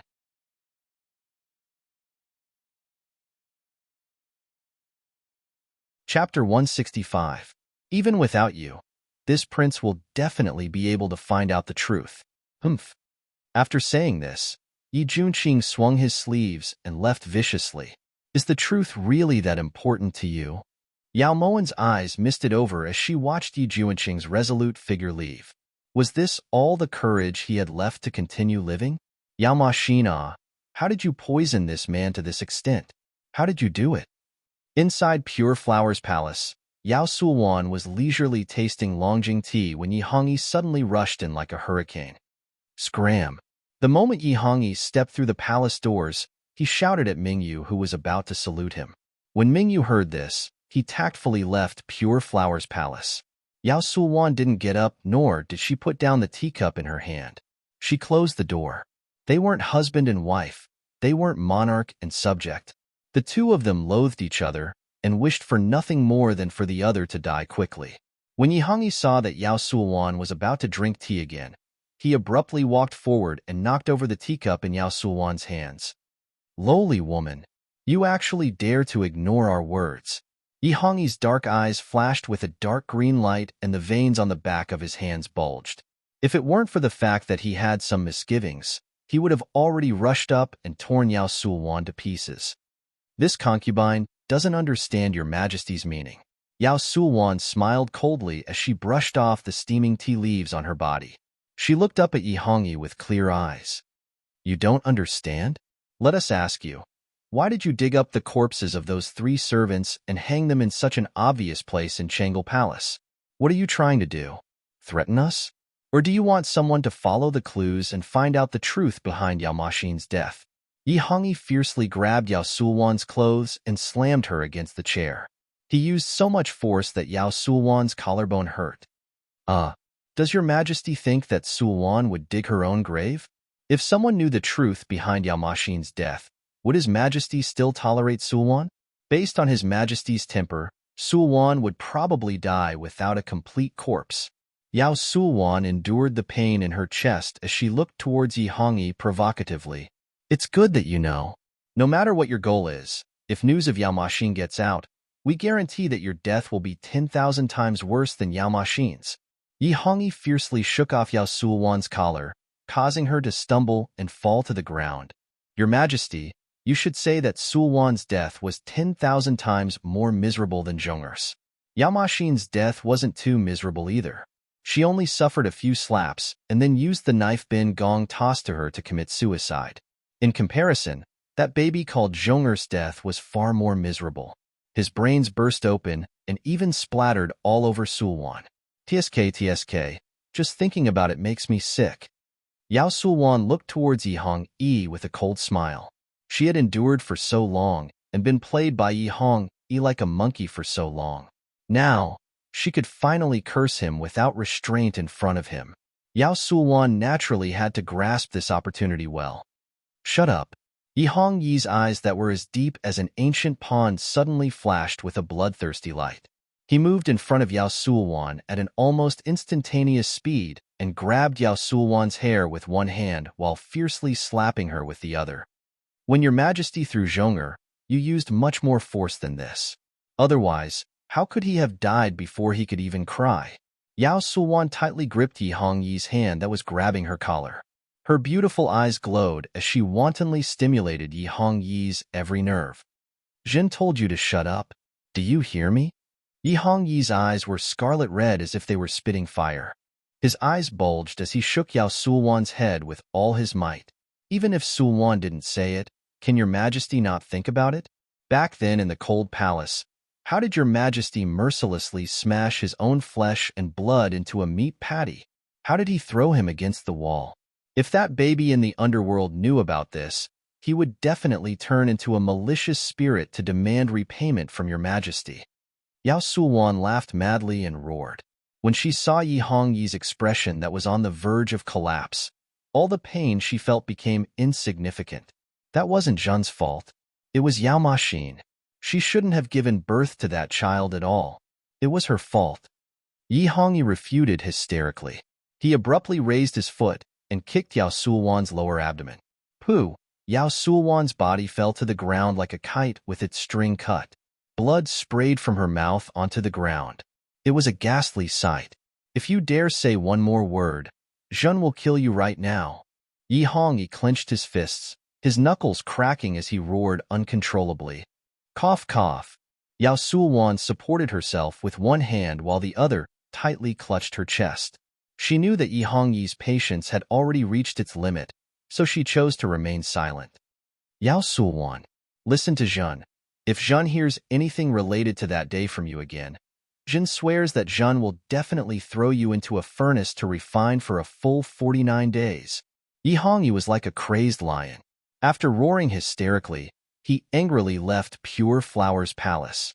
After Yihong Yi left, Mingyu hurriedly ran in and carefully helped Yao Sulwan, who was lying on the ground, onto the chaise lounge. Nyang Nyang, this servant will go call the imperial physician right now. Mingyu looked anxiously at Yao Sulwan, whose lips were still bleeding. You've been hiding for so long. Are you still not going to come out? Yao Sulwan pushed Mingyu away, her cold eyes glaring fiercely at the willow forest outside the window. Nyang Nyang? Mingyu looked towards Yao Sulwan suspiciously. When her gaze followed Yao Sulwan's direction, she shockingly saw a figure walk out of the willow forest.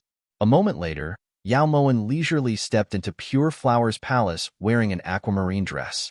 Her expression was calm and indifferent, completely out of Yao Sulwan's expectations. Mingyu, go stand guard outside. Don't let anyone in. Yao Sulwan ignored the pain in her lower abdomen and coldly ordered. Once Mingyu left, Yao Sulwan fiercely wiped away the blood at the corner of her lips and looked towards Yao Moen with a sinister smile. The truth is always harder to accept than imagined. How about it? Earlier, when you heard Yihong Yi personally admit to killing Yao Maxin, did your heart ache? You never would have thought that Yao Maxin had actually been forced to death by the man she loved the most. Not only Yao Maxin, even that nephew of yours that you've never met died so tragically. Even a vicious tiger doesn't eat its cubs. You say Bin Gong is a beast, then what does Yihong Yi count as? Bin Gong's child is still in the womb, but Zhonger has already been born. That kind of fresh life. Yihong Yi is truly ruthless. Yao Sulwan's sinister eyes glowed with a wanton light. She waited for Yao Moen to reveal a pained expression. As long as she saw Yao Moen's heartbroken expression, her kick would be worth it. So eldest sister died by your hands. Yao Sulwan, huh? You've taken another life. Even if Yao Moen wanted to be magnanimous and let you die more comfortably, it's impossible. As for Zhong'er, it's good that he's dead. Otherwise, with such a heartless imperial father and you, second aunt, around, how could his days be easy? Yao Moen's unusual calmness shocked Yao Sulwan. Yao Moen, you're simply deceiving yourself. Just now, Yi Hongyi already admitted to everything. How long are you going to keep running?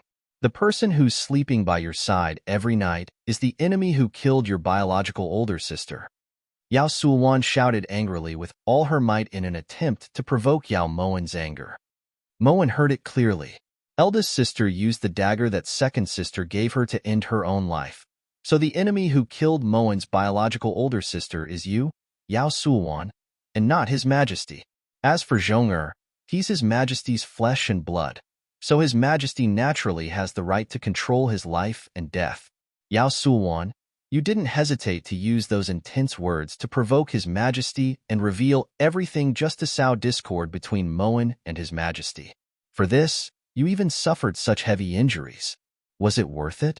Yao Moen leisurely sat down at the table and looked towards Yao Sulwan with disdain. The smile on her lips was hard to discern.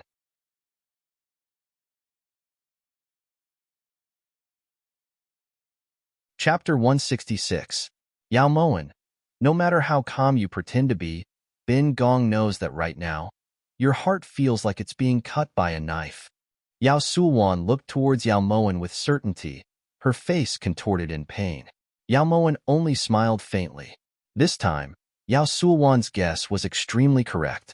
Her heart felt like it was being cut by a knife. Originally, she had only come to Qing Palace to find out how Yao Sulwan had such a divine ability to hang Sun Momo and the others' corpses in peaceful Joy Palace without anyone noticing. If it wasn't for this, she wouldn't have been able to witness such a marvelous scene. What do you think? This Empress guessed correctly? Yao Moen, this consort really wants to know, after knowing the truth, how are you still able to stay so calm and happy under Yi Hongyi? Yao Sulwan laughed savagely.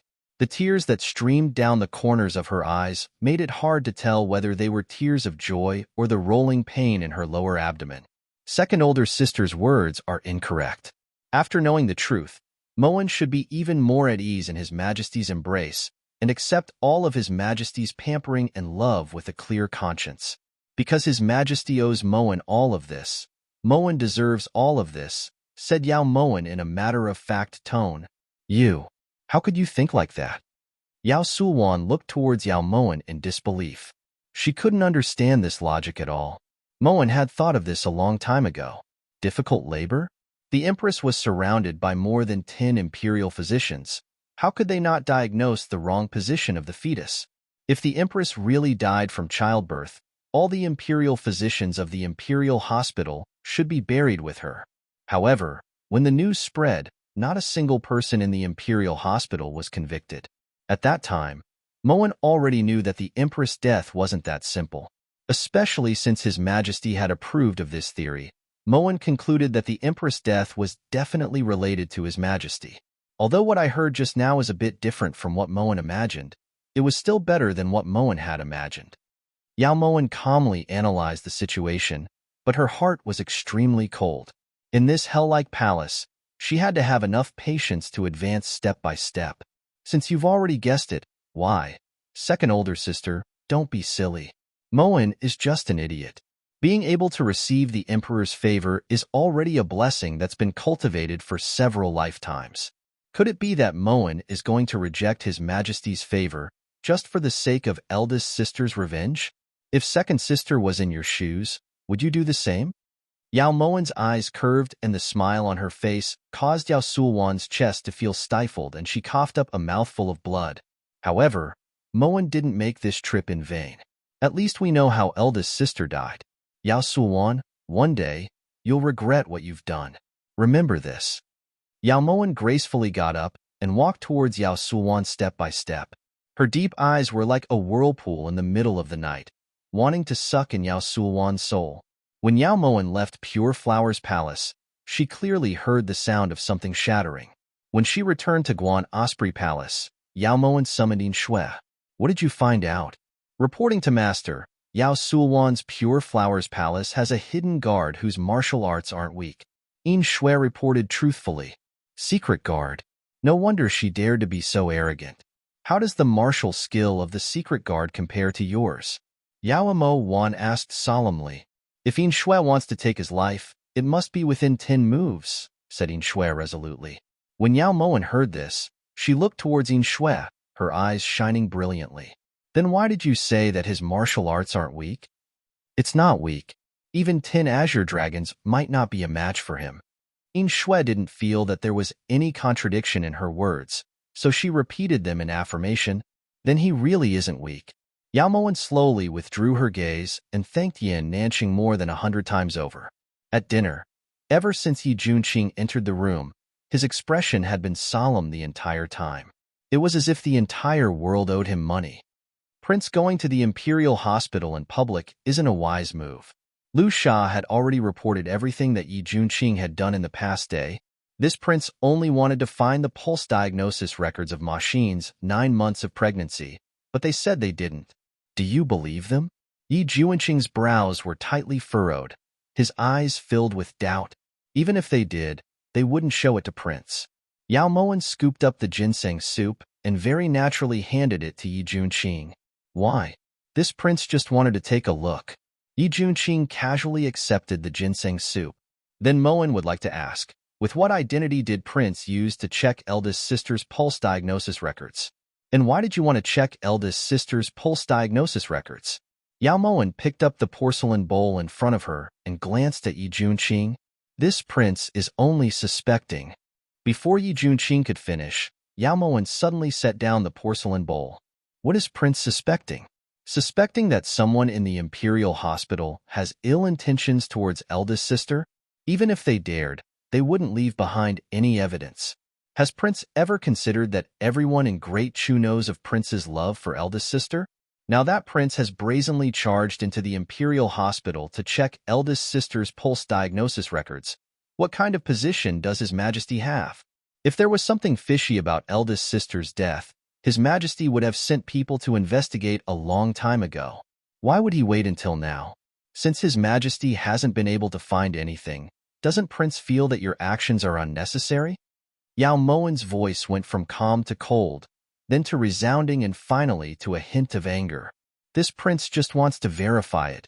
There's no need to get so agitated. Also, from start to finish, this prince has never cared about anyone's attitude. Yi Junqing was very displeased to see that Yao Moan was angry. Yao Moan's heart sank. That's right. When had Yi Junqing ever cared about anyone's attitude? It was as if the love he held onto had nothing to do with anyone. Even if it was Yi Hongyi, when had he ever cared about him? This kind of unwavering protection, this kind of unwavering love, had become a burden in her eyes. It seemed that she really had been incredibly stupid in the past. Why aren't you saying anything? Asked Yi Junqing when he saw that Yao Moan was silent. I don't talk while eating, I don't talk while sleeping, replied Yao Moan coldly. At this moment, the person she was angry at wasn't Yi Junqing, but herself. Based on what? I just wanted to say that this prince just wanted to find out why Ma Xin had a difficult labor and why those imperial doctors weren't able to find anything. Is that wrong? Is it wrong?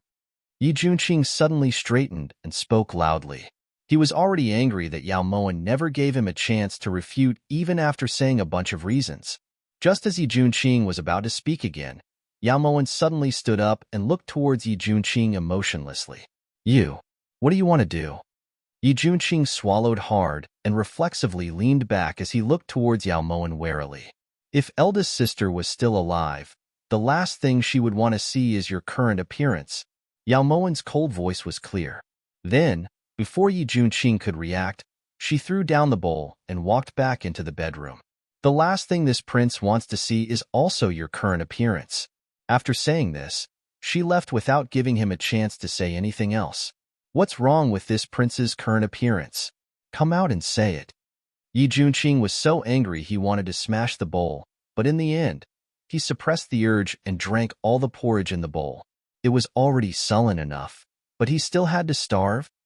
When Yin Shui handed Yi Zixiao's personal jade pendant to Yao Moan looked at it playfully as her thoughts churned.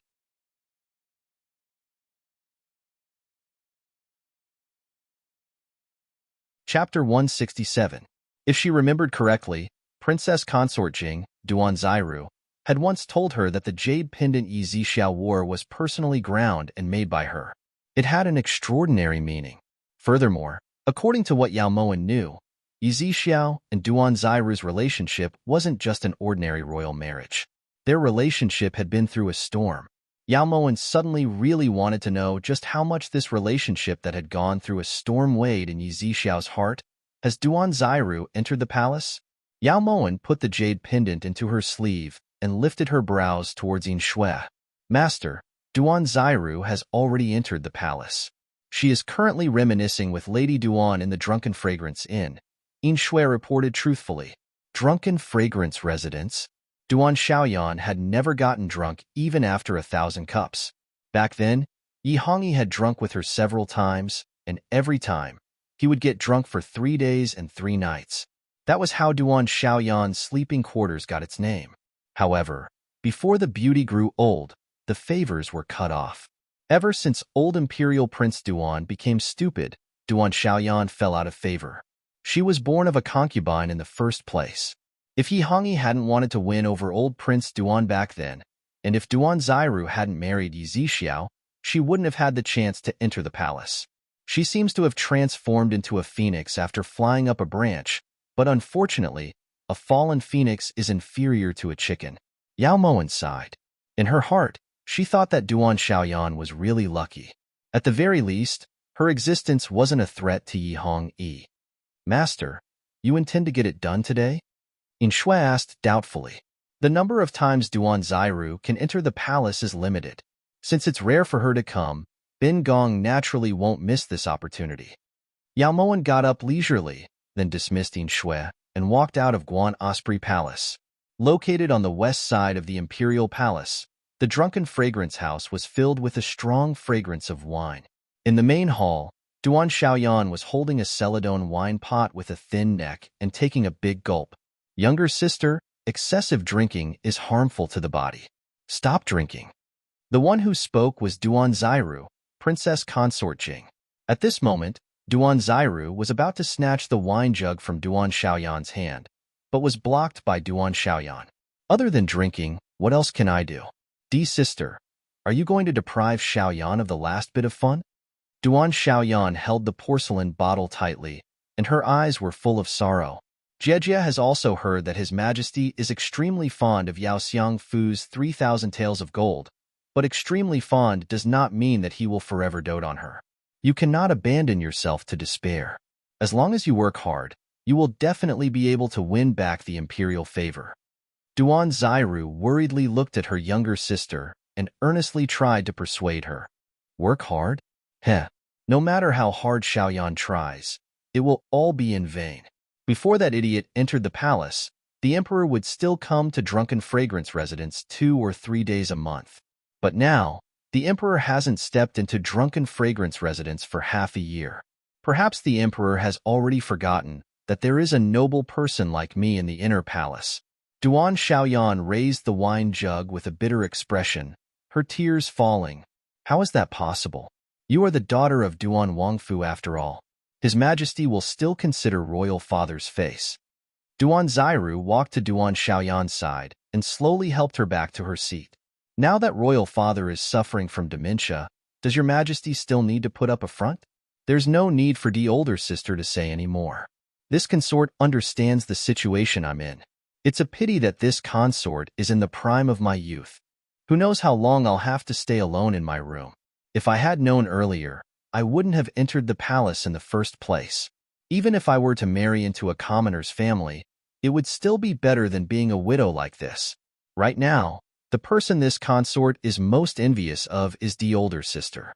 Prince Jing treats the older sister like a piece of jewelry. Even after 5 years as husband and wife, they are still as loving as ever. There are some things that can't be envied. Duan Xiaoyan raised her head to drink, but discovered that the wine jug was empty, so she tossed it to the ground. That's not true. Zhixiao and I are just an ordinary husband and wife. When Yi Zhixiao was mentioned, Duan Zairu couldn't help but smile. The older sister's words are unfair to Prince Jing. Who in the entire imperial city doesn't know that Prince Jing loves his wife as much as his own life?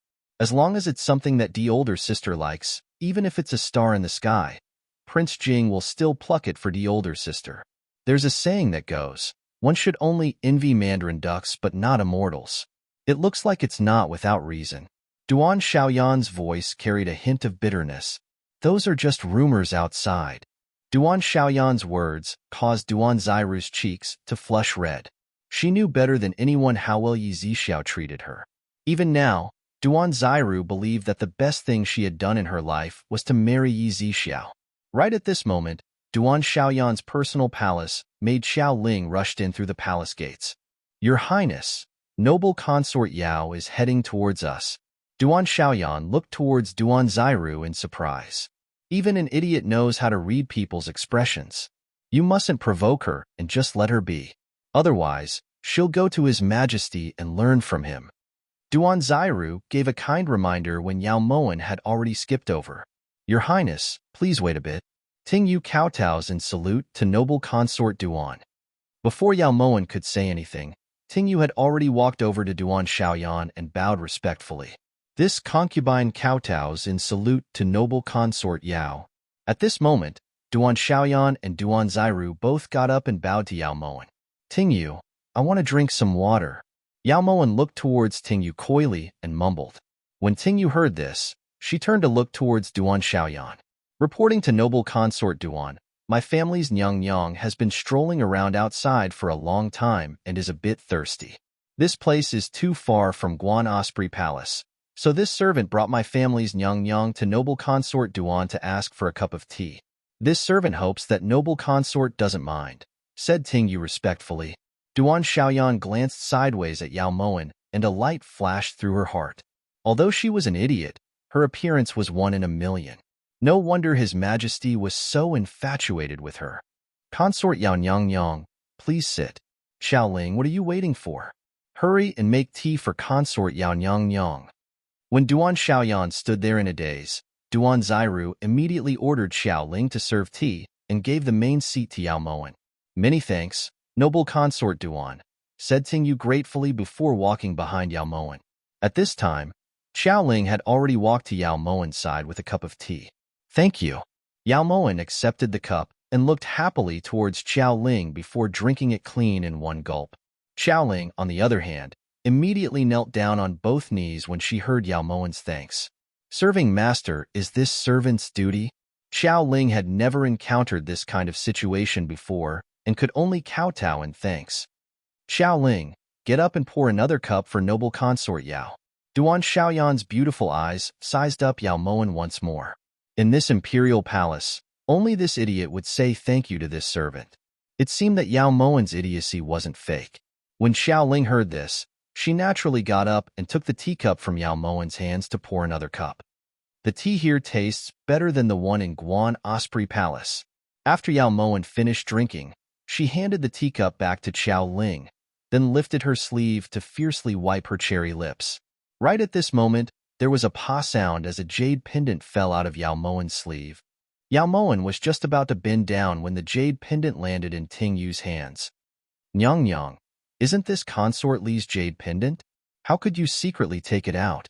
If Consort Li can't find it, she'll definitely be worried, said Ting Yu anxiously as she fiddled with the jade pendant. I just found this jade pendant pretty. Who told second older sister not to give it to me? Also, His Majesty said, everything in this imperial palace is mine. He's also mine. Yao Moen clenched her fists like a child who had done something wrong, not daring to look directly at Ting Yu. That won't do. Consort Li will be sad if she can't find the jade pendant. Nyang wouldn't be willing to let Consort Li be sad, right? As Ting Yu spoke, she seemed to unintentionally wave the jade pendant in front of Duan Zairu. Moen doesn't want second older sister to be sad. Then let's just return this thing to second older sister. Yao Moen reluctantly took the jade pendant from Ting Yu's hands and stood up unwillingly.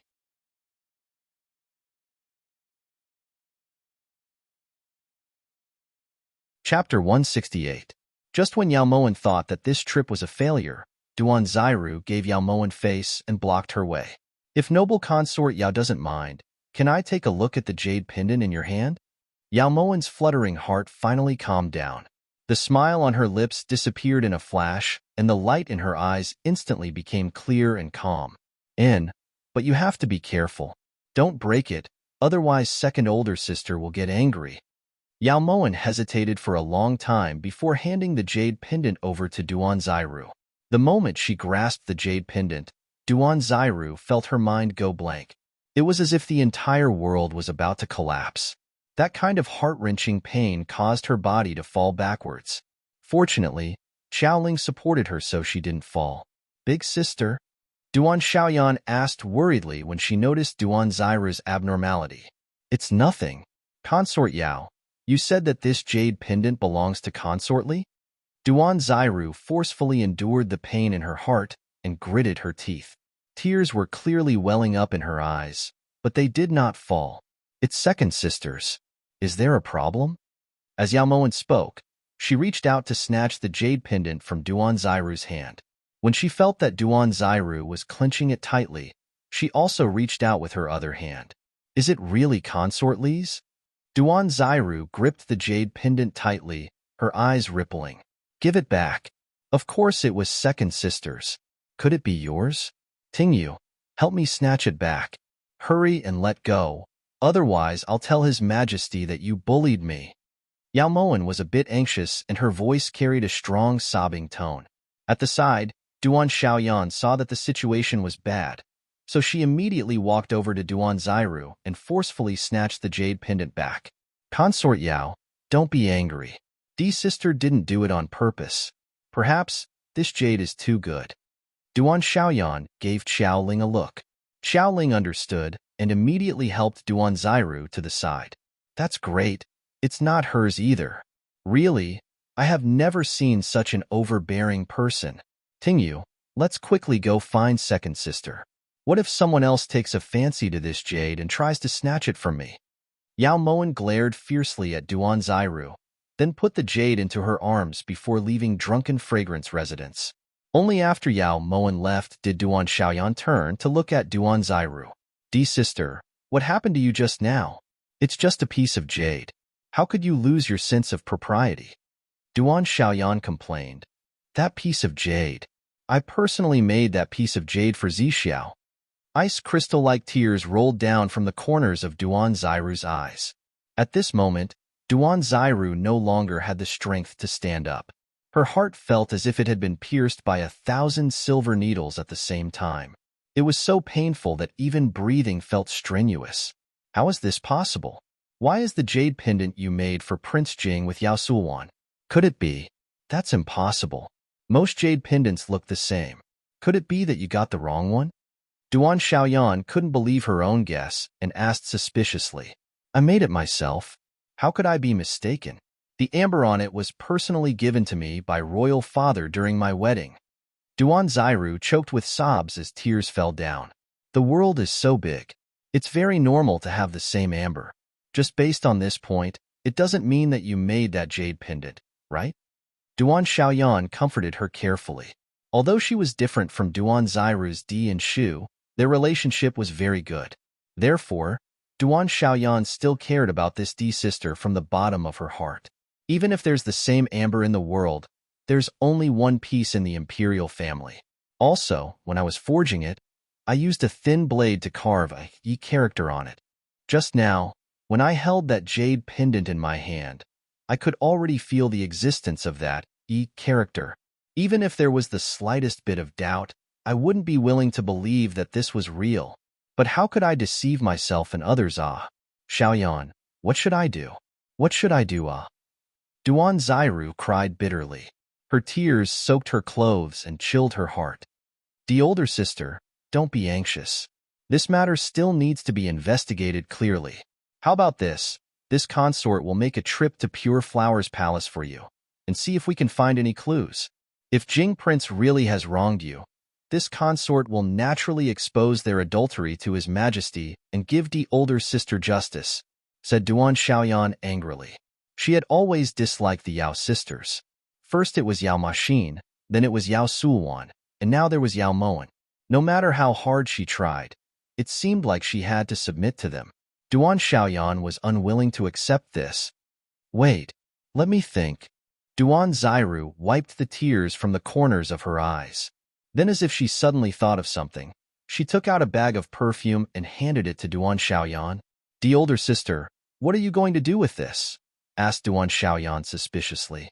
"Sprinkle these on your clothes and bring the smell back to Pure Flowers Palace.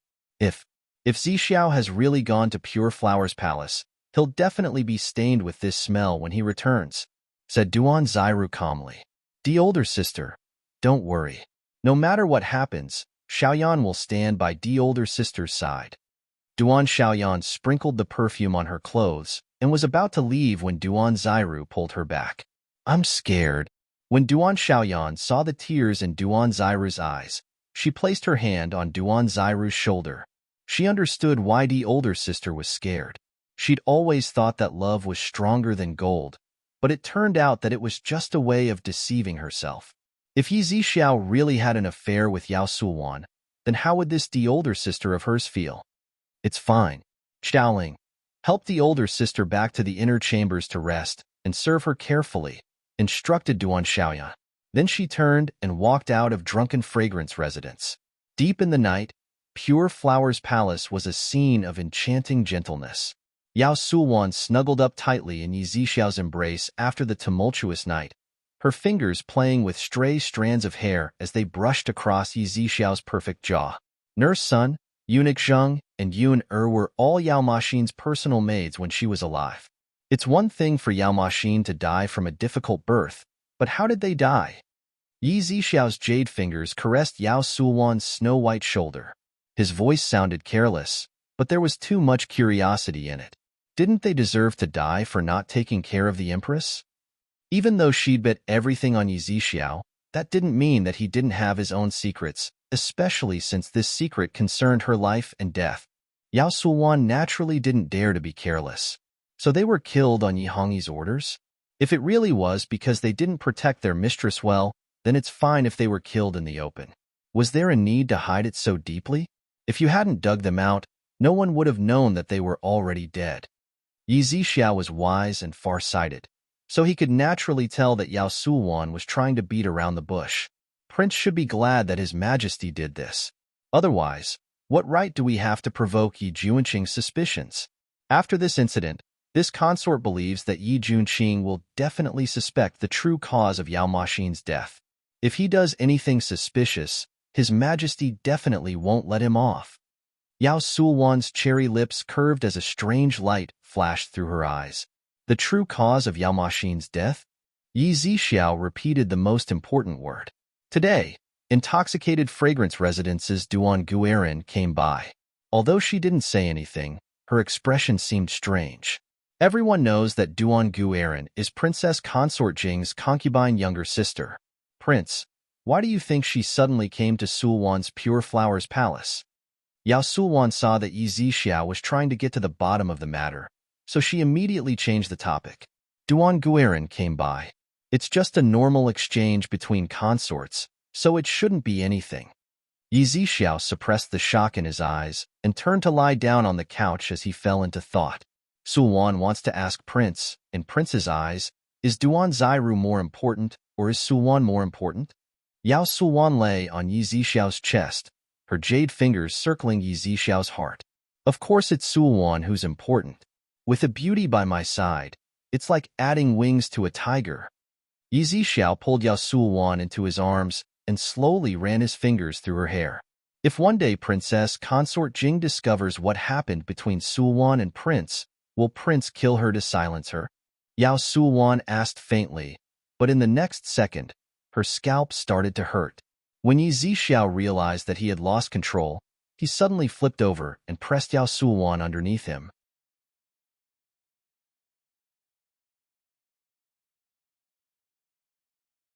Chapter 169.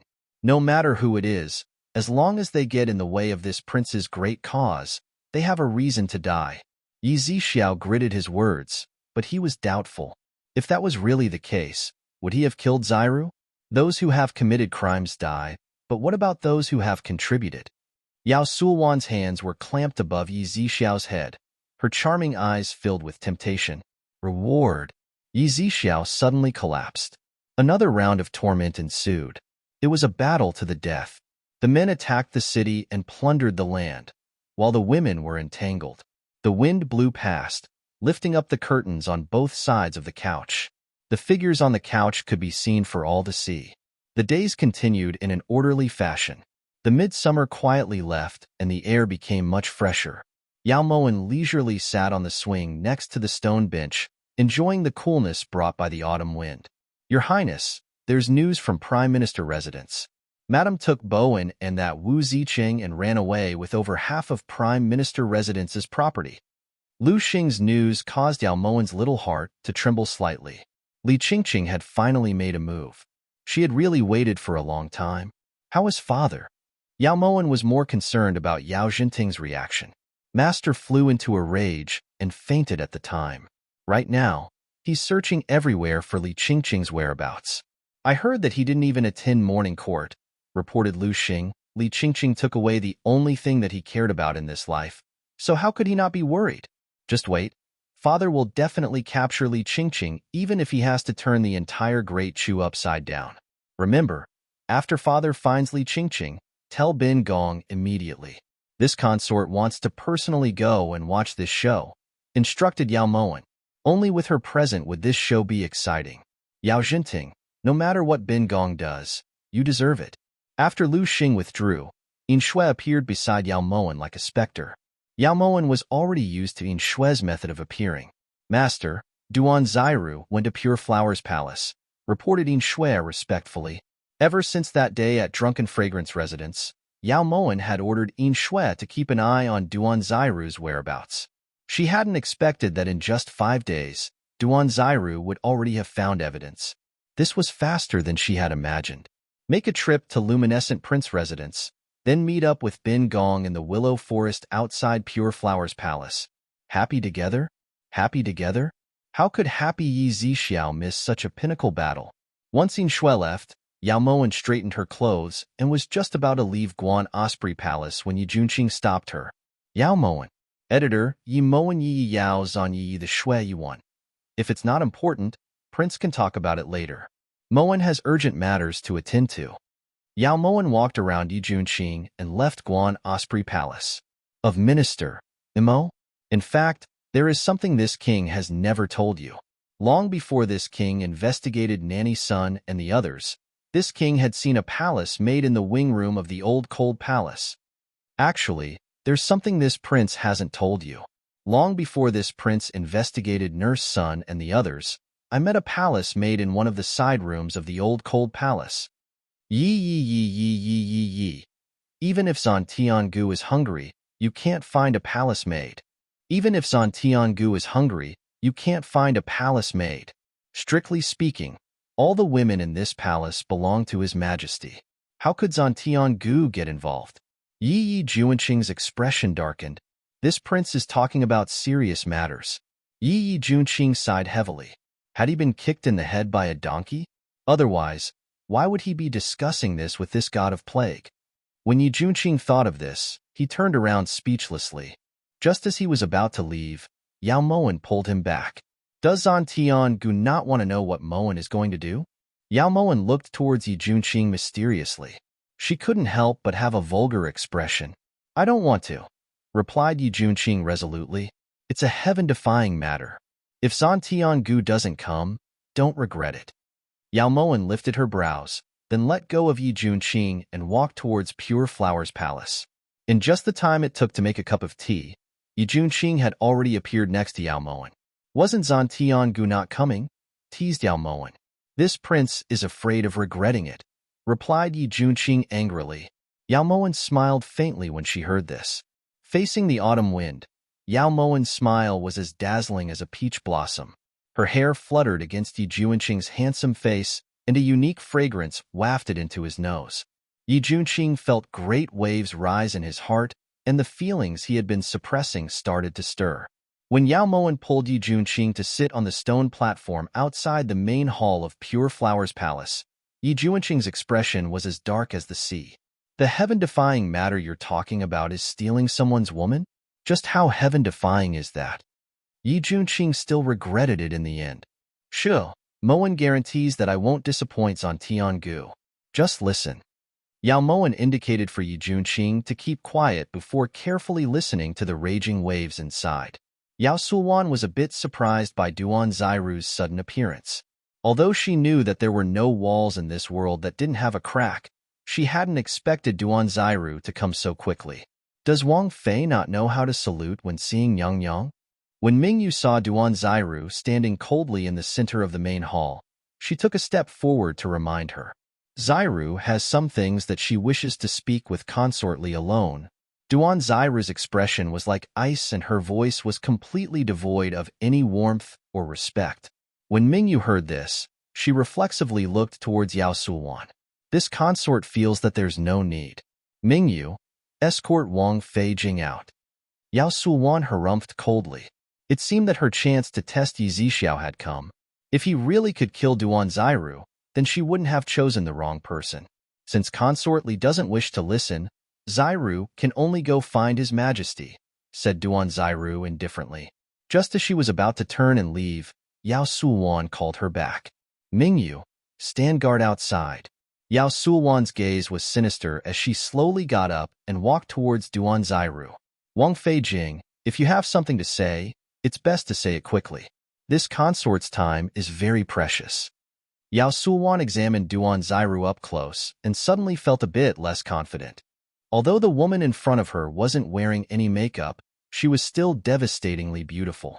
Her eyebrows were like the ink of a distant mountain, her eyes were like clear blue water, her nose was like a fine jade, and her lips were like cherry blossoms. She was a classic example of a beauty. However, when Yao Sulwan saw the knife scar on Duan Zairu's snow-white neck that extended all the way to her collar, her confidence swelled. What man didn't like a woman with lustrous, flawless skin? Zairu wants to warn Consort Li that there are some things that will lead to eternal damnation if you cross the line. I hope that Consort Li will repent. Duan Zairu's gaze was cold and her voice was as cold as a lake. This consort didn't hear clearly. I'll have to trouble Wang Fei Jing to explain more clearly, said Yao Sulwan softly, her eyes filled with provocation. All right, then Zairu will get straight to the point. Zairu hopes that Consort Li will no longer have any contact with Zixiao. Otherwise, if this matter gets out, both you and Zixiao will be guilty of deceiving the monarch. On the night they left the imperial palace, Duan Zairu had already confirmed that Yi Zixiao and Yao Sulwan were having an affair. She didn't know how she got through that night. Other than crying, she couldn't find a way to vent her emotions. She had once thought about publicizing this matter and having Yi Zixiao and Yao Sulwan suffer the curses and criticisms of the world. However, after a night of struggle, she gave up on that crazy idea.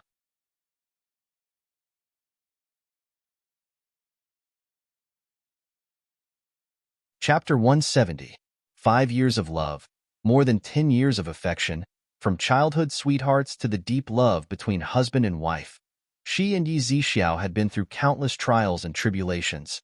Now, she couldn't destroy this man with her own hands. Thus, after 3 days of silence, she finally decided to come find Yao Sulwan alone. Did Princess Consort Jing see this consort interacting with Prince Jing? Even if you saw it with your own eyes, you still wouldn't be able to pin it on this consort. Yi Zixiao's legs are grown on his body.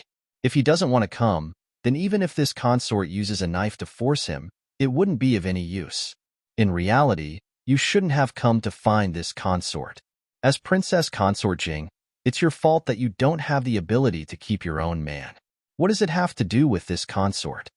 Yao Sulwan stared at the scar on Duan Zairu's neck mockingly, her eyes filled with disdain and contempt. Consort Li, please have some dignity. Duan Zairu never expected that Yao Sulwan would say such vulgar words. She immediately rebuked her angrily. Dignity? The one who needs dignity right now is you, Duan Zairu. Who do you think you are? You're just a little princess consort, yet you dare to behave atrociously in front of this consort? Yao Sulwan glared at Duan Zairu, then turned around and walked over to the chaise longue to sit down. Consort Li, how can you be this shameless? As His Majesty's consort, it's already unethical for you to do something so immoral. Now, you're actually trying to invert right from wrong? You have no sense of shame. Duan Zairu turned around angrily and glared at Yao Sulwan. She originally thought that Yao Sulwan, as the daughter of a noble family, would definitely cry and beg for mercy when this kind of scandal was exposed. She never expected that Yao Sulwan would act so self-righteously and even more overbearing than her. This consort is warning you to be careful with your words. The words "no sense of shame" shouldn't be used on people who are in love with each other.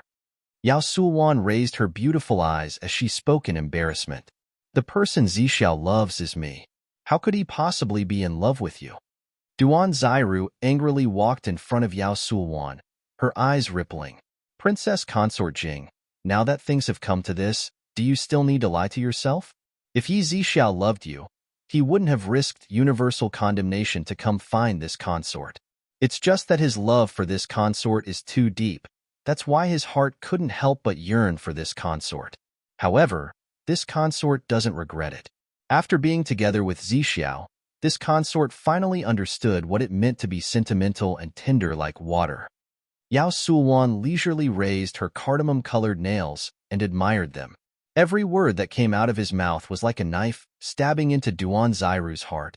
Yao Sulwan, you've gone too far. Zairu will report this to His Majesty. Duan Zairu's eyes surged with anger as she turned around. Go. At that time, this consort won't be the only one to suffer misfortune. Yi Zixiao had an illicit relationship with a concubine in the inner palace. This crime is enough for His Majesty to sentence him to death by 1,000 cuts. Yao Sulwan sneered as she stood up and swayed over to Duan Zairu's side. He was disloyal to me, so he should receive this retribution. Duan Zairu spoke resolutely as she forced back her tears.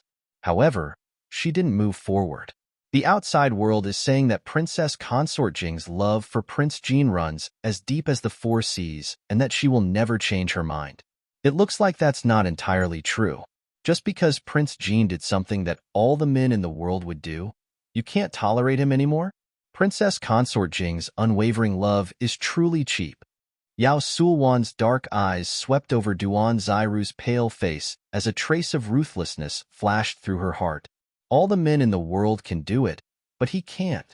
Duan Zairu's eyes were hazy with tears, and her voice was filled with unconcealable grief and sorrow. Isn't Prince Jin a man? As the saying goes, everyone loves beauty. Ignoring everything else, just based on that ugly and disgusting scar on your neck.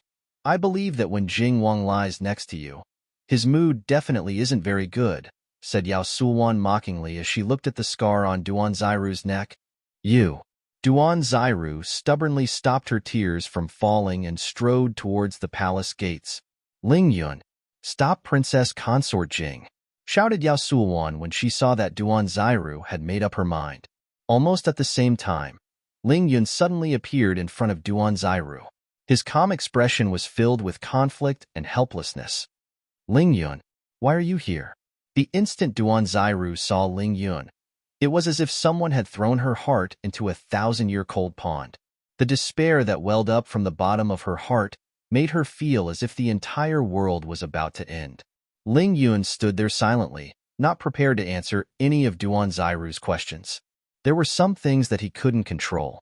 If he had a choice, he wouldn't have appeared earlier. The current standoff was incomparably awkward for him. Is there even a need to ask? Zixiao was naturally worried about this consort's safety, so he especially left Ling Yun behind to protect this consort.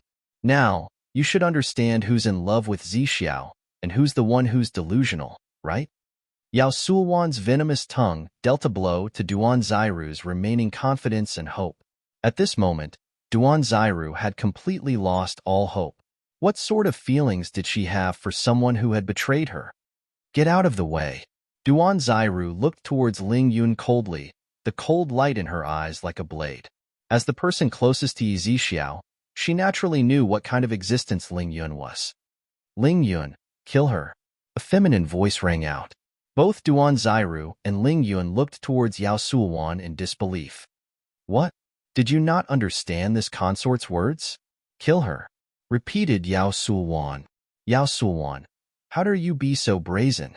I, Duan Zairu, Am still the Grand Princess Consort Jing, old Duke Duan's first daughter. How could I be someone you can kill just because you want to? Duan Zairu looked towards Yao Sulwan coldly.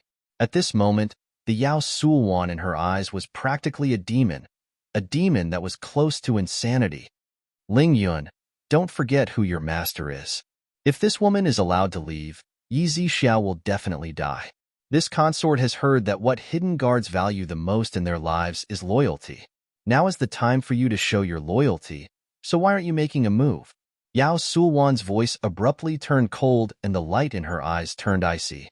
Under the window, Yi Juanqing's brows were already tightly knitted together and his hands were clenched into fists. When Yao Moen saw that Yi Juanqing was about to make a move, she immediately tugged on his hand and indicated for him to look towards the figure that was rushing over. Ling Yun, you dare. Duan Zairu glared at Ling Yun coldly. Can Princess guarantee that you won't report Master to His Majesty? Yao Sulwan's provocation worked, and Ling Yun's body gradually turned cold. This is my business. It's not your place to butt in.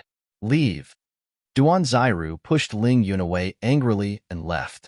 Ling Yun, what are you still thinking about? Could it be that you'll only be satisfied after seeing Yi Zixiao's head separate from his body?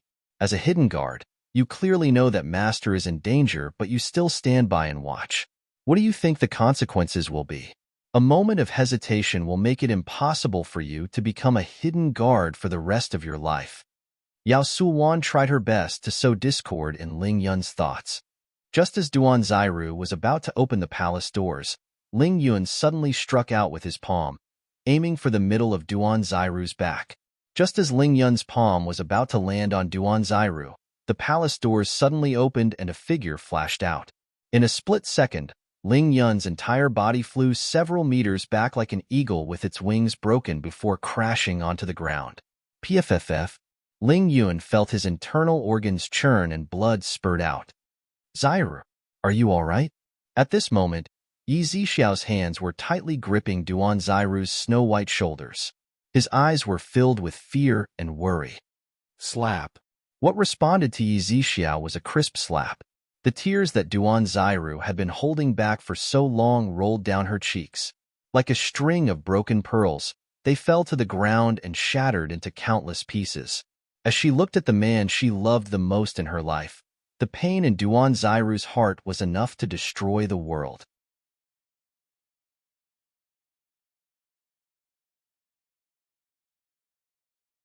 Chapter 171. I'm sorry. Yi Zixiao hugged Duan Zairu tightly. When he saw Ling Yun's palm about to land on Duan Zairu, Yi Zixiao finally understood. He couldn't lose this woman. In this world, he was only willing to walk with this woman until the end of time. Ling Yun, who gave you the courage to act against the princess? Yi Zixiao's dark eyes glowed with the ferocity of a wild beast. His voice was as cold as the ice on a 1,000-year-old mountain. It's me.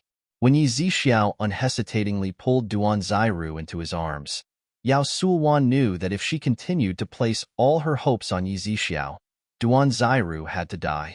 Why? Yi Zixiao glared at Yao Sulwan, his eyes filled with hostility. There was no trace of his usual gentleness. She wanted to expose the matter between us in front of His Majesty. This consort had no choice but to do this. Does Prince feel that this consort has done wrong? Yao Sulwan looked towards Yi Zixiao coldly, waiting for his reaction. Zairu won't. Before Yi Zixiao could finish, Duan Zairu slapped him. Why wouldn't I? Yi Zixiao, this is what you did behind my back. You can despise me for being old, despise me for being unromantic, but you shouldn't despise me for this scar. Duan Zairu abruptly tore open her collar. The scar that started from her neck all the way to her chest was like an ugly centipede lying on Duan Zairu's fair, jade-like skin.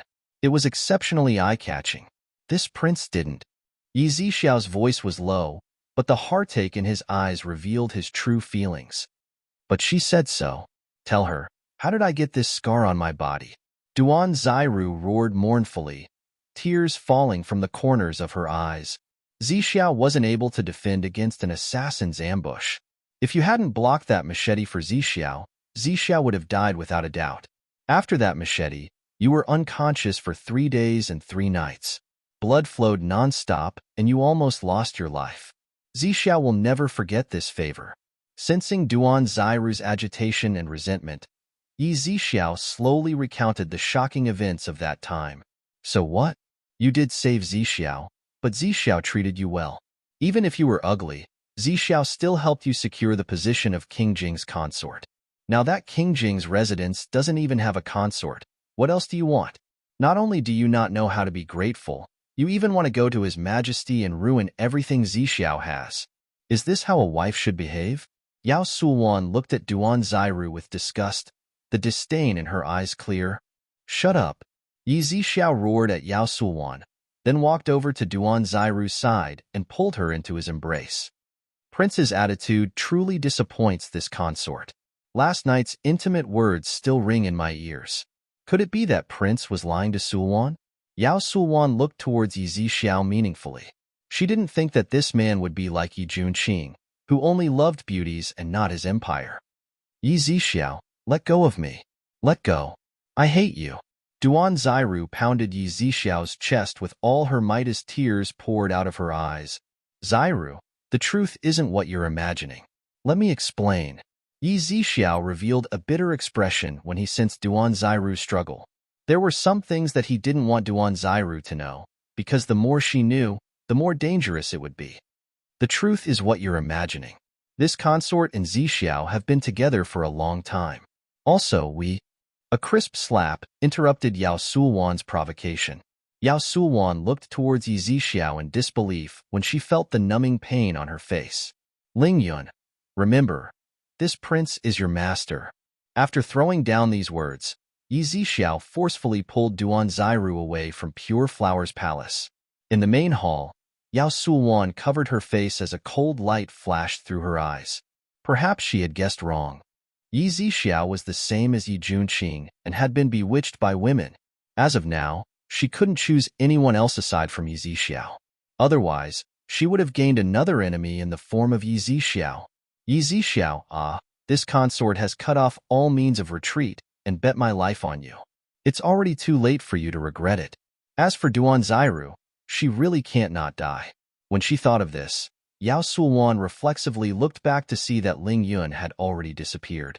The bloodstains on the ground were shocking to see. How was it? Was it very heaven-defying? After leaving the willow forest outside Pure Flower's palace, Yao Moan looked towards Yi Junqing excitedly. Under her eyelashes, her eyes were as bright as stars. Even if Yao Sulwan and Yi Zixiao hadn't completely fallen out, if they wanted to continue working together, they had to get rid of Duan Zairu first. And Duan Zairu just happened to be the focal point of their irreconcilable conflict. They probably wouldn't make any big moves in the near future. Although this show was long, it was definitely exciting. Yao Sulwan is truly audacious. How could she do such a shameless thing? I really don't understand why Ma Xin felt that she was gentle and virtuous at the time. Even now, Yi Junqing still found it hard to calm his anger. His heart subconsciously tightened. That's right, I really must have been blind at the time to not be able to see through Yao Sulwan's treachery. This won't do. This prince has to report this matter to His Majesty, said Yi Junqing hatefully. Just as he was about to turn around, he heard Yao Moan's ridicule. When did Prince become so loyal to His Majesty? You even have to worry about such a small matter? Yi Junqing felt that Yao Moan's words were mocking him, but he didn't think much of it. How could this be a small matter? Yi Zixiao and Yao Sulwan had an illicit relationship, which is a crime of deceiving the monarch. What does their crime have to do with Prince? Why does Prince have to wade into these muddy waters? Even if you tell His Majesty won't be grateful to you in the slightest.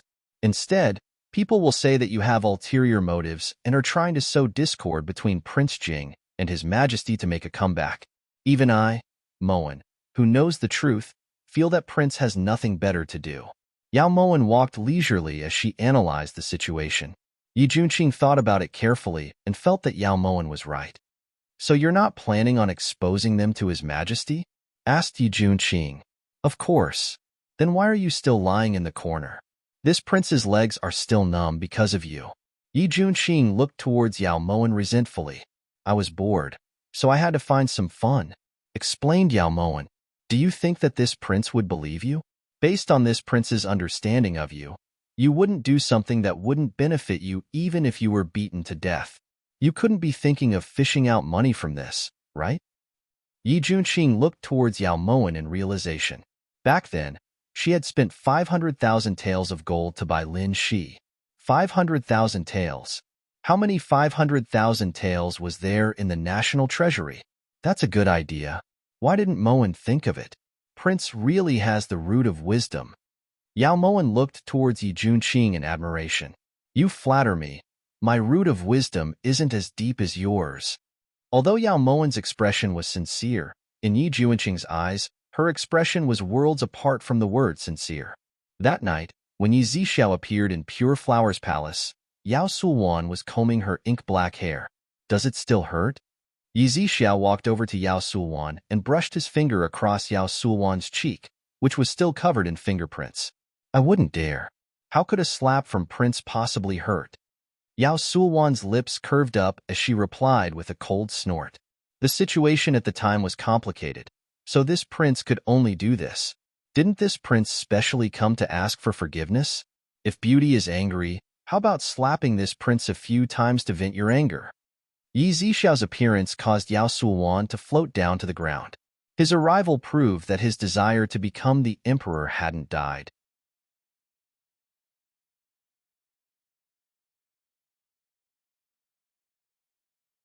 Chapter 172.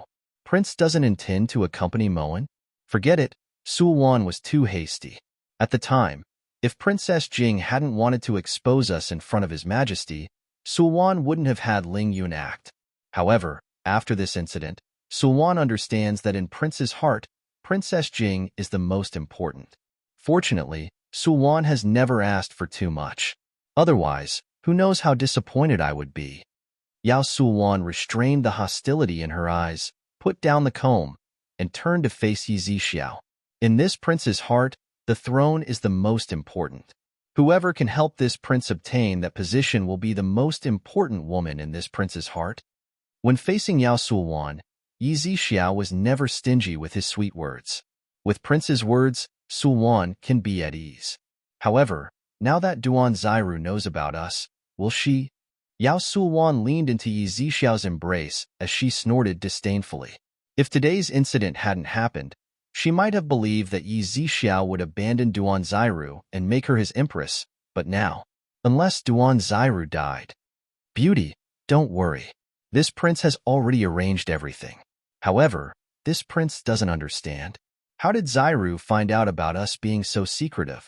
This was the true reason Yi Zixiao had come here. In his opinion, Duan Zairu only entered the palace a few times a month, so there was no way she would know that he was in contact with Yao Sulwan. Someone had definitely leaked this information to her. If they didn't find this person, they wouldn't be able to move an inch. After Prince left, Sulwan also thought about this problem.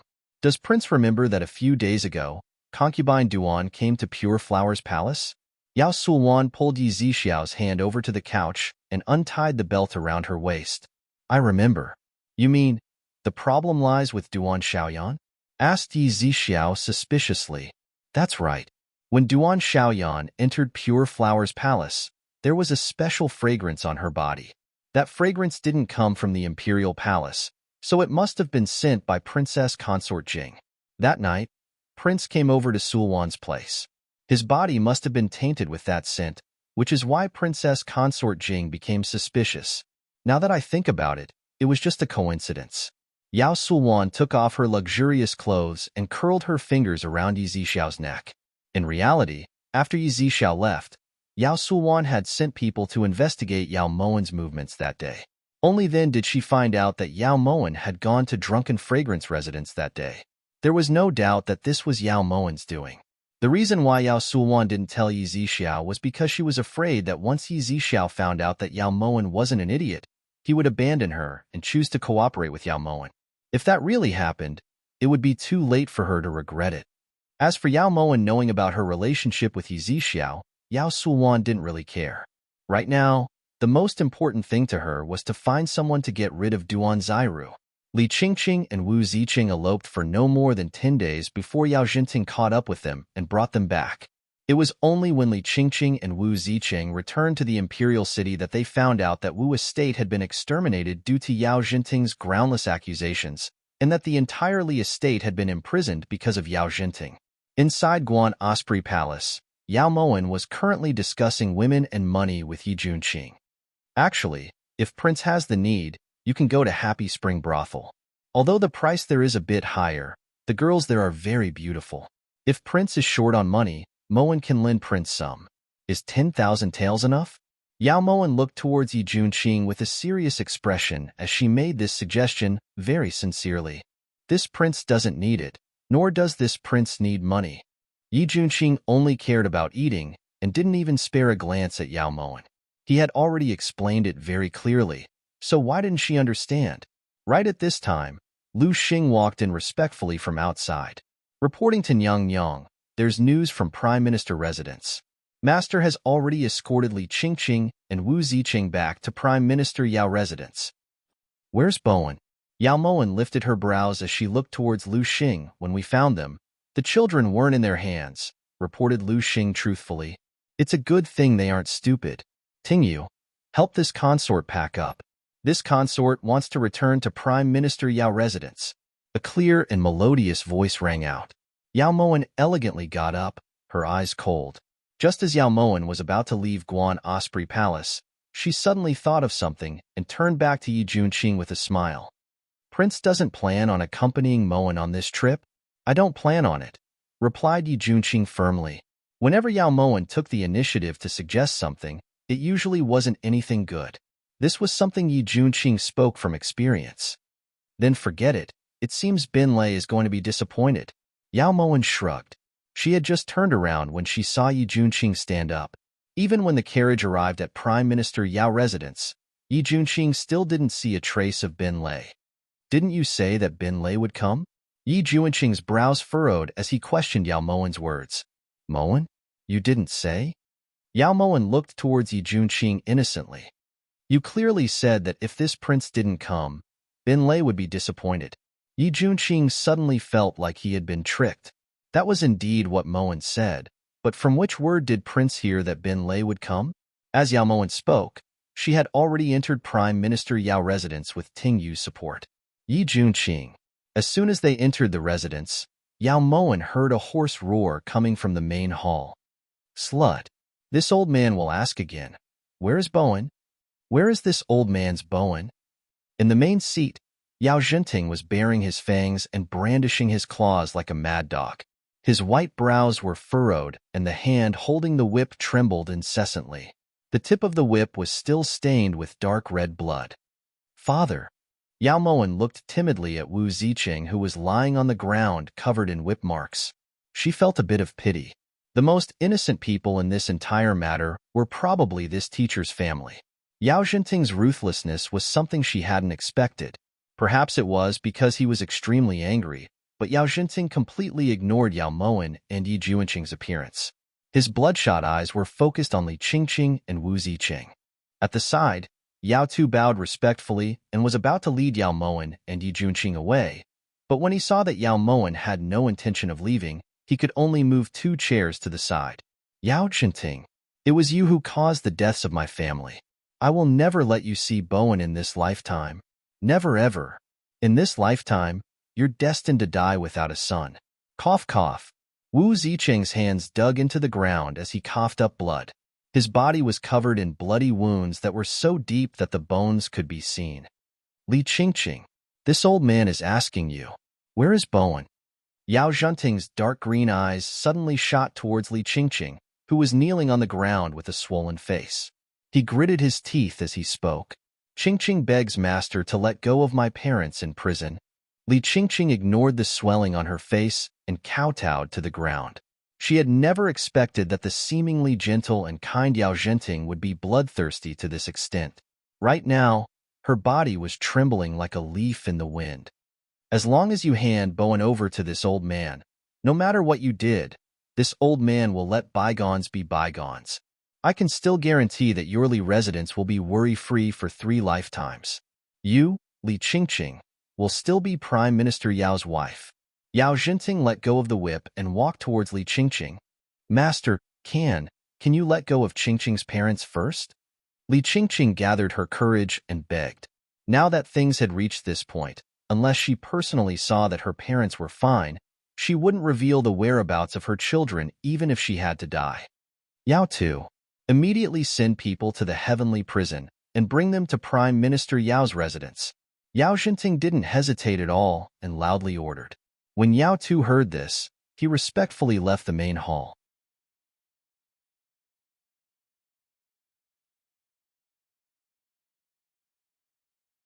Chapter 173.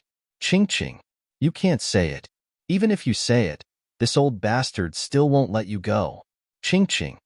At the side, Wu Ziqing used all his strength to reach out towards Li Qingqing, but before his hand could touch Li Qingqing, Yao Zhenting had already stepped on it. The pain from his fingers caused Wu Ziqing to cry out involuntarily. His face contorted from the pain. Listen to this old man. If Bowen is injured in the slightest, even if he loses a few grams, this old man will make you wish you were dead.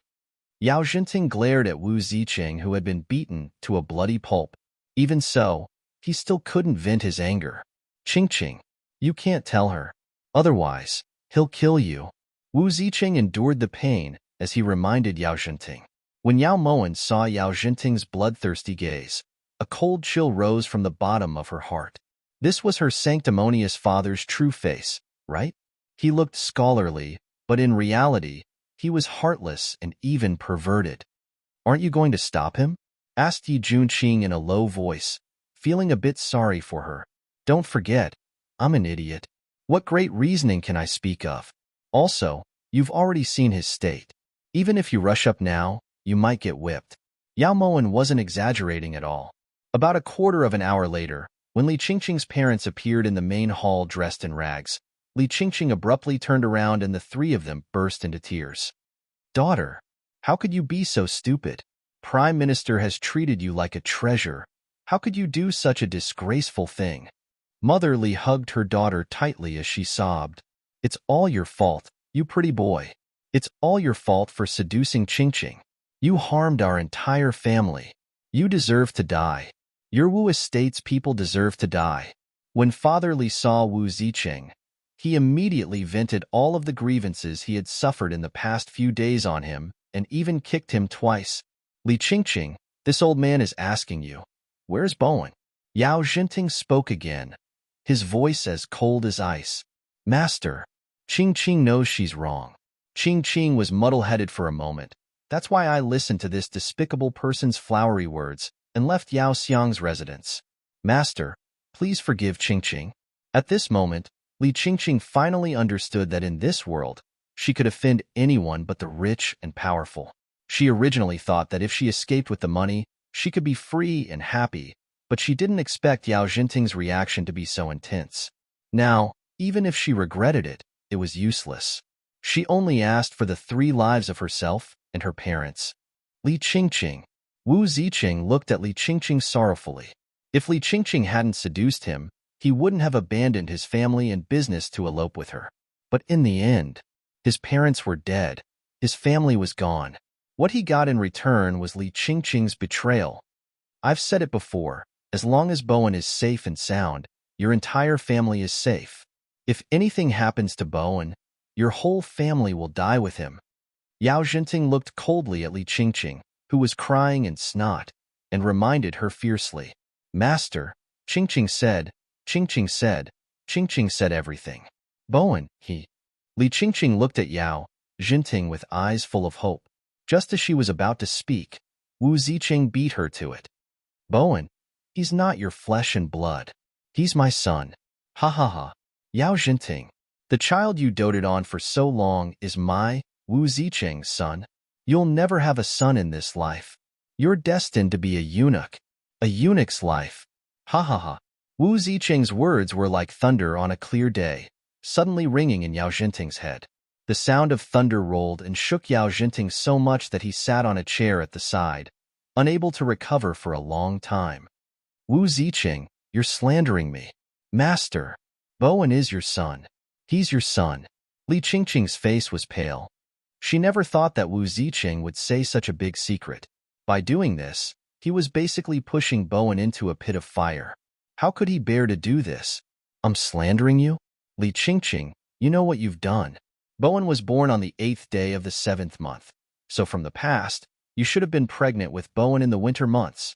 Yao Jinting, what did you do in the winter months last year? Haha. Bowen, father hates to part with you. But father can't do it for you to acknowledge a thief as your father. Don't worry, father will wait for you in the underworld. I definitely won't let you be lonely. Wu Ziqing laughed maniacally, then bit his tongue to commit suicide. As she watched Wu Ziqing take his last breath, a trace of darkness flashed through her eyes. Zhong will you be lonely in the underworld? No, master. Everything Wu Ziqing said was a lie. Bowen looks so much like you. How could he be his son? Li Qingqing crawled to Yao Zhenting's feet and hugged his legs, her eyes filled with fear. Why didn't this old man think of this? Why didn't this old man think of this? Someone, drag this slut out and beat her to death. Beat her to death. Yao Zhenting suddenly stood up and kicked Li Qingqing away. His eyes were bloodshot, and his eyes were bloodshot. The hand that was pointing at Li Qingqing trembled like a loom. Master, Qingqing has been wronged. Bowen really is your son. He really is. Last winter, we slept together. Li Qingqing spat out a mouthful of blood and wailed with all her might. Last winter, you, the adulterer, personally told this old man that I couldn't have children during the winter months. This old man was afraid of harming your body, so I drank suppressant medicine every time. Even if we slept together, we can't have children. You slut. Yao Zhenting roared hysterically. The veins in his eyes gradually turned red and his expression was terrifying. Yao Moen rarely saw tears in Yao Zhenting's eyes. That's right. It was another empty joy. How could she not cry? No. Master. Master. Qingqing can still have children. She can even give birth to a son for Master. Master. I beg you to spare Qingqing. Li Qingqing groveled on the ground in grief, tears flowing down her face. All right. As long as you tell me where Bowen, that lowly bastard is, this old man will spare your life. With Yao Tu's support, Yao Zhenting walked over to Li Qingqing step by step. His sinister eyes shone with a cold light that could destroy heaven and earth. Master! Li Qingqing looked at Yao Zhenting in terror. Her heart was struggling fiercely. Qingqing, hurry and say it. Tell Prime Minister where that bastard is. Father Li crawled over to Li Qingqing's side like a dog and urged loudly. Qingqing, just say it. You're still young. You can still have children. Mother Li begged painfully as tears rolled down her face. Master, that child was hidden by Wu Ziqing. Qingqing doesn't know. No matter how selfish she was, she couldn't personally send her own child to the gates of hell. Li Qingqing was very clear that if Yao Zhenting knew where Bowen was, Bowen would definitely die a horrible death. All right, guards, drag these three out and beat them to death. Yao Zhenting roared angrily. Immediately, a servant came in and dragged Li Qingqing and the other two out of the main hall. Master, spare me. Qingqing knows her wrongs. When Yao Moen saw that Li Qingqing was begging loudly but still hadn't said Bowen's whereabouts, she sighed inwardly in relief. Fortunately, Li Qingqing had given her a reason to save her. If Li Qingqing had revealed Bowen's hiding place in order to save her life, then she really would have died. When he heard Yao Moen and Lu Xing's low murmurs, his grave expression relaxed slightly. Master, should Yao Tu help you back to your room to rest? Asked Yao Tu worriedly as he looked at Yao Zhenting's trembling body. Steward Yao, let wanna support father. You stay behind to take care of Yi Junqing. Yao Moen found an opportunity to get up and glanced at Yi Junqing before leaving.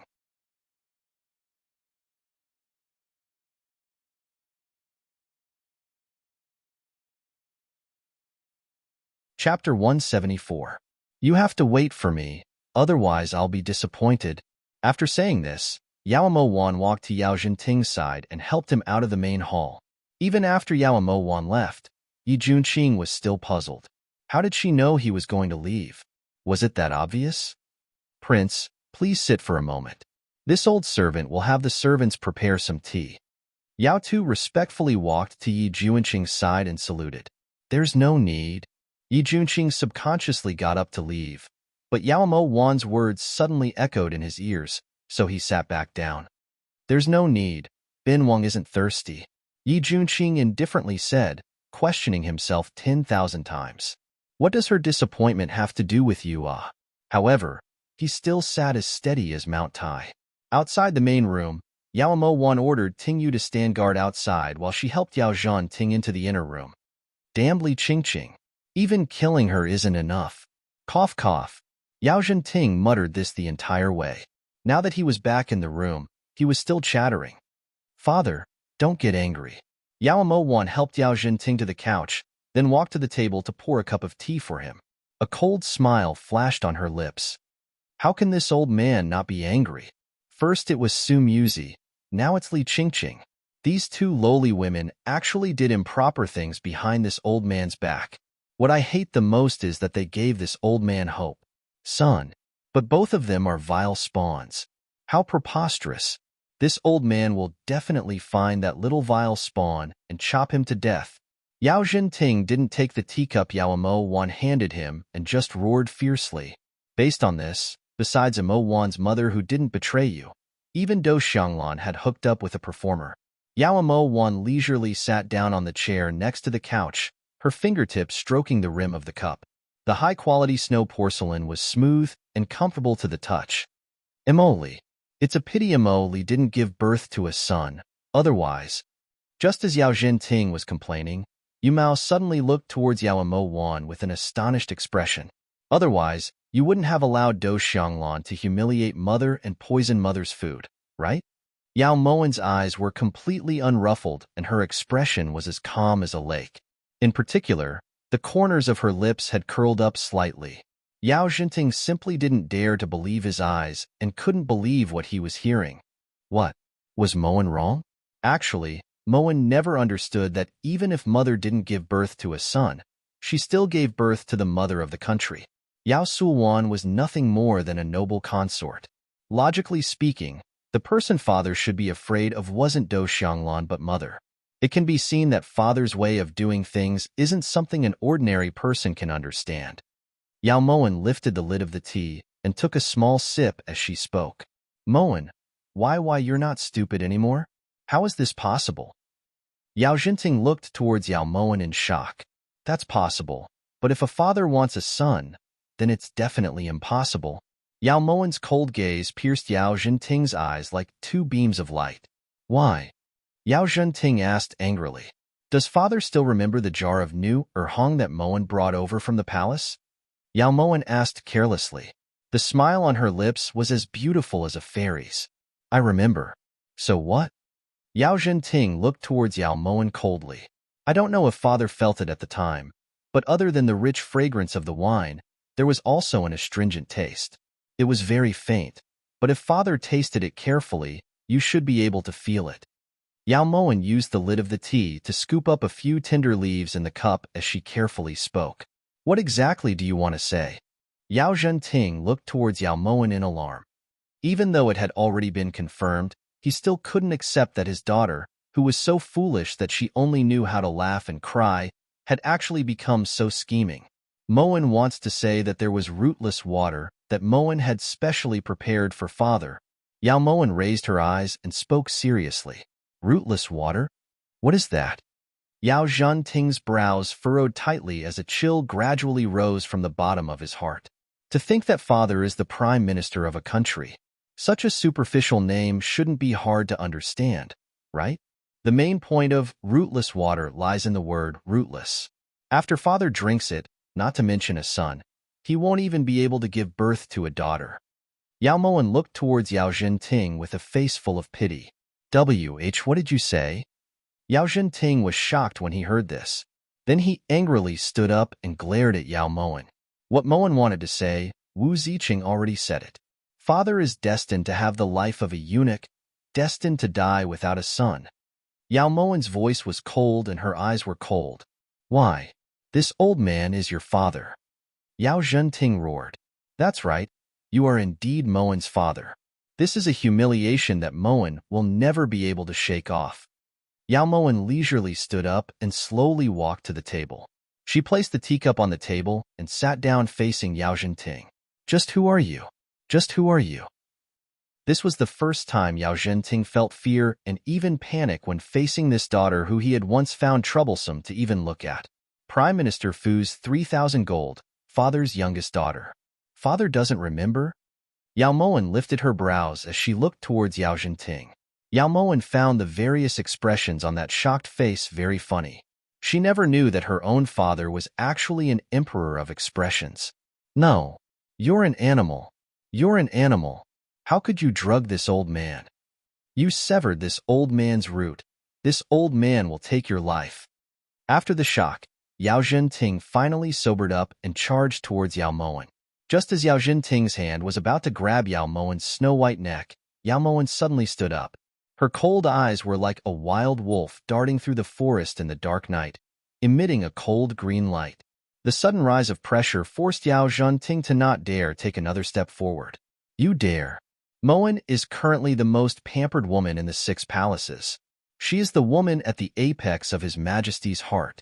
If you dare touch a single hair on Ben Gong has the ability to turn the entire Yao residence into ashes in a day.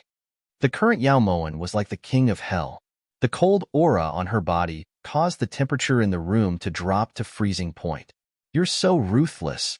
Yao Zhenting gritted his teeth as he growled, but his body didn't dare to move. No matter how ruthless Moen is, she can't be more ruthless than you, father. You watched his mother was poisoned to death by Do Xianglan. Not only did you indulge her, you even threw mother's corpse into the mass grave. At that moment, did you ever think that not only did mother diligently serve you for several decades, she even gave birth to a pair of daughters for you? One of them is even the current empress. Yao Moen's voice was like a funeral bell ringing in Yao Zhenting's ears. The shock that voice brought to Yao Zhenting nearly shattered his heart. So what if she's the empress? The benefits that Yao Maxin brought to this old man aren't even as much as Yao Sulwan. That bastard only has His Majesty in her heart. She never thinks for this old man when she does things. Yao Zhenting fiercely faced Yao Moen's hateful gaze as he spoke confidently. At this moment, it was as if someone had thrown her heart into a cold pond. So this was the reason why father treated mother so coldly. All of the hatred and regret in her heart instantly erupted. At that time, she really should have been hacked into pieces. So in father's eyes, eldest sister's death is a joyous occasion? Yao Moen restrained the bone-piercing hatred in her heart and coldly looked towards Yao Zhenting. A joyous occasion as big as the heavens. Only with her death can Yao Sulwan become empress. The heavens have eyes. That bastard actually had an illicit relationship with a man and even gave birth to a bastard. She deserved to die. Yao Zhenting hysterically cursed as if the person he was cursing had a blood feud with.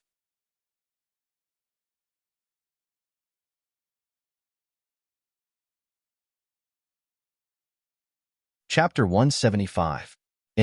Father's words are correct. The heavens truly have eyes. Although eldest sister died, Yao Sulwan wasn't able to become empress as she wished. Instead, it was Moen who, due to a freak combination of factors, became the most favored noble consort in the 6 palaces. Father, you probably didn't expect this, right? Yao Moen suddenly put away her angry expression and looked towards Yao Zhenting. Just how long have you been pretending to be a fool? Yao Zhenting looked towards Yao Moen coldly. The moment mother died, Moen was right outside Xu Jingxian's door. At that time, Moen swore that one day, Moen would make everyone who had humiliated mother pay the price. Yao Moen's cherry lips curved coldly and her eyes were cold. So early. Then everything that happened afterwards was done by you? You meticulously planned everything? Yao Zhenting suddenly felt a chill run down his spine and his hair stood on end. That's right. Everything that happened after you returned from Happy Spring Courtyard was Moen's masterpiece. Gao Momo's death, Do Xianglan's death, pushing Huan Kaier into the water, causing Huan Heng to view you as his mortal enemy, Yao Sulwan falling from the position of imperial noble consort. Oh, also, Su Muzi and Ming, you should be very far away thanking this consort right now. As for Bowen, even if Li Qingqing told you where he was hiding, You wouldn't be able to find him because Moen had already placed him in a safe place. Very soon, he'll be able to reunite with his mother. Yao Moen looked at Yao Jinting's twisted expression in delight. The hatred in her heart finally had an outlet to vent. At this moment, she really wanted Mother to see Yao Jinting's current ugliness. Impossible. Li Qingqing was already beaten to death by this old man. Yao Jinting retreated step by step from Yao Moen's words. His eyes were filled with unconcealable panic. Father personally did it? You saw it with your own eyes? Yao Moen's lips curved into a smile. That smile was as refreshing as a little flower swaying in the wind in a green field. It was perfect and flawless, but in Yao Jinting's eyes, it was like a demon's malevolence. When he heard this, Yao Jinting rushed out of the room and stumbled towards the violence room. Your Highness, are you all right? Outside the door, Ting Yu's eyes were filled with tears as she looked at her mistress with heartache. There were some things that could only be understood by experiencing it herself. Even if she was heartbroken over Second Foreign's death, she could not be compared to her mistress. She had seen her mother being killed with her own eyes and could only endure it. What kind of heartache was that? Do you know why Bin Gong told him the truth? Yao Mo Wan's gaze was as deep as the night sky, without a trace of light. This servant doesn't understand. Ting Yu followed behind Yao Moen and shook her head. Because I want him to have hatred in his heart. Living with hatred is a form of torture. Watching the person he hates prosper and rise above him is a form of torture. This consort will make him pay a price that even he can't imagine for everything he's done. Yao Moen sneered.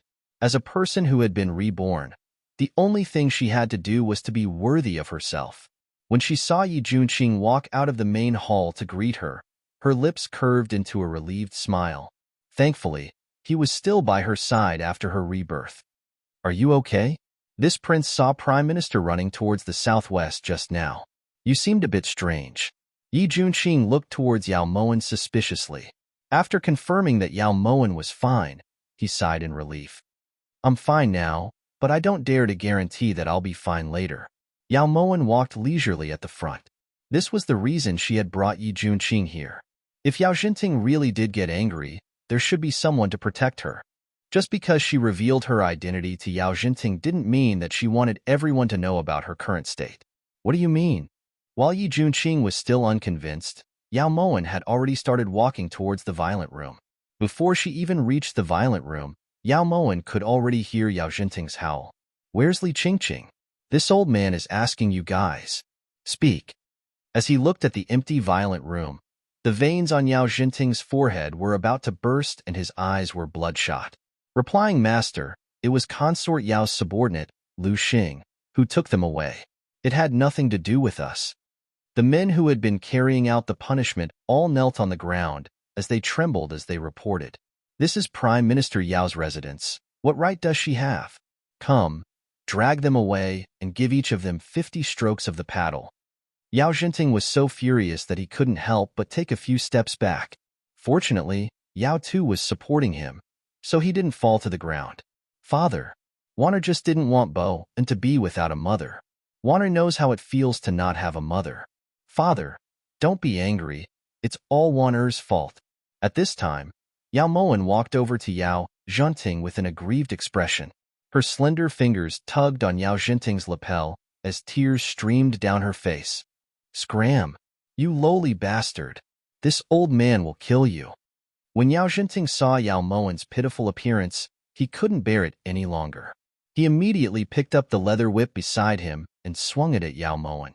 Just as the whip was about to hit Yao Moen, Yi Junqing shot forward and protected Yao Moen in his arms. His other hand grabbed the whip. Prime Minister, please conduct yourself. In the end, Consort Yao is a noble consort of the palace. Her rank is higher than yours. If this whip lands on Consort Yao, Prime Minister might not be able to bear it. Yi Junqing's brows were sharp and his voice was icy cold. Don't worry about it. If Father felt that hitting Wanner would make Father feel better, Wanner would be willing to be hit by Father. But Wanner really feels that Bo and is very pitiful. Even if he isn't Wanner's biological younger brother and isn't Father's child, Father has still doted on him for so long. Father should just let him go, all right? If father wants a son, then you can marry another Shu mother. Yao Mowen's every word was like a knife stabbing into Yao Zhenting's heart, causing him to almost go crazy. Not only had he been made a cuckold, he had also been raised by someone else, and raised more than one. Especially after he found out about the rootless water, Yao Zhenting really wanted to strangle Yao Mowen to death. Yao Mowen, shut up. You vicious woman. You're a vicious beast. This old man will kill you today. Resolve the hatred in my heart. Come, tie Yao Mowen up for this old man. Yao Zhenting had already lost all rationality and was shouting hysterically. In this instant, Yi Junqing finally understood Yao Mowen's intentions. It seemed that not only did she have a problem, it wasn't a small one either. The servants in the residence looked at each other in dismay, then simultaneously looked towards Yao Tuesday. Old master, you absolutely can't. Consort Yao is your daughter and also Great Chu's noble consort. Doing this is going against your superior. It's a great crime. Yao Tu had never expected things to develop to this point. Pa, she's a lowly bastard. She's the same as Yao Ma Xin, a lowly bastard. All of you listen up. If you don't do anything, this old man will kill you all right now. Yao Zhenting's words touched a taboo in Yi Junqing's heart. When Yi Junqing saw the servants rush over like a swarm of bees, he abruptly dodged. In the blink of an eye, all of the servants in the courtyard collapsed to the ground, wailing in pain. Only Yao Mowen remained unscathed as she leaned against Yi Junqing's chest. Her eyes were as bright as stars. Yao Zhenting, if you weren't Ma Xin's biological father, this prince would have already taken your life. Whether it's Ma Xin or Mowen, they're both existences that you don't deserve to be so impudent. This prince will report today's matter truthfully to His Majesty. At that time, His Majesty will naturally deal with your crime of going against your superior. His clear voice was filled with a bone-piercing chill. His voice rang out like a bell, and his eyes in particular caused Yao Zhenting's heart to turn cold. How could you be so fierce to father? Yao Mowen angrily pushed Yi Junqing away and turned to walk towards Yao Zhenting. When she got in front of him, she bent down slightly and spoke in a voice that only the two of them could hear. Don't have any delusions of finding Li Qingqing and Bowen. There's no one that Mowen can't save if she wants to. This old man won't let you off. Yao Zhenting clenched his teeth and the flames in his eyes seemed like they wanted to burn Yao Mowen alive. Same here. Yao Mowen's voice suddenly brightened. You're tuning in to the Romance Rendezvous YouTube channel. We're so grateful for your support, and don't forget to subscribe to join us on this incredible journey through captivating stories. Your generosity through donations truly makes a world of difference, as it's the primary source of revenue that allows me to expand and enhance this channel for you. Thank you from the bottom of my heart for being a part of this adventure.